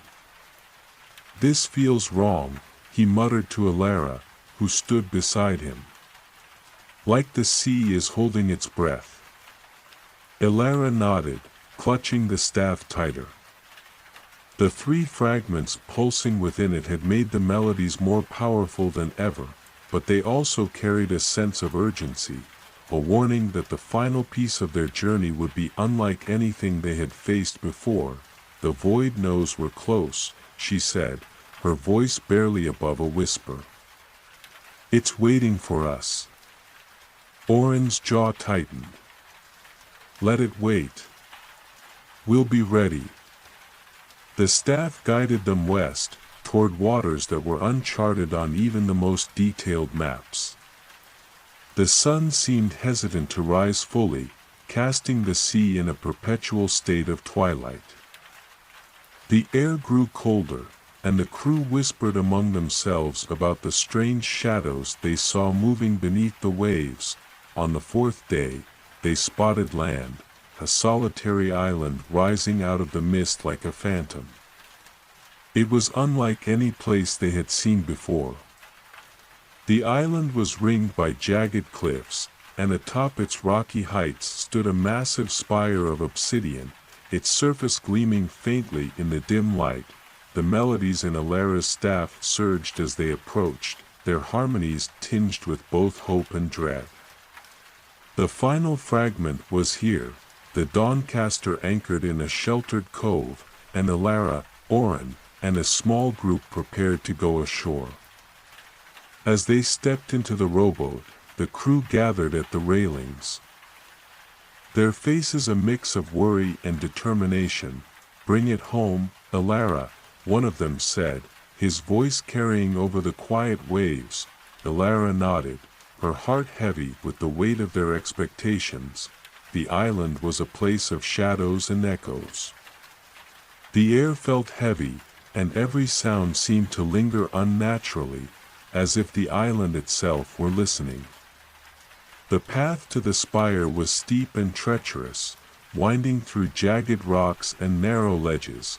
Alara led the way, the staff glowing faintly in her hands. Orin followed close behind, his sword drawn and his eyes scanning their surroundings. "What do you think we'll find up there?" he asked, his voice low. "The fragment," Alara said. "And the void." He let out a dry chuckle. "Figures. Well, at least it won't be boring." As they neared the top of the spire, the melodies grew louder, their notes sharp and urgent. The air grew colder, and a faint hum resonated through the rocks beneath their feet.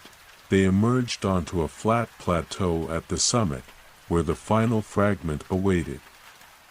It hovered above a circular pedestal carved from the same obsidian as the spire, its light pulsating in time with the melodies. Alara stepped forward, but Orin grabbed her arm.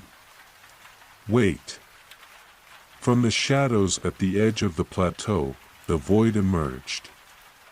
Its form was larger now, more defined, its body a writhing mass of black mist and crimson light. Its voice was a deep, menacing growl. "So, Keeper," it said, its tone dripping with malice. "You've come to finish what you started. But this fragment is mine. And you will not leave this place alive." Alara raised the staff, its light flaring brightly. "The songs don't belong to you. They never have. This ends here." The void laughed, a sound that sent chills down their spines. "Oh, it will end. But not the way you hope." The battle that followed was unlike anything they had faced before. The void was faster and more powerful, its tendrils of shadow striking with relentless fury. Orin and the others fought bravely, their weapons flashing as they struggled to hold the creature at bay. Alara focused on the fragment, its light calling to her through the chaos. She stepped toward it, the staff's glow forming a protective barrier around her as the void's attacks came closer and closer. "Orin!" she shouted, her voice cutting through the din. "I need more time." Orin nodded, his jaw set as he charged at the void, his sword blazing with reflected light. "You heard her. Keep it distracted." Alara reached the pedestal, her heart pounding as she extended the staff toward the fragment. The melodies surged, their harmonies weaving together into a single, powerful note. The void roared, its form twisting and writhing as it turned its attention to her. You cannot take it. The songs will be mine. But Alara didn't falter. She closed her eyes, focusing on the melodies, on the light, on the hope that had carried them this far. Please, she whispered, her voice filled with resolve. Let me protect you. The fragment flared brightly, its light merging with the staff in a burst of energy that lit up the entire plateau. The void howled in pain, its form unraveling as the power of the four fragments overwhelmed it. No.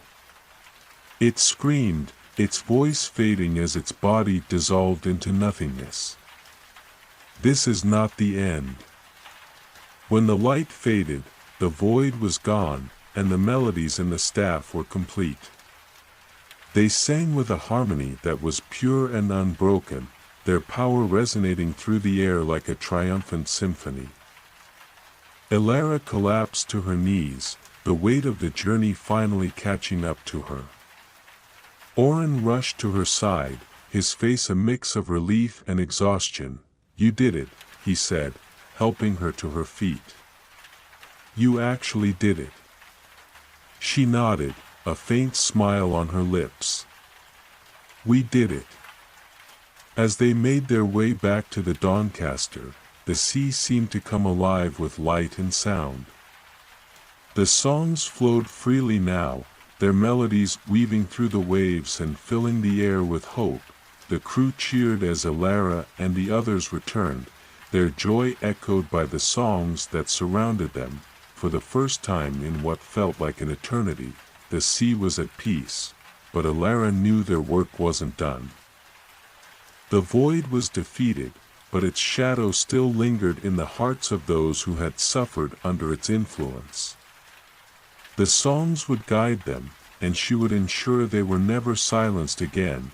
The journey wasn't over, but it was a beginning, a chance to heal, to rebuild, and to remember the light that had always been there, waiting to shine. The sea shimmered with a brilliance it hadn't known in centuries. The melodies, now whole, radiated across the horizon, touching every ripple, every gust of wind. The crew of the Doncaster stood on deck, watching in awe as the water danced with light. The songs were no longer whispers, they were a symphony of life itself. Alara stood at the bow, the staff in her hands glowing softly. The four fragments, now united, pulsed in perfect harmony, their power flowing through her. She felt a deep sense of connection, not just to the songs, but to the sea, the sky, and every life that had ever been touched by their melodies. It's beautiful, Oren said as he joined her, his voice hushed as if he didn't want to disturb the music. It's more than beautiful, Alara replied, her eyes shimmering with unshed tears. It's alive. It's everything we've been fighting for. Oren leaned on the railing, watching the light dance on the waves. So, is it over? Is the void really gone? Alara hesitated, the weight of his question sinking in. The void's form is gone, but its essence. I can still feel traces of it. It's like a shadow that lingers even after the sun rises. The songs are stronger now, but that doesn't mean the darkness won't try to return. Oren frowned, his hand resting on the hilt of his sword. Then what's next? Do we guard the fragments forever? She turned to him, her expression calm but resolute. The fragments aren't just pieces of the songs anymore. They've become something greater, something that belongs to everyone. We can't keep them locked away. They need to be returned to where they belong. Oren's brow furrowed. And where's that? Alara smiled faintly. To the sea. The decision to return the fragments to the sea was met with mixed emotions. The crew, who had risked their lives for the journey, were reluctant to let go of the powerful artifacts they had fought so hard to protect. But what if the void comes back? One of them asked during a tense meeting on deck. What if we need the fragments again? Elara addressed them, her voice steady but filled with emotion. The fragments were never meant to be tools or weapons. They're pieces of something greater, something that belongs to the world. The songs will protect us as long as we trust in them. But if we try to control them, we'll only repeat the mistakes of the past. Her words hung in the air, and one by one, the crew nodded in agreement.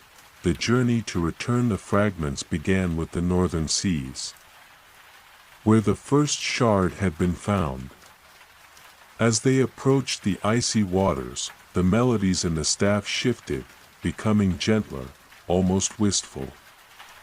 Elara stood at the bow, holding the staff aloft as the ship came to a stop.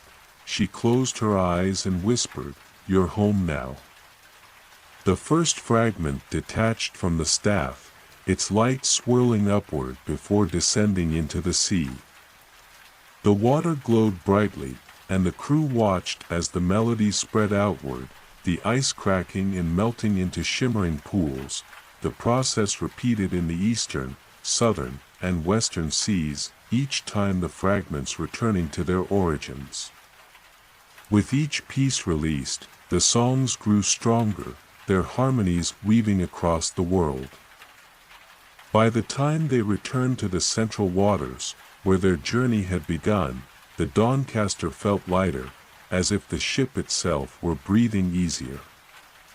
The sea was alive with color and light, the melodies flowing freely in every direction. Elara stood on deck, the now empty staff in her hands. Though the fragments were gone, the song still resonated within her, a constant presence that filled her heart with both joy and peace. "You did it," Oren said, clapping a hand on her shoulder. "You actually saved the songs." "We did it," she corrected, smiling at him. "All of us." That night, as the crew celebrated their journey, Elara found herself staring out at the horizon. The stars reflected on the calm sea, and the melodies seemed to hum in time with her heartbeat. Oren joined her, a bottle of spiced rum in hand. "So, what now, keeper of songs?" he asked, offering her a drink. She took the bottle and sipped, the warmth spreading through her. "Now, we live. The songs will guide us, just like they always have. And when the darkness comes again, because it will, we'll be ready." He raised an eyebrow. "You make it sound so simple." She laughed softly. "It's not simple. It never will be. But that's what makes it worth it." They stood in silence for a while, the symphony of the sea their only companion. The Doncaster sailed on, its crew carrying the light of the songs wherever they went. And though the fragments were no longer in their possession, the melodies lived on, in the waves, in the wind, and in the hearts of all who listened. The sea of floating songs was whole once more, its harmonies unbroken. And as long as there were those who believed in its power, its light would never fade. The sea was finally at peace, but peace is not the absence of challenge, it is the presence of harmony amidst the unknown. Months had passed since the Doncaster and its crew had completed their mission to restore the songs. The melodies, once fractured and fragile, now wove themselves into every tide, every breeze, every whisper of the natural world. They no longer required a keeper, for they belonged to everyone. Yet, The world beyond the sea was changing. Elara stood on the cliffside of a small island where the crew had decided to rest. The Doncaster bobbed gently in the cove below, its sails furled and its deck quiet for the night. She gazed at the horizon, where the faint glow of the melodies still shimmered, a reminder of all they had fought for. Oren approached her, a bundle in his hands. "Thought I'd find you up here," he said, his tone light but laced with concern. She turned to him, smiling faintly. "You know me too well." He held up the bundle, a flask of warm tea and a small loaf of bread. "Figured you'd forgotten to eat again. You get that faraway look when you're thinking too hard." Elara chuckled, accepting the flask and tearing off a piece of bread. "Thanks, Oren." They sat in silence for a while, the only sounds the distant crash of waves and the faint hum of the songs carried on the wind. "Do you ever wonder what's next?" Oren asked suddenly, his gaze fixed on the horizon. "All the time," Elara admitted. "The songs are safe, but the void's shadow. It's still out there. The world is changing, Oren. I can feel it. And I don't know if it's for better or worse." Oren nodded thoughtfully. "Change is scary, sure. But it's also necessary. The songs survived because we changed, because we grew. Maybe the world's doing the same." She tilted her head, considering his words. "Maybe. But it feels like something is stirring, something we can't see yet." The next morning, their suspicions were confirmed. As the crew prepared to set sail, a small fishing boat approached the Doncaster. A lone figure stood at its bow, waving frantically. As they drew closer, the crew could see the panic in the man's eyes. "Help!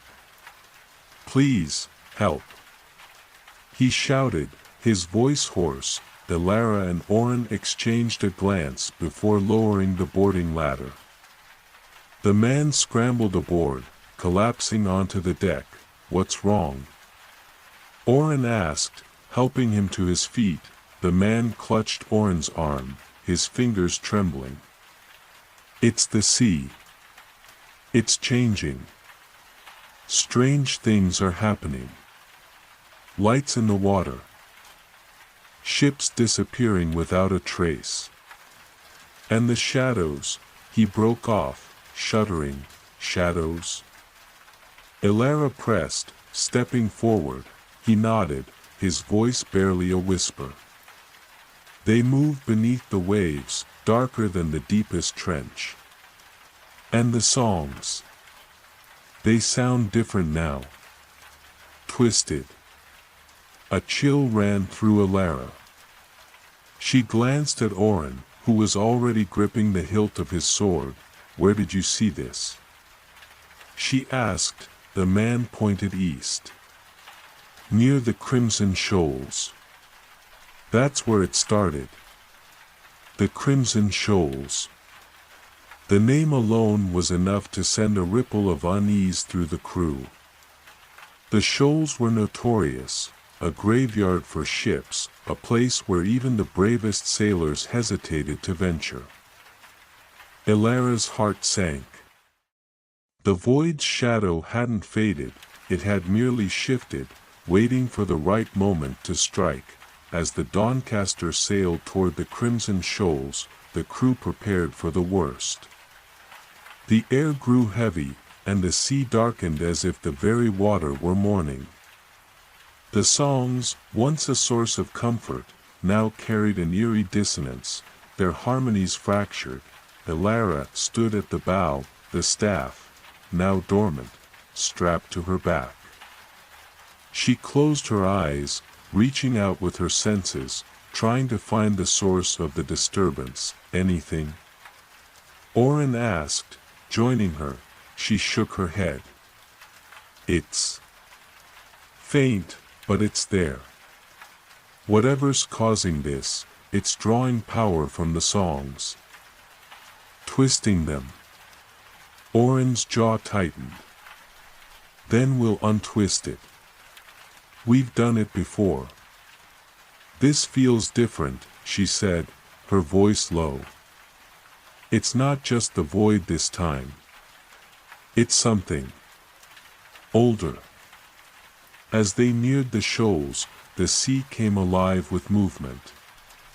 Dark shapes darted beneath the waves, too quick and too large to be ordinary sea creatures. The air was filled with an oppressive hum, like a storm waiting to break. The crew gripped the railings, their eyes scanning the water. There. Someone shouted, pointing to the horizon. A massive whirlpool had formed, its center glowing with an unnatural light. The melodies were louder here, their notes sharp and discordant. Elara's breath caught. The light wasn't coming from the whirlpool, it was being pulled into it, as if the sea itself were being drained. The songs, she whispered. They're being consumed. The Dawncaster drew closer, the whirlpool's pull threatening to drag them in. Elara gripped the staff, feeling its dormant power stir faintly. Whatever lay at the heart of the disturbance, it was ancient and powerful, something that had been waiting in the depths for centuries. We need a plan, Oren said, his voice steady despite the chaos around them. Elara nodded, her mind racing. The songs are being drawn into the whirlpool. If we can disrupt whatever's causing it, the balance might be restored. And how do we do that without getting swallowed whole? She hesitated, then looked at the staff. I might be able to use this to channel the melodies, to push back against whatever's pulling them in. But I'll need you and the crew to keep the ship steady, and to buy me time. Oren's expression darkened, but he nodded. We've got your back, Elara. Always. As the Dawncaster plunged toward the whirlpool, Elara took her place at the bow.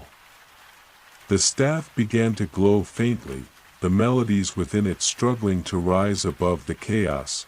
Hold steady. Oren shouted, his voice cutting through the roar of the maelstrom. Elara raised the staff, its light intensifying. The melodies surged, their harmonies weaving together into a single, powerful note. The whirlpool seemed to shudder in response, its pull weakening slightly, but then, from the depths, a figure emerged, a massive, shadowy form with eyes like burning coals. The crew froze, their faces pale with fear. Elara. Oren said, his voice tight. She stared at the creature, her heart pounding. This wasn't the void. It was something far older, far darker, a force that had been waiting beneath the sea, feeding on its power, and it had finally awoken. The monstrous figure rose higher from the depths, its form still half hidden by the swirling shadows of the whirlpool. Its eyes glowed like embers, casting a fiery reflection across the darkened sea. The creature radiated an ancient, malevolent power, and as it moved, the fractured melodies around them seemed to falter and distort further. The crew of the Dawncaster stood frozen, their breaths caught in their throats. For all they had faced, pirates, storms, the void, this was something else entirely. This was not a force that could be reasoned with or defeated by sheer will alone. Elara clutched the staff tightly, the faint glow it emitted now trembling in response to the creature's presence. She could feel the weight of its power pressing against her, testing her resolve. Oren stepped beside her, his sword drawn, though it seemed pitifully small compared to the beast before them. What in the name of all the seas is that? He muttered. His voice low but steady. "I don't know," Elara admitted, her voice barely above a whisper. "But it's ancient. It's been here, hidden in the depths, feeding on the songs. And now that they're whole again, it's stronger." "Stronger or desperate?" Oren asked, his eyes narrowing. "Things like this don't just reveal themselves unless they're cornered." Elara glanced at him, surprised by his insight. He wasn't wrong. The creature's emergence wasn't just a display of power, it was a challenge. The beast let out a low, guttural sound, like the groaning of tectonic plates shifting beneath the sea. The sound reverberated through the air, making the crew wince and clutch their ears. Waves crashed violently against the hull of the Doncaster. And the whirlpool's pull grew stronger. "Elara!" Oren shouted over the cacophony. "Whatever you're going to do, do it now." Elara nodded, her heart pounding as she stepped to the edge of the bow. The staff in her hands pulsed faintly, as if urging her forward. Closing her eyes, she focused on the melodies around her, trying to push past the discordant noise and find their true essence. The creature roared again, this time louder, its massive form fully emerging from the whirlpool. Its body was composed of shifting shadows and tendrils of dark energy, its shape ever-changing. But its eyes remained constant, fixed on Elara with an intensity that made her shiver. "You've stolen what belongs to me." A voice echoed, deep and resonant, not from the creature's mouth but from the very air around them. "The songs are mine to consume, to shape. Return them, or be devoured." Elara opened her eyes, her grip tightening on the staff. "The songs don't belong to you, or to anyone. They're a gift to the world, a light that connects us all. You have no right to twist them into darkness." The creature's eyes flared brighter, and the voice boomed, "You are a fool to challenge me, little mortal. The songs were born of the sea's chaos, and chaos is my domain. I am the Deep One, the first shadow of the abyss. And you are nothing."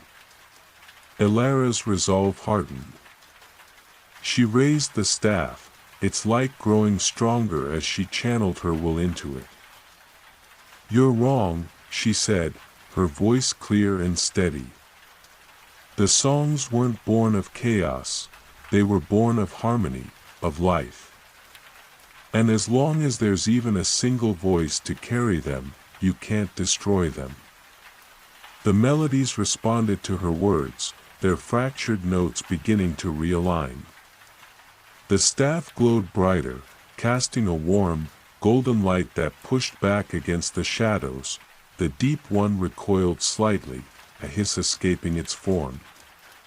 "You think you can defy me? I am the abyss. I am eternal." As the creature surged forward, Elara planted the staff into the deck of the Doncaster. The melodies erupted from it in a wave of light and sound, creating a barrier between the ship and the advancing shadow. "Oren!" she called, her voice strained. "I need you to keep the crew safe. Whatever happens, don't let anyone leave the ship."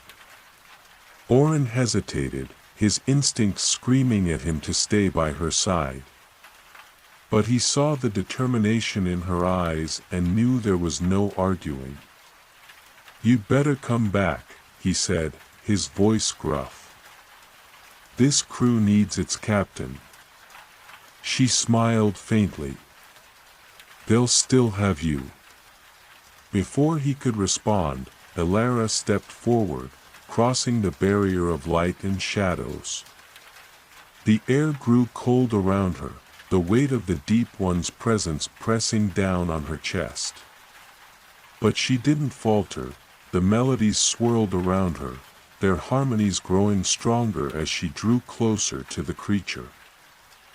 The staff in her hands glowed brighter, its light piercing through the darkness.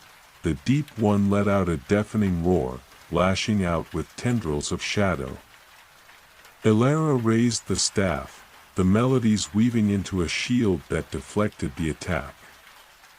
She could feel the creature's rage, its desperation, but she also felt something else, fear. "You're afraid," she said, her voice steady despite the chaos around her. "You've lived in the darkness for so long, feeding on the songs, but now that they're whole again, you know you can't control them. You're losing your power." The creature hissed, its form writhing. "You speak as if you understand the abyss. You are nothing but a fleeting spark, doomed to be extinguished." Elara took a deep breath, grounding herself in the melodies. "Maybe I am. But even a spark can light a fire." With a surge of will, she drove the staff into the heart of the whirlpool. The melodies erupted in a brilliant wave of light and sound, their harmonies resonating across the sea. The shadows around the Deep One began to dissolve, its form breaking apart like smoke in the wind. The creature let out one final, anguished roar before it was consumed by the light. The whirlpool collapsed, the sea calming as the melodies filled the air once more, their notes pure and unbroken. Elara collapsed to her knees, the staff dimming in her hands. She was exhausted, but a deep sense of peace filled her heart. The Deep One was gone, its hold on the songs shattered. The Doncaster sailed toward her, Orin at the helm. As the crew pulled her aboard, they cheered, their relief palpable. "You did it," Orin said, helping her to her feet. "We did it," she corrected, smiling faintly. The sea of floating songs was safe once more, its harmony restored. But Elara knew their journey wasn't over. There would always be shadows lurking in the depths, waiting for a chance to rise. But as long as there were voices to carry the songs, the light would never fade. The sea was quiet again, yet it carried an unmistakable energy, a hum of life and melody that resonated through the waves and the wind. The crew of the Doncaster sailed through waters that now shimmered faintly, as though the songs themselves had left an imprint on the surface. Though the Deep One had been vanquished, the journey left its mark on everyone, especially Elara. Days passed as they drifted east, toward a small, isolated harbor. Elara spent much of her time alone on the deck, the staff resting by her side, its glow now faint but warm. Though the melodies had returned to their pure form, she could still feel a strange tension beneath them, a faint discord that seemed to ripple through the harmony. "What are you brooding about this time?" Orin's voice broke her thoughts as he joined her at the bow. "I'm not brooding," Elara said, though her tone betrayed her distraction. "You've been staring at the horizon like it's holding all the answers," Orin replied, leaning against the railing. "What's on your mind?" Elara hesitated, turning the staff slowly in her hands. "The songs. They're safe now, but I can't shake the feeling that we've only uncovered the surface of something much bigger." Orin raised an eyebrow. "Bigger than an ancient shadow monster trying to eat the sea's melodies? That's a high bar." Elara smiled faintly. "It's not just the Deep One. The way the songs were drawn into the whirlpool, the dissonance in their notes, it felt like something else was pulling the strings, something we haven't seen yet." Orin's expression darkened. You think there's more out there? She nodded slowly. The deep one was powerful, but it wasn't the source of the chaos. It fed on the songs, twisted them, but it didn't create the imbalance. That means something, or someone, else did. The Doncaster reached the harbor by evening. It was a quiet village, nestled between jagged cliffs and rolling hills. The locals greeted them warmly, offering fresh supplies and a place to rest. For the first time in weeks, the crew relaxed, their laughter echoing through the small tavern where they gathered. Ilara, however, couldn't shake her unease. While the others celebrated, she found herself wandering through the village, drawn to a small shrine near the cliffs. The shrine was simple, just a stone pedestal with an intricate carving of waves and stars. As she approached, an elderly woman appeared, her movements slow but deliberate. Her eyes, though clouded with age, seemed to see straight through Ilara. "You carry the weight of the sea," the woman said, her voice soft but firm. Ilara paused, startled. "How do you?" The woman smiled faintly, gesturing for her to sit. "The melodies speak to those who listen. And you, child, have been listening longer than most." Ilara sat beside her, the staff resting across her knees. "The songs are safe now, but something doesn't feel right. The balance still feels fragile." The woman nodded, her expression thoughtful. "The balance was never meant to last forever. The sea and the songs are bound to the cycles of creation and destruction. What you've done is delay the inevitable, not prevent it." Ilara frowned. "But the deep one is gone. Its hold on the songs is broken." "The deep one was but a fragment," the woman said, her tone grave. "An echo of a greater force. The true danger lies deeper, beyond the reach of the mortal world. The source of the chaos has yet to reveal itself." The woman's words weighed heavily on Ilara as she returned to the Doncaster. Oren was waiting for her on the deck, his arms crossed and his expression concerned. "Another late-night walk?" he asked. She nodded, leaning against the railing beside him. "I spoke to someone, a woman at the shrine. She said the deep one was only a fragment, and that there's something greater behind all of this." Oren sighed, running a hand through his hair. "Of course there is. Why would it ever be simple?"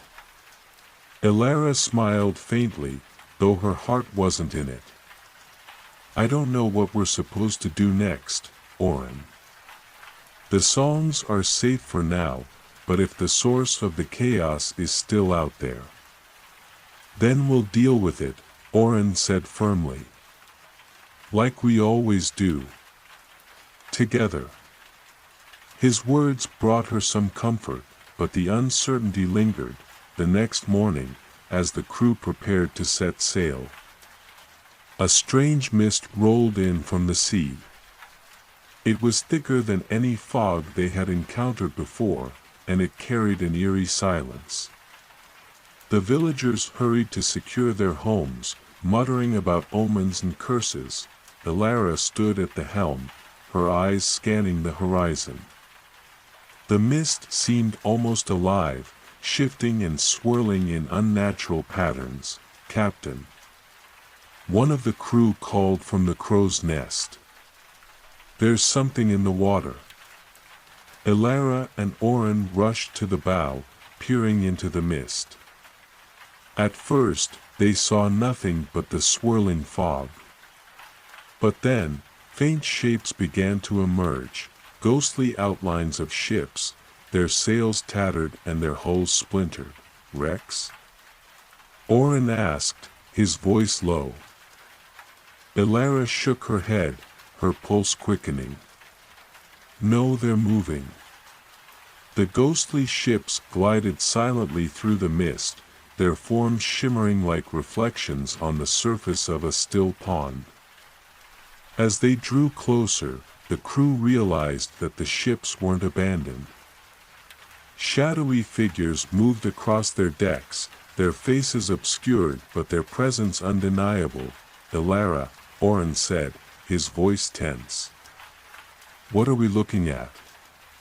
She gripped the staff tightly, her heart pounding. I don't know. But I think it's a warning. The ghostly fleet encircled the Doncaster, their movements slow and deliberate. The air grew colder, and the melodies, once so vibrant, now carried an eerie, mournful tone. One of the shadowy figures stepped to the edge of the nearest ship, its voice cutting through the silence like a blade. The songs are not yours to keep, it said, its tone devoid of emotion. Return them, or face the tide of oblivion. Elara stepped forward, the staff glowing faintly in her hands. The songs don't belong to you, either. They're meant to be shared, to bring harmony to the world. The figure tilted its head, as if amused. Harmony is an illusion. All things return to the sea, to the depths, to the void. The mist thickened, the ghostly ships drawing closer. The crew braced themselves, their weapons ready, though they knew they were outmatched. Elara, Orin said. His voice steady but urgent. What's the plan? She took a deep breath, the staff pulsing with energy. We stand our ground. The songs chose us for a reason, and I'm not letting them fall back into darkness. As the ghostly fleet closed in, the Doncaster was bathed in the golden light of the melodies. Elara raised the staff high, its power surging as she prepared to face the next chapter of their journey, a battle not just for the songs, but for the very soul of the sea itself. The golden light radiating from Elara's staff pushed against the encroaching mist, illuminating the ghostly fleet in stark contrast. The spectral ships drifted closer, their forms flickering between solidity and shadow, as if caught in the tension between two worlds. The mournful tones of the melodies hummed louder, weaving a song that spoke of warning and sorrow. Elara. Orin shouted, his knuckles white as he gripped the railing.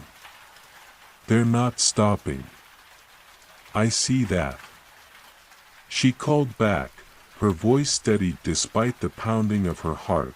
The shadowy figure at the bow of the nearest ghost ship stepped forward, its movements unnaturally smooth.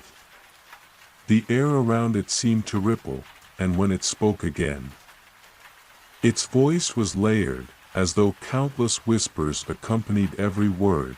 You cling to harmony, yet it binds you to a fragile world. Surrender the songs, and you will know true freedom. Elara planted the staff firmly on the deck of the Doncaster. The golden light swirled around her, a beacon of defiance. The songs aren't yours to take. They belong to the living, to the ones who create and carry them. You're nothing but echoes, remnants of a world that's long gone. The figure tilted its head, a gesture that seemed almost curious. You do not understand the depth of what you hold. The songs are not merely melodies, they are the threads of existence, woven by forces far beyond your comprehension. And those threads are unraveling. The spectral ships circled closer, their ghostly sails cutting through the mist like blades. The Doncaster rocked in the water as waves began to churn beneath them, the calm sea transformed into a roiling tempest. "Elara," Oren said, his voice low but urgent as he joined her at the bow. "This doesn't feel like a fight we can win. Not like this." She glanced at him, her grip tightening on the staff. "Then what do you suggest? We can't just hand over the songs." "No," Oren agreed, his eyes narrowing as he scanned the ghostly fleet. "But maybe we don't need to fight. You've always said the songs are about connection, right? About finding harmony." Elara hesitated, his words sinking in. The songs pulsing through the staff felt different now, not just defensive, but yearning, as if they were searching for something. For understanding, taking a deep breath, Elara stepped forward, the staff glowing brighter in her hands. She raised it high, the melodies flowing through her in a crescendo of light and sound.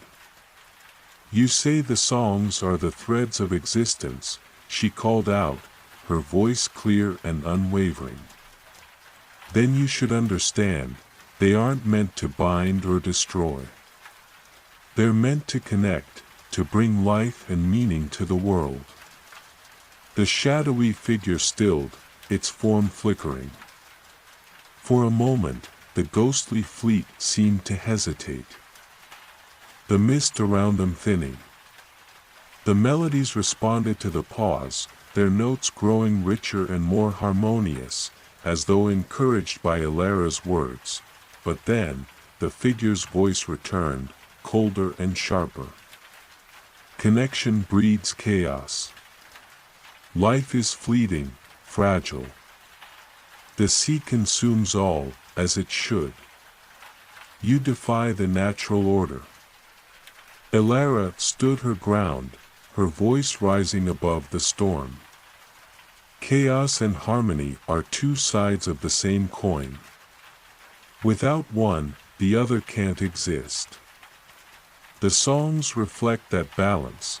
They remind us that even in the depths of despair, there's light to be found." The storm surged again, the ghostly ships resuming their advance. The figure raised a shadowy hand, and the mist around it coalesced into a massive wave, poised to crash down upon the Dawncaster, Oren. Elara shouted, turning to him. "Get everyone below deck. Now." "What about you?" he demanded, his expression fierce. "I'll hold them off." "Just go." Reluctantly, Oren nodded, barking orders to the crew as they scrambled to safety. Elara remained at the bow, her heart pounding as the wave loomed closer. She closed her eyes, focusing on the melodies within her. They swirled around her like a living force, their harmonies weaving together into a single, powerful note. The staff in her hands grew almost unbearably warm, its light intensifying until it was blinding, as the wave crashed down. Elara thrust the staff forward. The melodies erupted in a torrent of light and sound, colliding with the wave and splitting it apart. The energy surged outward, striking the ghostly ships and casting them into disarray. For a moment, there was silence. The mist began to dissipate, revealing the spectral fleet in its entirety. The ghostly figures on the deck seemed to falter, their forms flickering like dying embers. The shadowy figure at the forefront spoke again, its voice quieter now. "You would risk everything for harmony. For a fleeting moment of connection." Elara stepped forward, her voice firm. "I would. Because even a fleeting moment of connection is worth more than an eternity of emptiness." The figure stared at her for a long moment. Then, slowly, it began to retreat, its form dissolving into the mist. The other ghostly ships followed, their shapes fading until the sea was empty once more. The melodies around Alara softened, their notes carrying a sense of relief and triumph. She lowered the staff, her knees buckling as exhaustion overtook her. Oren was at her side in an instant, catching her before she could fall. "Easy there, Captain," he said, his tone light but his eyes filled with concern. "You did it." She managed a faint smile. "For now." He helped her to her feet, his grip steady. "What now?" Alara looked out at the horizon, where the mist had finally cleared, revealing a sky streaked with the colors of dawn. "We keep going. The songs aren't done with us yet." As the Doncaster sailed onward, the melodies carried them forward, their harmonies a beacon of hope in the ever-shifting tides of the sea. The Doncaster cut through the now clear waters, the morning sun reflecting off the gentle waves. The air carried a renewed sense of calm, but beneath it lingered a subtle tension. Though the ghostly fleet had retreated, Alara couldn't shake the feeling that this victory was only temporary, a reprieve granted by forces still watching from the shadows. The crew worked in silence, their movements slower than usual. The events of the previous night had left them shaken, their usually boisterous camaraderie replaced by quiet determination. Oren, as always, was the first to break the stillness. "So," he said, leaning against the railing near Alara. "What's the plan? Are we just going to keep sailing and hope the next ancient terror introduces itself politely?" Alara gave a soft laugh, though it lacked her usual energy. "I don't think they'll be sending us an invitation. But we can't stop now. The songs are guiding us somewhere, we just need to trust them." Oren frowned, crossing his arms. "And what if we don't like where they're taking us?" Alara hesitated, staring out at the horizon. The staff, still faintly glowing, rested against her side. "Then we face it. Whatever it is. The songs chose us for a reason, Oren. We're not just passengers in this journey, we're part of it." Later that day, as the crew settled into their routine, a new sound began to rise from the sea. It was faint at first, barely audible over the creak of the ship and the crash of the waves. But as the hours passed, it grew louder, more distinct, a melody unlike any they had heard before. It wasn't the harmonious song of the sea they had come to know. This was darker, more fragmented, as if it were struggling to form a coherent tune. The notes rose and fell unpredictably, weaving a tapestry of unease. Alara stood at the bow, her heart quickening as the melody wrapped around her like a cold wind. She gripped the staff tightly, its glow pulsing in response to the dissonant song. "Do you hear that?" Oren asked, joining her. She nodded, her eyes scanning the horizon. "It's coming from ahead." As the Doncaster sailed closer to the source of the melody, the sea began to change. The once clear waters grew darker, their surface rippling with an unnatural energy. Strange shapes moved beneath the waves, too quick and fleeting to identify. The crew grew restless, their unease palpable.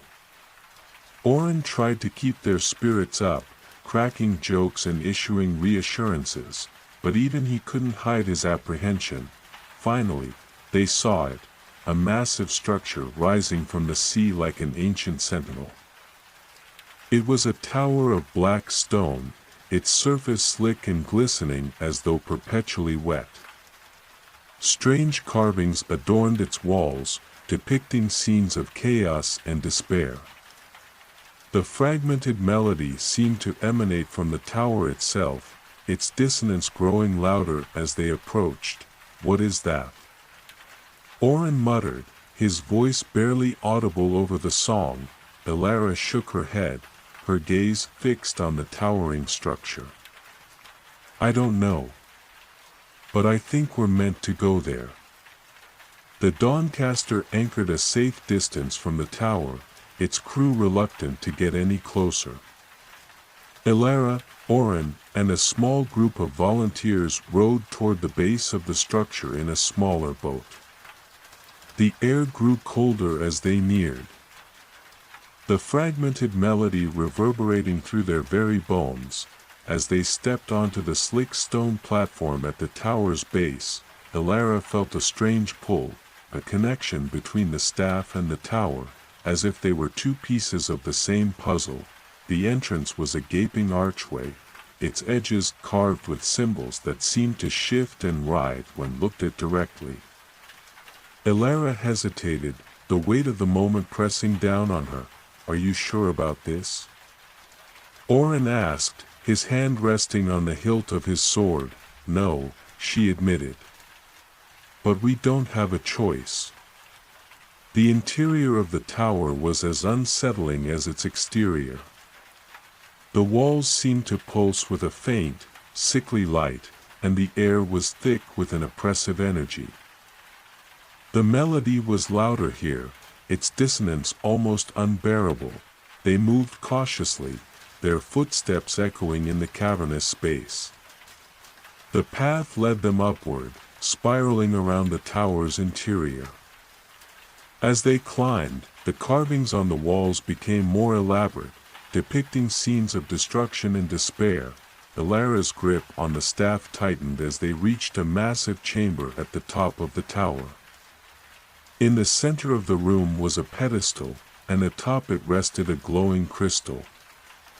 The crystal pulsed in time with the dissonant melody, its light casting eerie shadows across the chamber. "This is it," Elara said, her voice barely a whisper. "What do we do with it?" Oren asked, his eyes narrowing. Before Elara could answer, the air in the chamber shifted. A figure emerged from the shadows, its form tall and indistinct, like smoke given shape. Its voice was cold and echoing, each word resonating with power. "You have come far, but your journey ends here. The songs you carry are not yours to command. They belong to the void." Elara stepped forward, the staff glowing brightly in her hands. "The songs don't belong to anyone. They're meant to bring balance, not destruction." The figure laughed, a hollow sound that sent chills down her spine. "Balance is an illusion. All things fall to chaos in the end. And you are no exception." The room darkened as the figure raised its arms, the dissonant melody swelling into a deafening cacophony. Shadows surged from the walls, converging on Elara and her companions. Elara raised the staff, its light pushing back against the encroaching darkness. She could feel the melodies within her, their harmonies fighting to overcome the chaos. "Hold on," she shouted, her voice barely audible over the roar. The battle for the songs had begun, and Elara knew that the outcome would determine not just the fate of the melodies, but the balance of the world itself. The chamber quaked as the figure of shadow loomed larger, its form writhing like a storm given shape.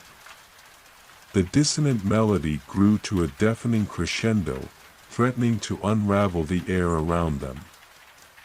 The glow of Elara's staff flared against the encroaching darkness, but even its light seemed fragile under the weight of the void's presence. "Elara."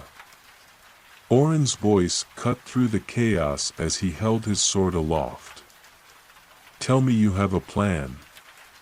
"I'm working on it," she shouted back, the staff vibrating with a force that made her arms tremble.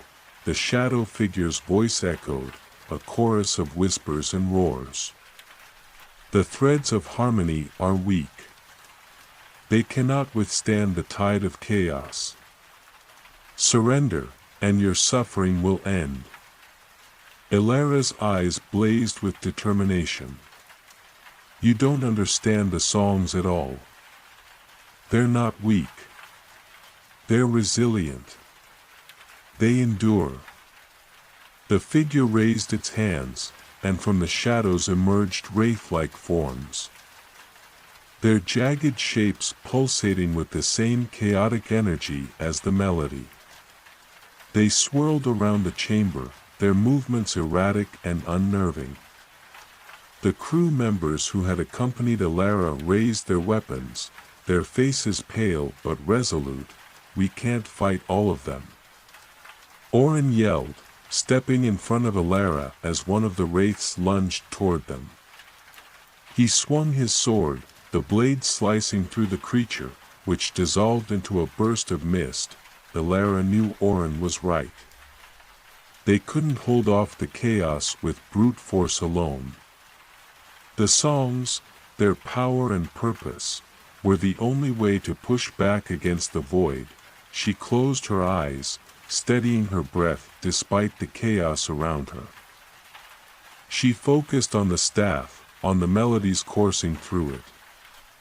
They were fractured, struggling to find cohesion, but they were still there, alive and waiting. The wraiths pressed closer, their movements growing more aggressive. Orin and the others fought valiantly, but the tide of shadows seemed endless. Ilara.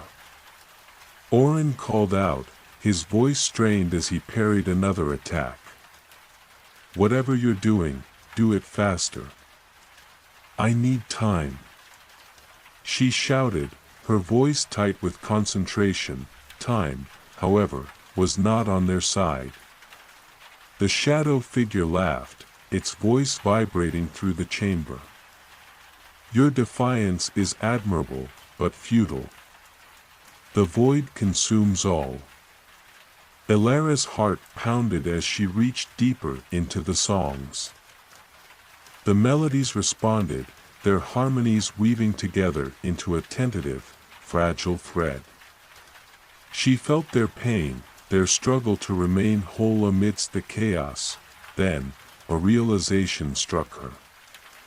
The chaos wasn't just attacking the songs, it was part of them. The dissonance wasn't an enemy, it was a missing piece. Ilara, what are you doing? Orin demanded as she stepped forward, holding the staff high. Trust me. She said, her voice firm. She turned to face the shadow figure, the staff's light glowing brighter with every step. You said the void consumes all. But the void is just as much a part of the songs as harmony. They aren't separate, they're one. The figure stilled, its form flickering.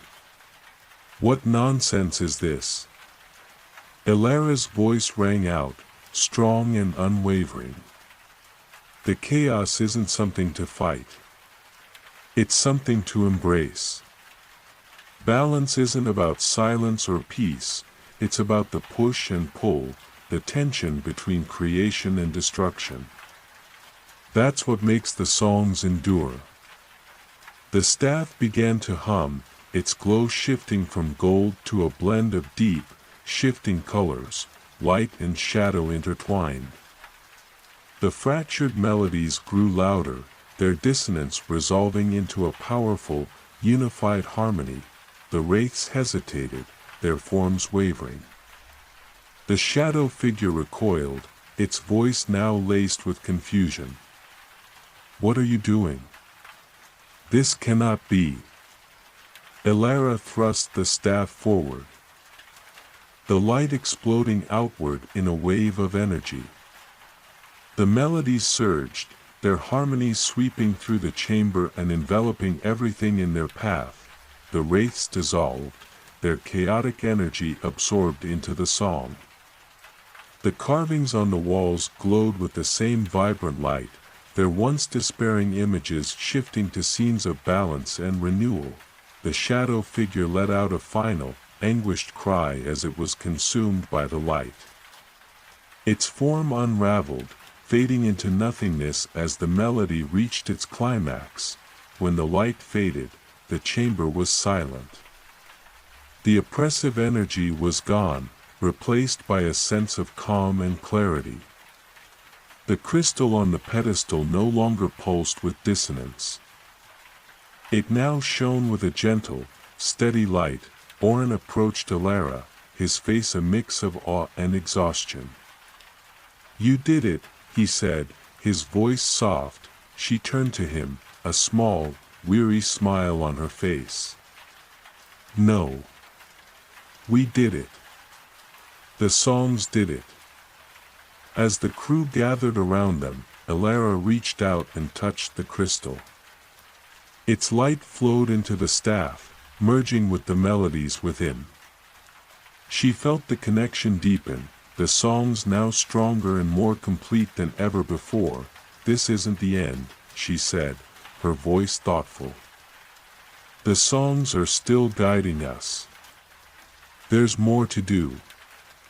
Oren sighed, a wry grin on his face. "Of course there is. You couldn't make it easy on us, could you?" Alara laughed softly, the sound echoing through the now quiet tower. "Where's the fun in that?" As they made their way back to the Doncaster, the melodies followed them, their harmonies carrying a promise of hope and renewal. The journey was far from over, but for the first time, Alara felt that they were truly ready for whatever lay ahead. The Doncaster glided through waters that now shimmered faintly with the light of the melodies restored. A calm had settled over the crew, but it was the kind of calm that followed a storm, a quiet acknowledgement that they had survived but were far from the finish line. Alara stood at the bow, the staff resting lightly in her hands. Its glow was softer now, less urgent.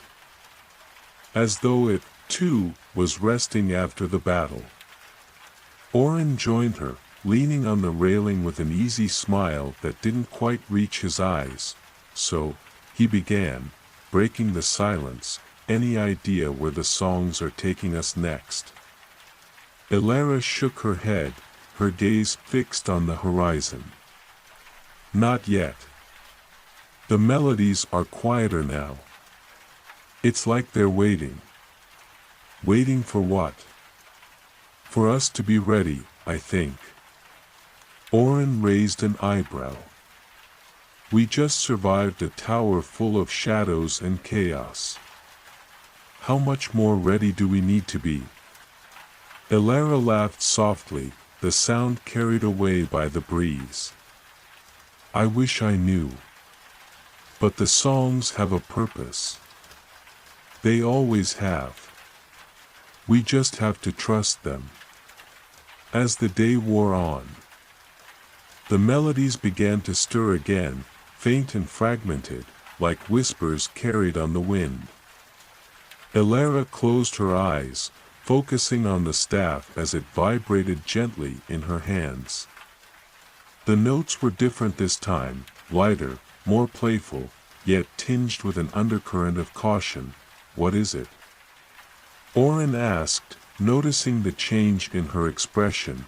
"They're calling us somewhere," she said, her voice distant. "To the east. There's something there. Something important. Another tower?" "I don't think so. This feels different." Oren sighed, rubbing the back of his neck.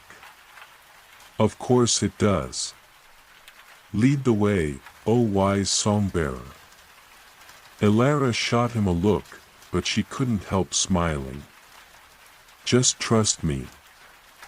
The Doncaster adjusted its course, its sails catching the steady eastern wind. The waters grew warmer as they traveled, the deep blues giving way to a vibrant turquoise. Schools of fish darted beneath the surface, their movements creating shimmering patterns of light. For the first time in weeks, the crew's spirits began to lift. The tension that had gripped them since the beginning of their journey seemed to ease, replaced by cautious optimism. That evening, as the sun dipped below the horizon, painting the sky in hues of gold and crimson, they saw it, an island rising from the sea, its shores lined with white sands that glowed softly in the fading light. The melodies grew stronger as they approached, their notes weaving together in a song that was both welcoming and mysterious. Elara felt a strange sense of familiarity, as though the island had been waiting for them all along. The crew anchored the Doncaster just offshore, their excitement tempered by the unknown.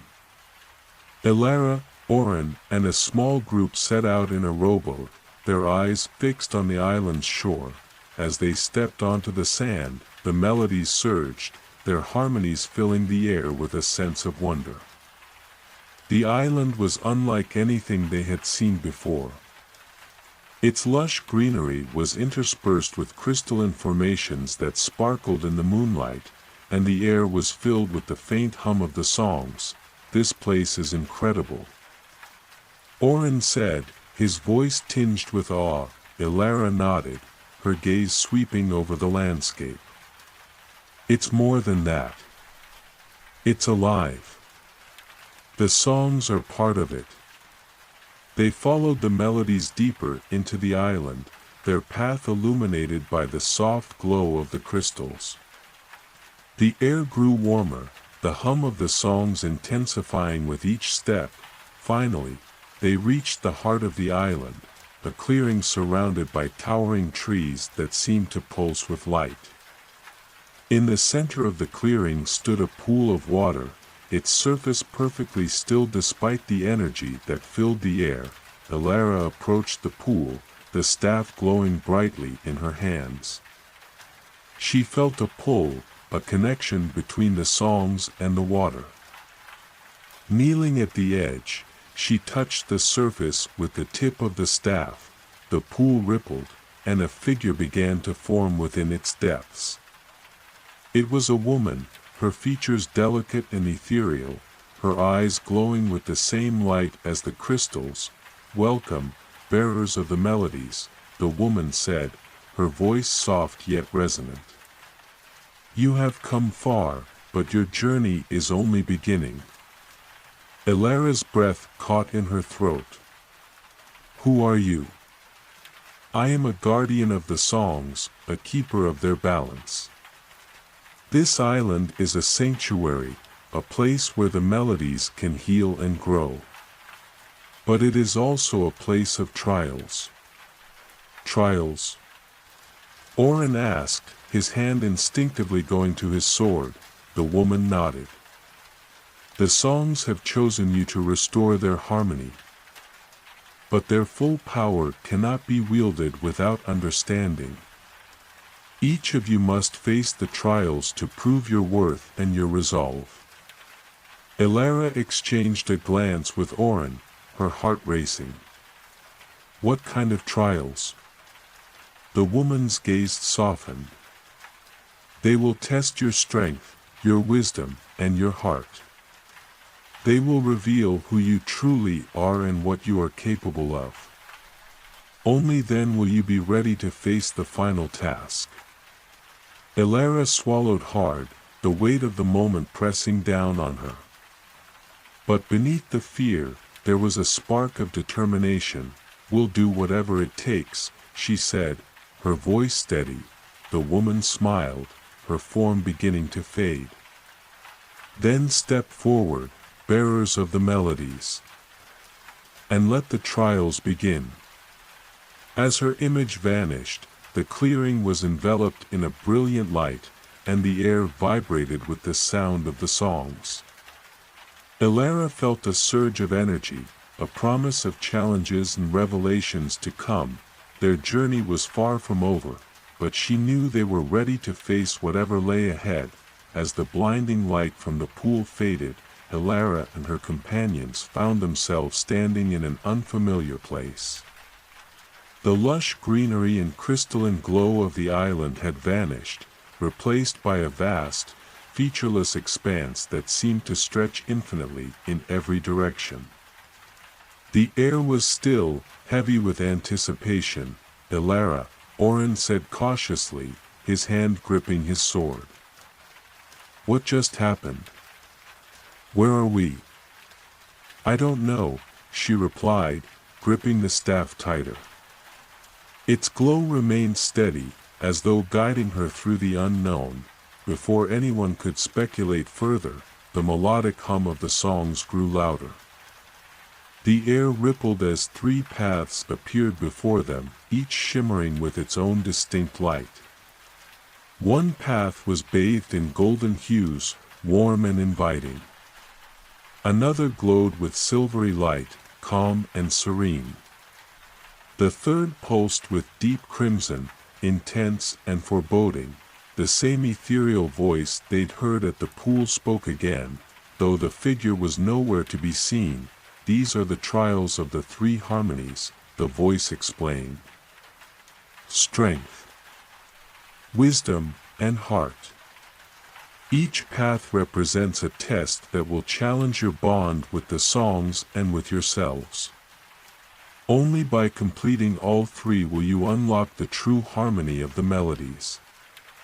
Orin exhaled sharply. "Three trials. Why am I not surprised?" Elara glanced at him, her expression determined. "We've made it this far. We can handle this." The other crew members exchanged nervous glances, but one by one, they nodded in agreement. "Which path do we take first?" Orin asked, looking at the glowing trails before them. Elara closed her eyes, focusing on the faint vibrations of the songs within her staff. "The songs are pointing toward the golden path. Strength. Figures." Orin muttered. "All right, let's get this over with." The group stepped onto the golden path, and the world shifted around them. The air grew hot, and the sound of the songs became louder, sharper, like the clash of swords and the roar of distant flames. They found themselves standing in the middle of a vast battlefield. The ground was cracked and scorched, littered with fragments of weapons and armor. Towering pillars of fire erupted around them, casting flickering shadows. "What kind of trial is this?" one of the crew members whispered, their voice trembling. A booming voice echoed across the battlefield, deep and commanding. "The trial of strength begins. Show me the resilience of your spirit and the power of your resolve." A figure stepped forward from the flames. It was a massive warrior clad in obsidian armor, his face hidden behind a fearsome helm. In his hands, he wielded a colossal axe that radiated with dark energy. Elara's heart pounded as the warrior raised his weapon. "Prepare yourselves," she shouted, her staff flaring with light. The battle was unlike anything they had faced before. The warrior moved with inhuman speed and strength, his strikes shaking the ground and sending shockwaves through the air. The crew fought valiantly, but their weapons seemed to barely scratch his armor. Orin charged forward, his sword clashing against the axe with a deafening roar. "Elara, we can't keep this up forever. Do you have a plan?" Elara's mind raced as she dodged a strike that nearly split the ground beneath her. The melodies were chaotic, their harmonies disrupted by the warrior's overwhelming presence. She realized the trial wasn't just about physical strength, it was about their ability to unify the songs in the face of chaos. "Hold him off," she shouted, planting the staff into the ground. I need to focus. Oren grimaced but nodded, rallying the crew to keep the warrior occupied. Elara closed her eyes, tuning out the sounds of battle. She reached deep into the melodies, searching for the thread of harmony hidden beneath the chaos. The songs were fractured, their notes clashing against each other like warring forces. But as she listened more closely, she began to understand. The dissonance wasn't random, it was a pattern, a rhythm. It was like the ebb and flow of battle itself, the push and pull of opposing forces. To overcome the trial, they needed to embrace that rhythm, not fight against it. Elara, anytime now. Oren's voice rang out as the warrior's axe narrowly missed him. Elara's eyes snapped open, glowing with newfound clarity. She raised the staff, and its light surged, weaving through the air like a living thing. The fractured melodies responded, their notes aligning into a powerful, unified harmony. Everyone, follow the rhythm. She called out, the crew moved in sync with the melodies. Their strikes and movements perfectly timed with the song's rising and falling cadence. The warrior faltered, his form flickering as the harmony grew stronger. Oren seized the moment, his blade glowing with the light of the songs. He leapt forward, delivering a decisive strike that shattered the warrior's axe. The battlefield fell silent as the warrior staggered, his obsidian armor cracking and dissolving into golden light. He dropped to one knee, his voice no longer booming but calm and reverent. You have proven your strength, he said, his form fading into the air. The first harmony is yours. The golden light coalesced into a sphere that hovered before Elara. She reached out, and it merged with the staff, its glow intensifying. The battlefield dissolved, and the group found themselves back at the crossroads. The golden path was gone, leaving only the silver and crimson trails. One down, Oren said, sheathing his sword. 2 to go. Elara nodded, her grip on the staff firm. The melodies within it felt stronger, more complete. But she knew the next trials would only grow more challenging. She turned to the others, her voice steady. Rest if you need to. But we can't stop now. The songs are counting on us. With that, they turned toward the silver path, ready to face the trial of wisdom. As they stepped onto the silver path, the air around them grew cool, and the golden glow of the previous trial faded into a soft, silvery light. The melodies shifted, their tones becoming serene and measured, like a river flowing calmly through a quiet valley. The world around them transformed once more, revealing a vast library that seemed to stretch endlessly into the horizon. Towering shelves lined with ancient tomes reached high into the air, their contents glowing faintly.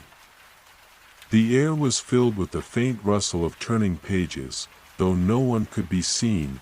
Now this, Oren said, looking around, feels more like your territory, Elara. Elara smiled faintly, her eyes scanning the endless rows of books. Don't get too comfortable. Wisdom isn't always about knowing things. It's about understanding. From the shadows of the library emerged a figure cloaked in silver robes. Their face was hidden beneath a hood, but their presence exuded calm authority. In their hands, they held a glowing quill. You stand within the archive of understanding, the figure said, their voice soft but resonant. Here lies all knowledge, but knowledge alone is not wisdom. To complete this trial, you must navigate the labyrinth of truths and illusions. choosing the path that leads to understanding. A labyrinth? Oren groaned. Why can't it ever be simple? The figure ignored his complaint, extending the quill toward Alara. This will guide you, but only if your heart is steady and your mind is clear. The songs will not speak to you here, you must rely on your own insight. Alara stepped forward, accepting the quill. The moment her fingers closed around it, the library shifted. The shelves began to move, twisting and rearranging themselves into a complex maze. Great, Oren muttered. A moving maze. Just what we needed. The group entered the labyrinth, the glow of the quill providing their only light. The air grew heavy with anticipation, and the rustling of pages seemed to grow louder, almost like whispers. The first challenge came quickly. They reached a fork in the path, where two doors stood side by side. Above one door was inscribed the phrase, "Knowledge is power." Above the other, "Wisdom is humility." Alara frowned, her mind racing. They're both true in their own way, but only one leads forward. Oren glanced at her. Well, knowledge is power, isn't it? We've seen that in every fight so far. Alara shook her head. But this isn't about strength. The trial is about wisdom. True understanding comes from knowing you don't have all the answers. She stepped toward the door marked "Wisdom is humility" and pushed it open. The quill glowed brighter, confirming her choice. The challenges grew more complex as they ventured deeper into the labyrinth. They encountered riddles carved into the shelves, puzzles involving glowing symbols, and visions of their own pasts that forced them to confront hard truths. At one point, Oren froze as a vision of his younger self appeared before him, a reckless warrior who cared little for anyone but himself. Is that really who I was? He asked, his voice barely a whisper. Alara placed a hand on his shoulder. The past doesn't define you. It's what you've learned from it that matters. Oren nodded, the vision fading as he stepped forward with renewed resolve. The final challenge brought them to a circular chamber at the heart of the labyrinth. In the center of the room floated a massive book, its pages turning on their own. Surrounding it were dozens of shadowy figures, each holding a glowing key. The voice of the silver-robed figure echoed once more. Only one key can unlock the Book of Understanding. The others will lead to illusions and misdirection. Choose wisely. Alara approached the shadows, the quill glowing faintly in her hand. Each key radiated a different energy, some warm and inviting, others cold and forbidding. She closed her eyes, tuning out the distractions and focusing on the feeling within her. The melodies were silent, but she could still sense their presence, like a faint echo in her heart. Her hand moved toward a simple, unassuming key that glowed with a soft, steady light. "This one," she said, her voice steady, the moment she touched the key. The shadows vanished, and the book opened, its pages glowing with silver light. The light enveloped the group, and when it faded, they found themselves back at the crossroads. The silver path was gone, leaving only the crimson trail. "You did it," Oren said, clapping Alara on the back. "We did it," she corrected, smiling. The staff in her hands glowed brighter, its melodies growing stronger as the second harmony joined the first. But as she turned toward the crimson path, a sense of unease settled over her. The final trial loomed ahead, and she knew it would be the most difficult yet. "Ready?" Oren asked, his usual bravado tempered by the weight of the moment. Elara nodded, her resolve unshaken. Let's finish this. The crimson path stretched out before them, pulsing faintly as though alive. The air grew thick and heavy, carrying with it an eerie silence. The melodies within Elara's staff were muted, their harmonious hum replaced by a low, dissonant thrum that made her heart pound in her chest. "This doesn't feel right," Oren muttered, his grip tightening on his sword. "It's the final trial," Elara replied, her voice steady despite the unease settling over the group. The trial of heart. The hardest of them all. One of the crew members hesitated, glancing nervously at the path. "What do you think it means?" "Heart." Elara took a deep breath. "It's not about strength or wisdom. This will test who we are, our fears, our hopes, and what we're willing to sacrifice for the songs." Oren gave her a sidelong glance. "Sacrifice? That's not exactly reassuring." She didn't respond, her eyes fixed on the path ahead. "Stay close. Whatever happens, we face it together." As they stepped onto the crimson path, the world around them warped and shifted, pulling them into a vast, crimson-lit expanse. The ground beneath their feet was smooth and glassy, reflecting the distorted images of their faces. In the distance, they saw a massive, pulsating orb of red light, suspended in the air like a beating heart. The closer they drew to it, the louder the dissonant thrum became. Each pulse reverberating through their very souls.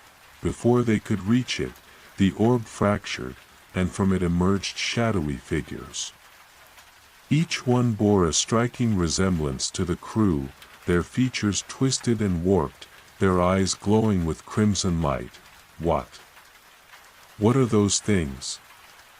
Oren whispered, stepping back. "They're us," Elara said softly, her grip tightening on the staff. "Or rather, they're the parts of us we try to hide, the fears, doubts, and regrets we've buried deep inside." The shadowy figures spoke in voices that echoed like whispers in a canyon, their words cutting and cruel. "You're not strong enough to lead them," a shadow hissed at Elara, its voice dripping with venom. "You're just a girl playing hero, hoping no one sees how lost you really are." Another shadow turned to Oren, its glowing eyes narrowing. "You've always been a coward, hiding behind your bravado. You know you'll fail them when it matters most." The crew froze, their faces pale as the shadows turned their cruel words on each of them. Elara clenched her fists, her chest tightening as the shadows' words struck deep. She had spent her whole life fighting against that voice in her head, the fear that she wasn't good enough, that she didn't deserve to be the one to wield the songs, but this time, she didn't turn away. She faced the shadow, her voice steady. "You're right. I am scared. I've doubted myself more times than I can count. But those fears don't define me. I'm still here, still fighting, and I won't let you win." The shadow faltered, its form flickering before dissolving into wisps of light. Seeing her resolve, Oren stepped forward, glaring at his own shadow. "Maybe I am a coward sometimes. Maybe I do mess up. But I've got something worth fighting for, and that's more than you'll ever understand." One by one, the crew confronted their shadows, each finding the courage to face their deepest fears. As the final shadow dissolved, the crimson orb pulsed once more, its dissonant hum growing softer, almost harmonious. The orb shifted, revealing a set of steps leading upward. At the top stood a figure cloaked in crimson light, their face obscured but their presence overwhelming. "You have faced your fears," the figure said, their voice resonating with the melodies. "But the final test remains. To unlock the full harmony, you must make a choice." The figure extended a hand, and 3 glowing fragments appeared before them, each one pulsating with a different energy. "One of these fragments holds the key to the harmony. The others will shatter, taking part of your strength with them. You must choose, knowing that the wrong choice will cost you dearly." Elara's heart pounded as she stared at the fragments. The melodies within her staff surged faintly. But they offered no clear guidance. "It's a gamble," Oren muttered. "How are we supposed to know which one is right?" Elara closed her eyes, focusing on the faint vibrations in her heart. The songs were silent, but deep within, she felt something else, an instinct, a pull toward the fragment on the left. She reached out, her hand trembling. "This one," she said, her voice barely above a whisper. The moment her fingers closed around the fragment, the world seemed to hold its breath. For an agonizing moment, nothing happened. Then, the fragment pulsed with brilliant light, merging with her staff. The melodies erupted in a symphony of harmony, their power resonating through the air. The crimson orb shattered, and the world dissolved into light. When the light faded, they were back at the crossroads. The crimson path was gone, leaving only the empty expanse of the featureless plain. Elara looked down at the staff in her hands. It glowed brighter than ever, its melodies now complete and unified. She could feel their power, their potential. "You did it," Oren said, his voice filled with awe. "We did it," Elara corrected, turning to face the crew. "The songs are whole again, but this isn't the end. It's just the beginning." As they prepared to leave the crossroads, a new path appeared before them, bathed in radiant, multicolored light. The voice of the songs echoed in their hearts, guiding them toward their next journey. The multicolored path shimmered before them, a dazzling array of hues that seemed to ripple and dance like waves on an iridescent sea. The melodies within Elara's staff resonated with the light, creating a harmonious symphony that filled the air around them. It was a sound unlike anything they had ever heard, pure, radiant, and full of promise. "Is this it?" Oren asked, shielding his eyes from the brilliance. "The end of the journey?" Elara shook her head, her gaze fixed on the path ahead. "No. This is where the real journey begins." The crew exchanged uneasy glances but followed her lead, stepping onto the path. As they moved forward, the light enveloped them, warm and comforting. The air felt alive with energy, and the dissonance they had faced on the crimson path was gone, replaced by a profound sense of unity. The path led them to a vast, open expanse where the sky stretched endlessly in all directions, painted with the colors of a perpetual sunrise. At the center of this expanse stood a grand, crystalline structure, its spires reaching toward the heavens. The melodies within Elara's staff grew stronger as they approached, as if the songs themselves were eager to reunite with the source. "Where are we?" one of the crew members whispered, their voice tinged with awe. Elara paused, her heart swelling with a mixture of wonder and trepidation. The heart of the songs. This is where it all began. As they drew closer, the crystalline structure shimmered, and a figure emerged from its depths. The figure was unlike anything they had encountered, neither fully human nor entirely otherworldly. Their form was composed of shifting light and sound, their presence both overwhelming and serene. "Welcome, song-bearer," the figure said, their voice a melody that resonated in Elara's very soul.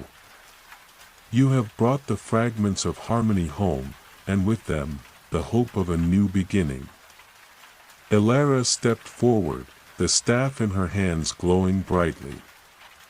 "We've faced every trial, every challenge, to get here. But I don't understand, what happens now? What does this harmony mean?"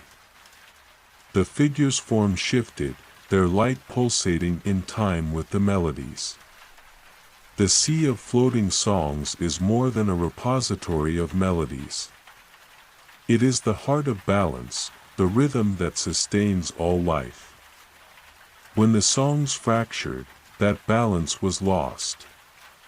Chaos seeped into the world, unraveling the harmony that binds all things. And now that the songs are whole again?" Oren asked, his voice cautious. The figure turned to him, their gaze piercing yet gentle. "Now, the harmony must be restored. But to do so, a choice must be made." Elara's heart tightened. "A choice?" The figure extended a hand, and before them appeared two paths. One was bathed in golden light, warm and inviting. The other shimmered with a silvery glow, cool and serene. "The golden path will return the songs to the sea, restoring the balance of the world as it once was. The silver path will allow the songs to remain with you, granting their power to guide and protect, but at a cost." Elara stared at the two paths, her mind racing. The golden path promised the restoration of balance, the healing of a fractured world. But it meant relinquishing the songs, the very melodies that had guided her through every trial. The silver path offered a different future, one where the songs would remain with her, a beacon of hope and strength. But she could feel the weight of that choice, the burden it would place on her and the unknown cost it would demand. "What kind of cost?" she asked, her voice barely above a whisper. The figure's light dimmed slightly, as if in mourning. "The songs are not meant to dwell within a single soul for too long. Over time, they will consume you, their power too great for any mortal to bear. But in your hands, they could shape a new world, one guided by the harmony you have fought so hard to restore." Oren stepped forward, his expression tense. "That's not a choice, it's a sacrifice." Elara looked at him, her chest tightening. "Every step of this journey has been a sacrifice. We knew it wouldn't be easy. But it doesn't have to be you," Oren said, his voice firm. "We've all carried this burden together. Let the songs return to the sea. It's what they were meant for." Elara turned back to the figure, her grip on the staff tightening. The melodies within it swirled with emotion, their notes resonating with her own conflicted heart. She closed her eyes, listening to the songs, not with her ears, but with her soul. She thought of everything they had endured, the trials, the sacrifices, the moments of doubt and triumph. She thought of the crew who had stood by her side, of Oren's unwavering loyalty and the strength they had found in each other. When she opened her eyes, her decision was clear: "I choose." The words hung in the air, carried by the melodies that would shape the future of the sea of floating songs.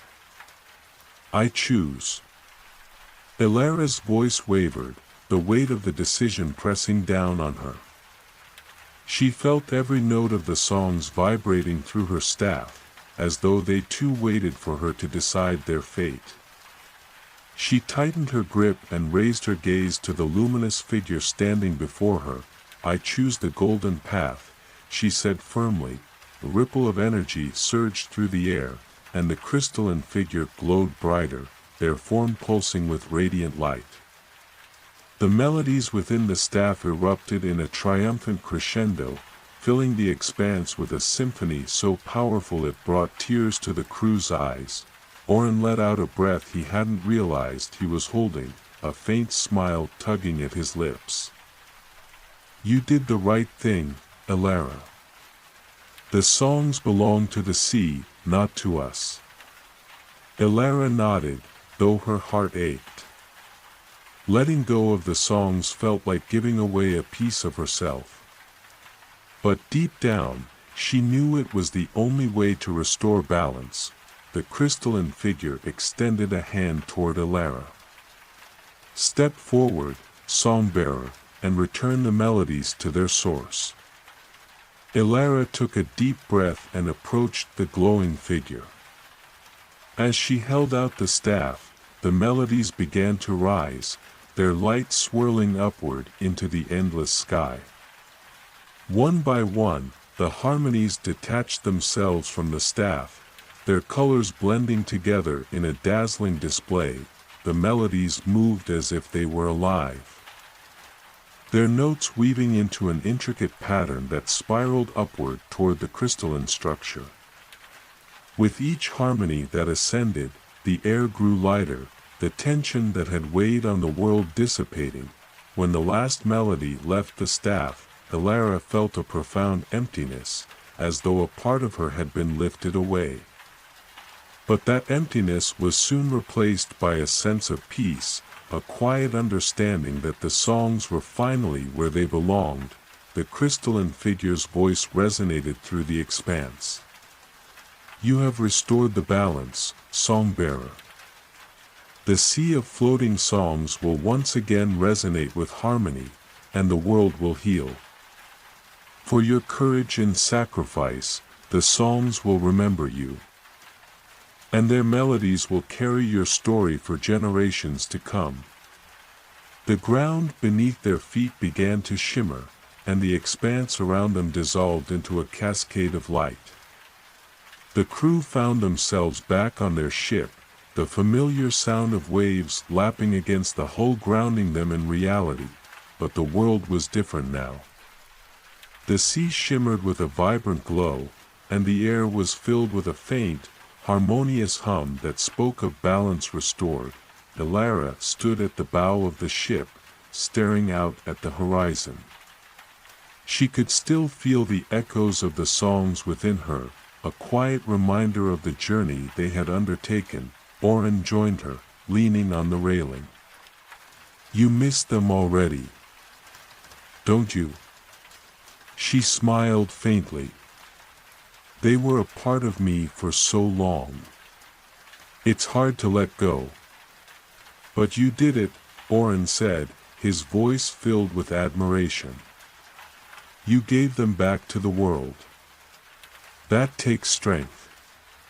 Elara nodded, the wind brushing against her face.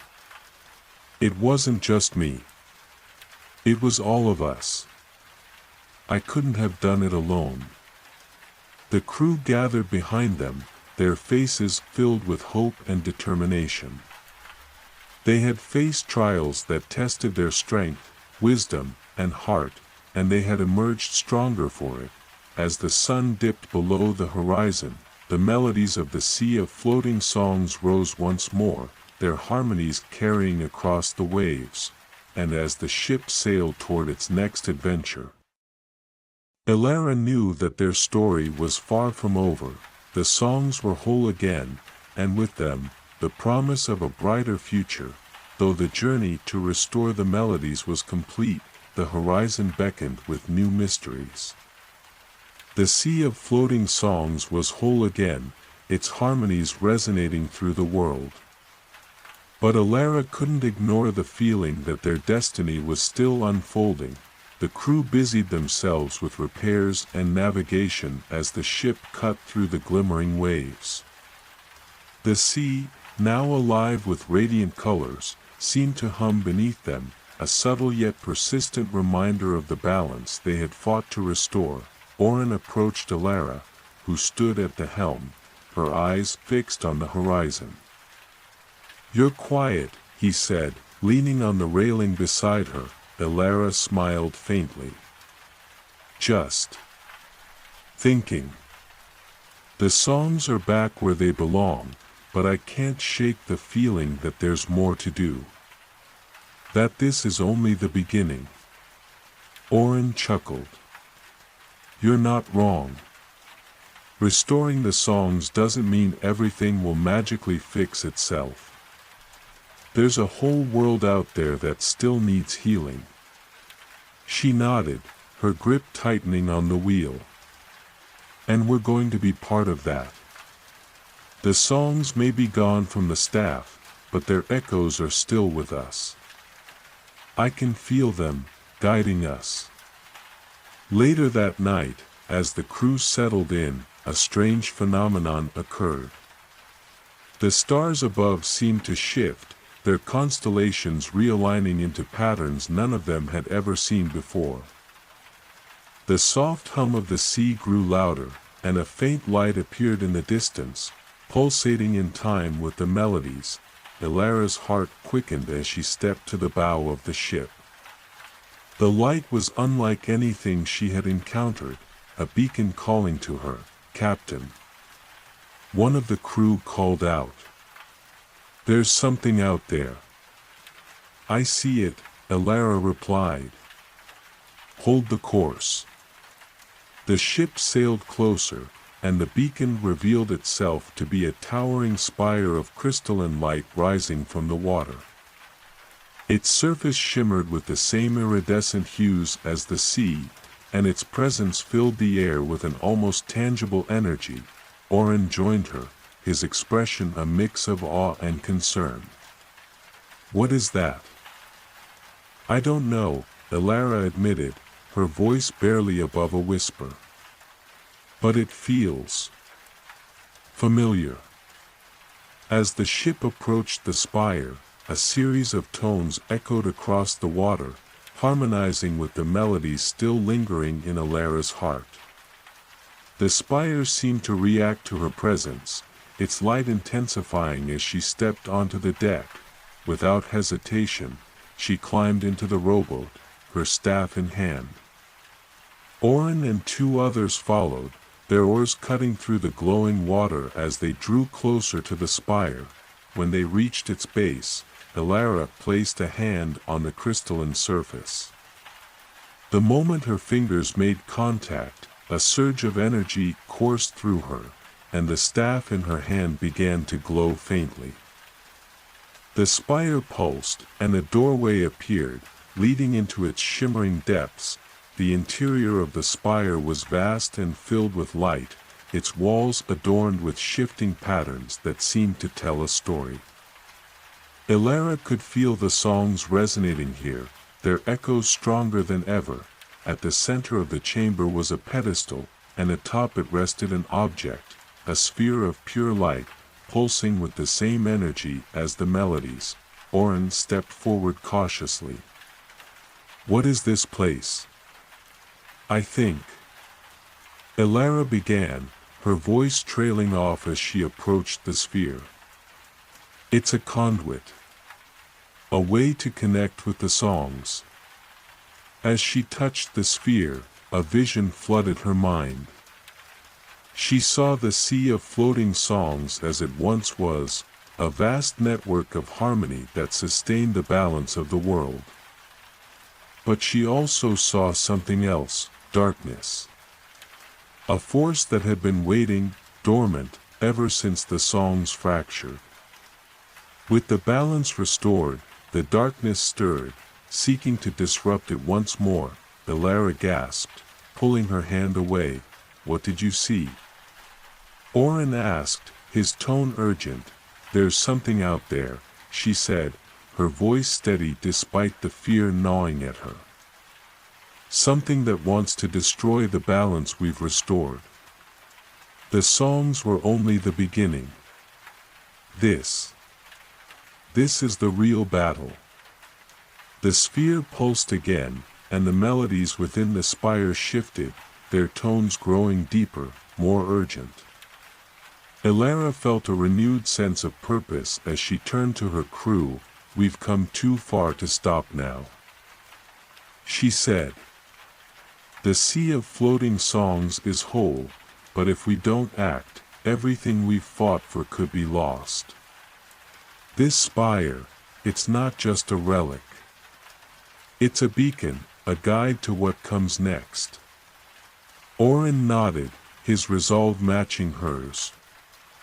"Then we'll face whatever's out there together." The crew gathered at the base of the spire, their determination unwavering. The melodies of the sea rose around them, a call to action that echoed in their hearts. As the ship set sail once more, the beacon's light guided them toward an uncertain future. But Elara knew one thing for certain: the harmony they had restored was worth fighting for, and together, they would face whatever lay ahead. The spire's glow faded into the distance as the ship sailed onward, guided by the faint beacon of light that shimmered across the horizon. Though the melodies of the sea had returned to their rightful place, the air carried an undertone of tension, a sense that their journey was far from over. Elara stood at the helm, her eyes fixed on the horizon. She could feel the echoes of the vision she had experienced in the spire, the darkness stirring just beyond their reach. It was a force she couldn't fully comprehend, but she knew it was tied to the balance they had restored. Orin approached, his expression thoughtful. "What do you think we're heading toward?" Elara shook her head. "I don't know. But whatever it is, it's connected to the songs. The vision showed me that the balance we restored isn't permanent. There's something out there that wants to undo it."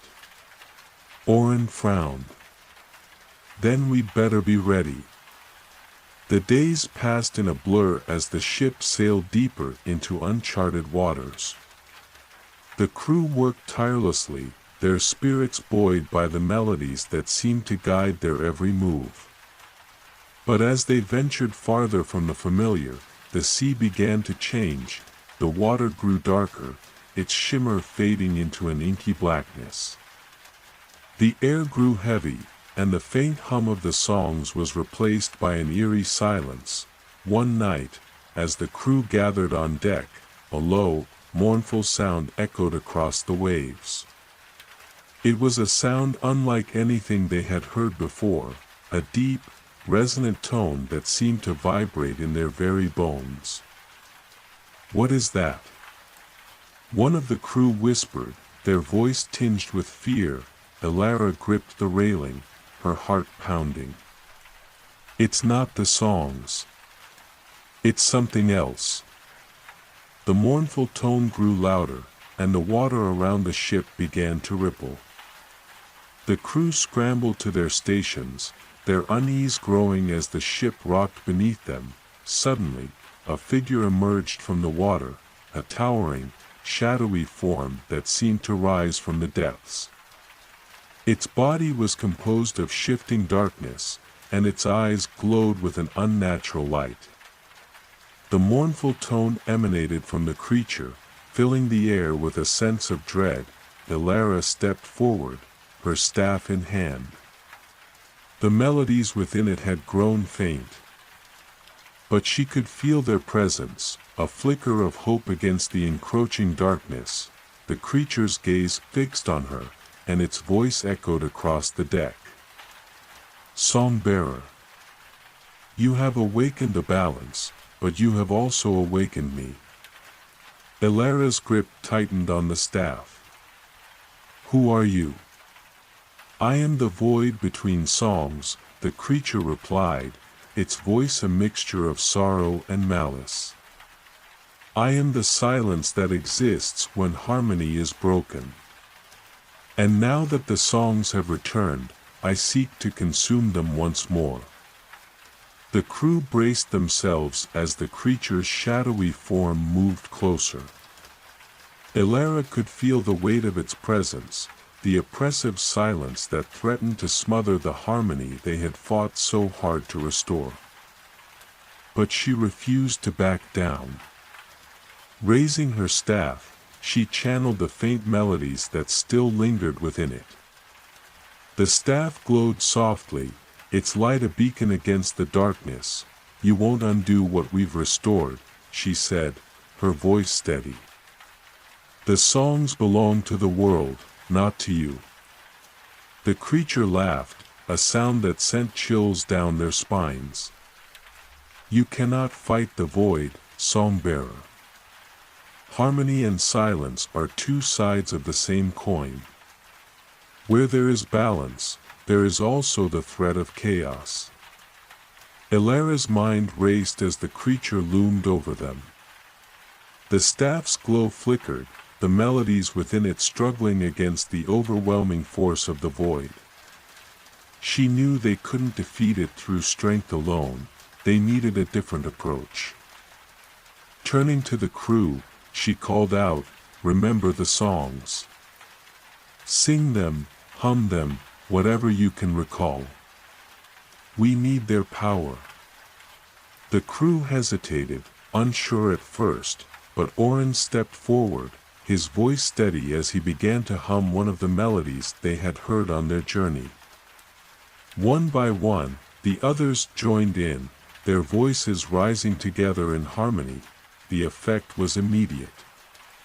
The faint glow of the staff brightened, and the oppressive silence began to waver.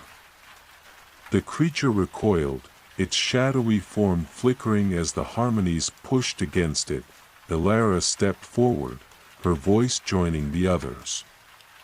The staff blazed with light, and the melodies surged outward, filling the air with a radiant symphony. The void creature let out a piercing cry as the light engulfed it, its form dissolving into the waves. When the light faded, the sea was calm once more, the eerie silence replaced by the familiar hum of the songs. The crew collapsed onto the deck, their breaths coming in ragged gasps. Elara lowered the staff, her hands trembling. "We did it," she said softly.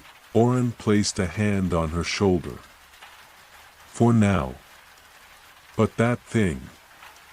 It's not gone for good, is it?" She shook her head. "No. The void will always exist, waiting for moments of imbalance. But as long as we remember the songs, as long as we stand together, we can keep it at bay." The crew nodded, their resolve stronger than ever. They had faced the darkness and emerged victorious, but they knew their journey was far from over. As the ship sailed toward the horizon, the melodies of the sea of floating songs rose once more, a reminder of the harmony they had fought to protect, and the strength they would need for the battles yet to come. The ship sailed forward, cutting through waters that shimmered faintly with the echoes of their triumph. The crew remained silent for a long while, the weight of what they had faced lingering in the salty air. The memory of the void between songs haunted them like a shadow cast in moonlight. Though they had driven it back, Elara knew it wasn't gone, standing at the bow of the ship. She gripped her staff tightly, her knuckles white against the worn wood. The melodies within the staff had grown quieter, as if recovering from their battle. She could still feel their warmth, their quiet strength, but they seemed almost hesitant. Oren joined her, leaning on the railing beside her. "It's strange," he said, his voice barely above a whisper. "The sea looks peaceful, but I can't shake the feeling that it's watching us." Elara nodded. "It's always watching. The songs, the sea, the void, they're all connected. And we're caught in the middle." Oren glanced at her, concern etched into his face. Do you think it'll come back? Not if we stay vigilant, she replied. The void thrives on imbalance. As long as the songs are whole and the world remains in harmony, it can't take hold. But harmony is fragile, Oren said softly. Elara didn't respond. She didn't need to. They both knew the truth of his words. That night, as the crew slept below deck, Elara found herself unable to rest. The vision from the spire still haunted her, the image of the void growing stronger, feeding on the fractures of the world. She stood alone on the deck, staring out at the endless expanse of water. The sea was calm, its surface reflecting the starlight above. But there was something else, a faint ripple, almost imperceptible, moving against the current. Elara narrowed her eyes, gripping her staff as she stepped closer to the edge. The ripple grew stronger, and then, without warning, a figure emerged from the water. Unlike the void creature, this figure was made of light, its form shimmering like the stars above. It was humanoid but indistinct, its features constantly shifting as if it couldn't decide what shape to take. Elara, the figure said, its voice echoing like a melody carried on the wind. Elara took a step back, her heart racing. Who are you?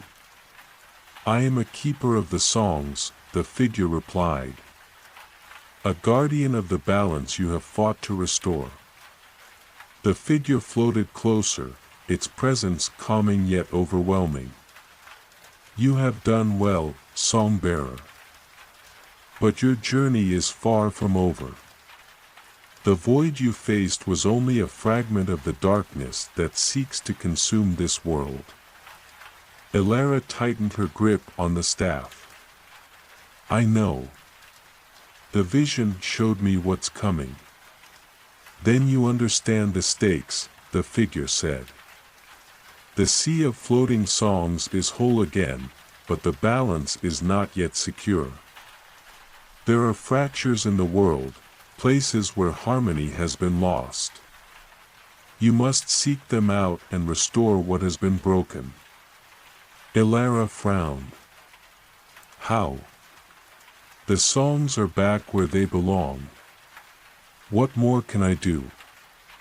The figure extended a hand, and a soft glow enveloped the staff. The melodies within it surged to life, their harmonies filling the air with a warmth that made Elara's chest tighten. You carry the echoes of the songs within you, the figure said. They will guide you to the places where balance has been disrupted. But beware, the void will seek to stop you at every turn. It feeds on chaos and despair, and it will grow stronger as you draw closer to the fractures. The figure began to fade, its light blending with the starlit sea.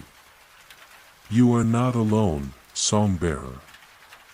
The songs are with you, and so am I. Trust in the harmony, and you will find the strength to face what lies ahead. Wait! Elara called out, but the figure was already gone, its presence replaced by the soft hum of the sea. She stood there for a long time, her mind racing. The task ahead seemed impossibly daunting. But the warmth of the melodies within the staff gave her a glimmer of hope. The next morning, Elara gathered the crew on deck and recounted her encounter with the figure of light. The crew listened intently, their faces a mix of awe and apprehension. So, what now? Oren asked. Elara looked out at the horizon, the faint beacon of light from the spire still visible in the distance. We follow the melodies, she said. They'll lead us to the fractures, to the places where balance has been lost. And we'll do whatever it takes to restore it. Oren nodded, his expression resolute. We're with you, Elara. Whatever lies ahead, We'll face it together." The crew cheered, their determination rekindled. They had faced the void and lived to tell the tale, and they would face whatever came next with the same courage and resolve. As the ship sailed onward, the melodies of the sea of floating songs rose once more, guiding them toward an uncertain future. The journey was far from over, but Alara knew they were ready. The harmony they fought for was worth everything. The ship cut through the water with a quiet determination, its sails filled by a steady breeze. Though the morning sun cast golden rays over the sea, the crew could feel an undercurrent of tension in the air, a silent reminder of the trials yet to come. Alara stood at the helm, her staff glowing faintly at her side. Since her encounter with the figure of light, the melodies within the staff had grown stronger, their notes weaving a constant, reassuring hum that only she could hear. She closed her eyes for a moment, listening to the subtle shifts in tone, letting them guide her thoughts. "Captain," Oren called, breaking her reverie. He pointed toward the horizon, where the sky seemed to ripple like a mirage. "There's something ahead." Alara squinted, her heart quickening. The horizon was distorted, the air shimmering as if it couldn't decide whether to reveal or conceal what lay beyond. The melodies in her staff shifted, their harmonies growing urgent. "Hold the course," she said firmly. As they sailed closer, the distortion began to take shape. A massive structure rose from the water, a labyrinthine fortress of jagged stone and crystalline spires. It seemed to pulse with a faint, rhythmic light, its edges flickering between solidity and shadow. The crew gathered at the railings, their faces a mixture of awe and unease. "What is this place?" Oren asked. Alara gripped the staff, her eyes fixed on the fortress. "A fracture," she said. "One of the places the Guardian spoke of. The balance here has been broken." The ship anchored at the edge of the fortress, its shadow looming over them like a dark omen. Alara led a small group ashore, her staff glowing brighter with every step. The air was thick with tension, the melodies around her struggling to pierce the oppressive silence. The entrance to the fortress was marked by an archway of shimmering crystal. As Alara approached, the crystals pulsed in time with the melodies, their light casting eerie patterns on the stone walls. "It feels alive," Oren murmured, his hand resting on the hilt of his sword. "It is," Alara replied. "The songs are here, but they're trapped. Twisted." She stepped through the archway, and the world shifted. Inside, the fortress was a maze of winding corridors and towering chambers, each one more disorienting than the last. The walls were covered in shifting patterns of light and shadow, their movements almost hypnotic. The group pressed forward, guided by the melodies in Alara's staff. But the further they went, the more distorted the melodies became. Notes clashed and overlapped, creating a cacophony that set their teeth on edge. Suddenly, the air grew cold, and the ground trembled beneath their feet.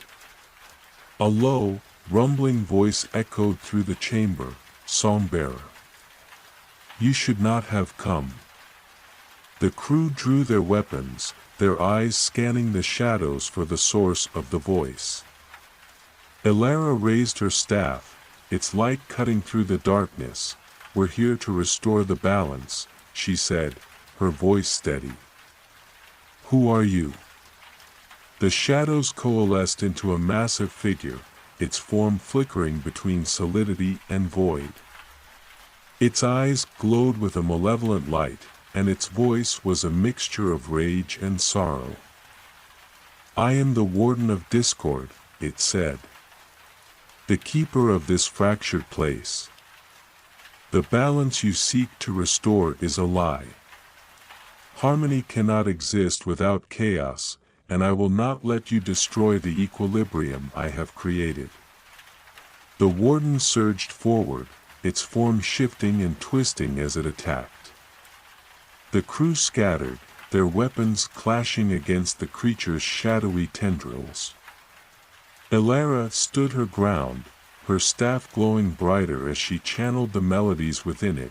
The melodies fought against the discord, their harmonies clashing with the warden's chaotic energy. Elara could feel the strain, the delicate balance threatening to shatter. Sing! She called to the crew, her voice cutting through the chaos. Sing the songs we've restored. One by one, the crew began to sing, their voices rising above the clamor.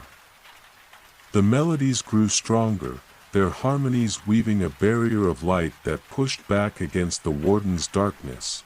Elara raised her staff, its light merging with the voices of the crew. The warden let out a roar, its form unraveling as the harmonies overwhelmed it. You cannot destroy me, it said, its voice fading. The void will always remain. The fractures will always return. As the warden dissolved into the shadows, the fortress began to change. The walls shimmered, their jagged edges softening as the melodies filled the space. When the light faded, the fortress was gone, replaced by a calm expanse of water. The ship floated nearby, its sails catching a gentle breeze. Elara stood at the edge of the water, her staff glowing faintly. She could feel the balance in this place restored, the melodies flowing freely once more. Orin approached, his expression a mixture of relief and exhaustion. One fracture down, he said.